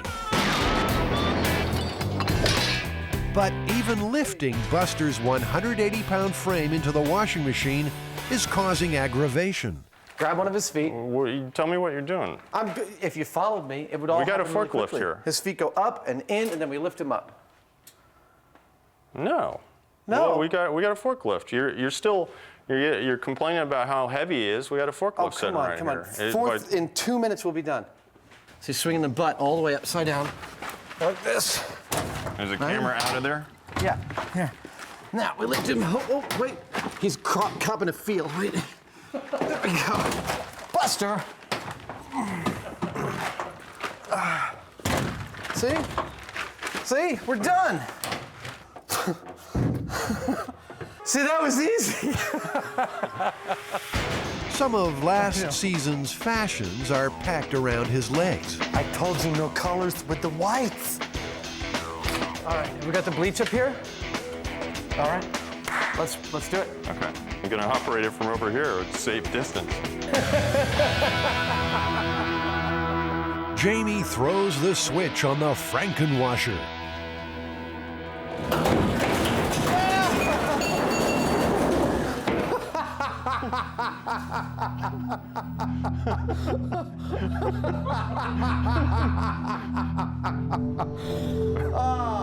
I'm glad we were all suitably safe distance.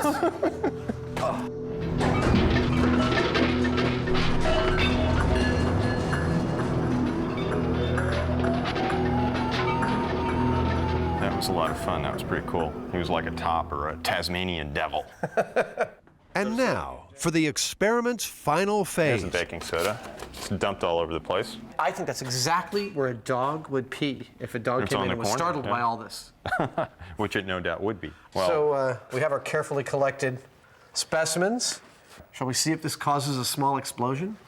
Did someone say explosion? We'd better dress for the occasion. Basically now I'm about to pour the dog wee on the pile of baking soda, which, if the myth is correct, should cause a small explosion. Or if we're actually on Earth, we'll do absolutely butt-less. Fire in the hole!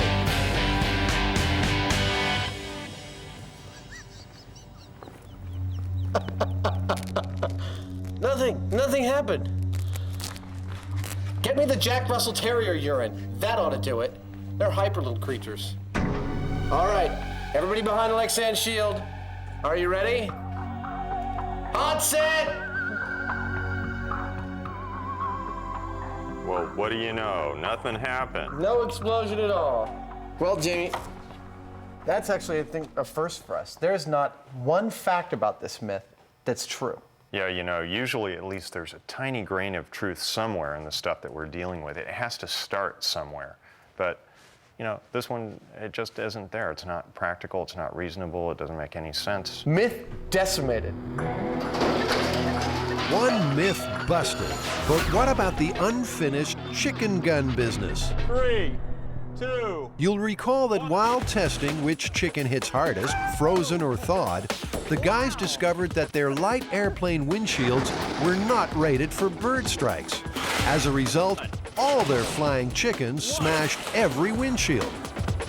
This chicken went through it like butter. Whoa. So this is the experiment take 2. To finally lay this myth to rest, they have rethought their methodology.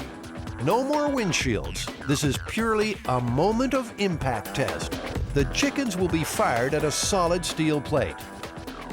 By using the high-speed camera to measure the time between the start and finish of impact, they hope to see a difference between frozen and thawed chickens.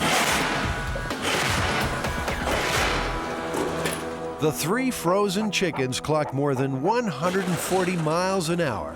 The impact time, 7 1/1000ths of a second. It automatically deboned the chicken, didn't it? 3, 2, 1.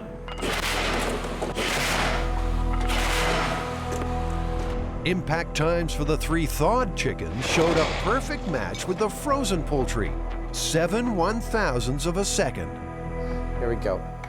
1 point of impact, 2, 3, 4, 5, 6, 7, and then now it's starting to move back again. It's given all of its impact in that amount of time. The results from the high-speed camera seem to be fairly convincing. You know that adage that it's not the falling that kills you, it's the stopping? The stopping is where the force gets imparted. So both the frozen and the thawed chicken have the same mass. They have effectively the same speed. So the only difference between the two is going to be how much time they take to impart their energy to the plate. And on the high-speed camera, we showed that each of them exerted all their energy in 7 milliseconds, almost exactly. Basically, there was no difference. So does that mean the myth is busted? At these speeds, frozen or thawed chicken, myth busted, no difference at all.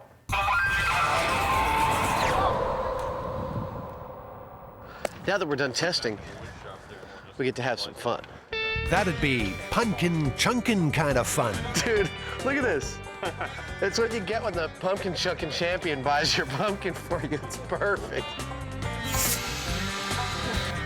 With the day almost done, what better way to finish than with a few pumpkin chunkin' rounds of their own?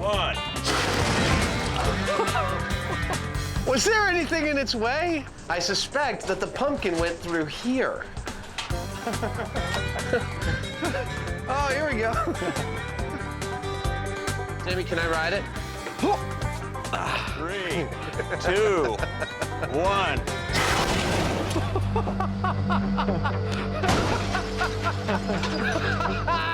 Woo! That was so cool. You feel a little tingle between your legs when that sucker went out? I do. It's gonna be hard to top that.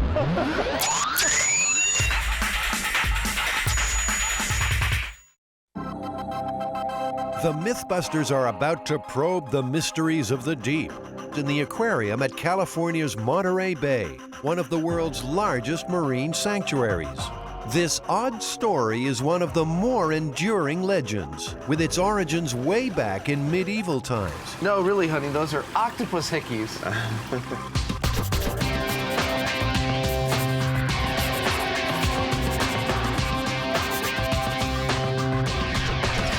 Well, this one might seem a little silly at first, but I think we're gonna have some fun with this. This woman admitted to the hospital with abdominal pains, and the doctors, upon examining her, thought that she was pregnant, so they did an emergency cesarean on her and pulled what turned out to be a live octopus from her belly.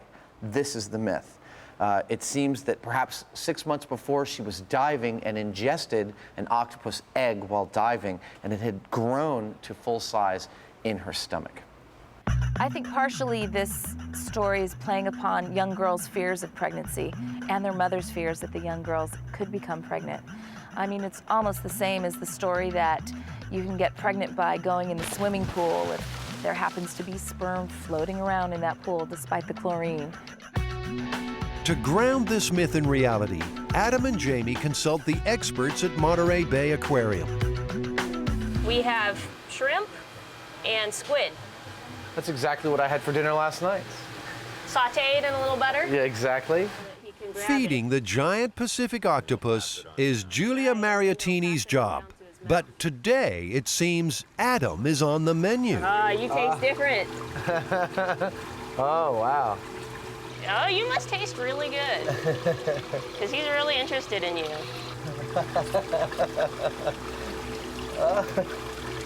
Oh, that is so cool. Yeah, he's very excited. While Adam's making a new friend, Jamie tackles the big questions. Julia, what kind of conditions do the eggs require to be successful at bearing little octopuses? Well, they really do require the attention of the mother. She will blow jets of water on them to make sure that they're aerated. She'll clean them. They also require the correct temperature, the correct salinity, and if all goes well, then they'll hatch out. For giant octopus, it's about 6 months later. Is it possible, let's say, if an octopus egg had just detached and was floating free, could a diver actually swim in and swallow one of these things? That's the only part of the story that could possibly happen. By some fluke, the octopus eggs are small enough that maybe a person could swallow them, but there's no way they would hatch out. The conditions in the stomach would not be amenable to their hatching. Not at all. The octopus myth is already looking pretty shaky. The MythBusters must now take another tack. You know, Jamie, talking to Julie, it's really obvious to me that the whole idea of octopus pregnancy is just ridiculous. I mean, octopus egg can't even survive in open water without constant tending from the mother. It's definitely not going to survive in someone's stomach. Yeah, but you know, there are myths around other creatures like frogs, lizards, snakes, even newts, you know, that this can happen with. The octopus is perhaps the most recent incarnation. Other recent incarnations of this narrative are where a boy is getting water out of a garden hose and he swallows frog eggs, or newts, toads. Going back to medieval times, you have serpents and snakes, perhaps the most wicked seeming creature. Many stories were fables created to scare children. Others were chilling examples of what would happen to sinners. Sometimes the sufferers would regurgitate the unwelcome visitor, but usually the episode would end badly. So it's something taking you over, something insidious, something making you bad, and I'm sure in some versions of the narrative you did something wrong to let it in. So, is it possible for foreign organisms to survive inside the human body? We can replicate a stomach, or several of them, and put, you know, stuff that eggs would run into, like acids and maybe salinity, temperature factors. And we'll see which ones survive and which ones don't, and which environments they work in. Yeah. Busting the pregnancy story means a MythBusters trip to the lab supply store. Or should that be candy store? I love this stuff. One of everything. I've never seen continuous pipe cleaner before. I didn't even know it existed. Which is smoother? That's smoother. Do you think we need to get some beard covers here? What you have isn't really quite a beard, though. I'm not sure what it is. It's like an accessory tuft. Ever wondered what's really inside Adam's head? Now somebody wave from the other side. Oh, that's cool. When do you ever get a chance? Oh, I'm a little embarrassed. That was kind of a personal experience. Thanks, guys. Thank you, guys. Well, Adam, do we have everything we need here for this experiment? I think we do. We've got the acid, we've got the salt, we've got the voltage meter for testing salinity, thermometer, and perhaps most importantly, in fact, without this we couldn't do the experiment, we have our test subjects here, our frog eggs. With the octopus angle ruled out, they have opted for frogs' eggs and tadpoles, small and common enough in nature to be swallowed, and they don't need constant parental care. Yeah, those puppies came all the way from Florida. They have a lot of frog farms down there, I understand. 3 flasks represent different conditions in the stomach. One for body temperature, water heated to 98.6. One of salt water, the same salinity as the human body. A third with a pH of 2 contains acid, imitating human stomach juices. A 4th flask is the control sample. All right, so we got some tadpoles and some eggs in there. Let's say we do 2 of each. Okay, you got the little squirt bulb? I do. Here we go. The control sample of eggs and tadpoles will swim in a flask of aerated water, the ideal environment for tadpole survival. You ready for the acidity? Okay. Okay, which one is that? Acid, this one here. Hydrochloric acid actually secretes in the stomach, and it's powerful stuff. Extremely corrosive. A single drop can eat through wood. Jamie and Adam need to dilute their pure hydrochloric to match stomach acidity. Yeah, real close. All right. 1.99. All right. The pH scale runs from 0 to 14. Pure water is neutral with a pH of 7. Anything below 7 is acid, and anything above is alkaline. Common examples range from battery acid at 1, the stomach at 2, an apple scores a pH of 4, and milk of magnesia a mild 10.5. Doesn't seem to be doing so hot. He's definitely more laconic than his racetrack friends here, you know. He's just kind of sitting there on the top. Next, the body temperature test. They heat water to 98.6 degrees Fahrenheit. Okay, here we go. He's not, you know, doing a racetrack thing like his brethren down here in the Pyrex. For the next phase of the experiment, Adam's making a personal contribution. Here we go. What Adam's doing is measuring the electrical conductivity of his saliva. Now, we're going to try and replicate that conductivity in water by adding salt to it. Electrical resistance is the best way to determine salinity because dissolved salts are strong conductors. In Adam's mouth, the resistance is low, measuring around 4 kiloohms. There's one. He's doing pretty good. No, he's actually doing fine. Here's another. Salinity, they both seem to be doing okay, so we should leave this overnight, see how it does. Yeah. Tadpoles might find it tough going in the stomach, but are there any life forms tailored to the conditions?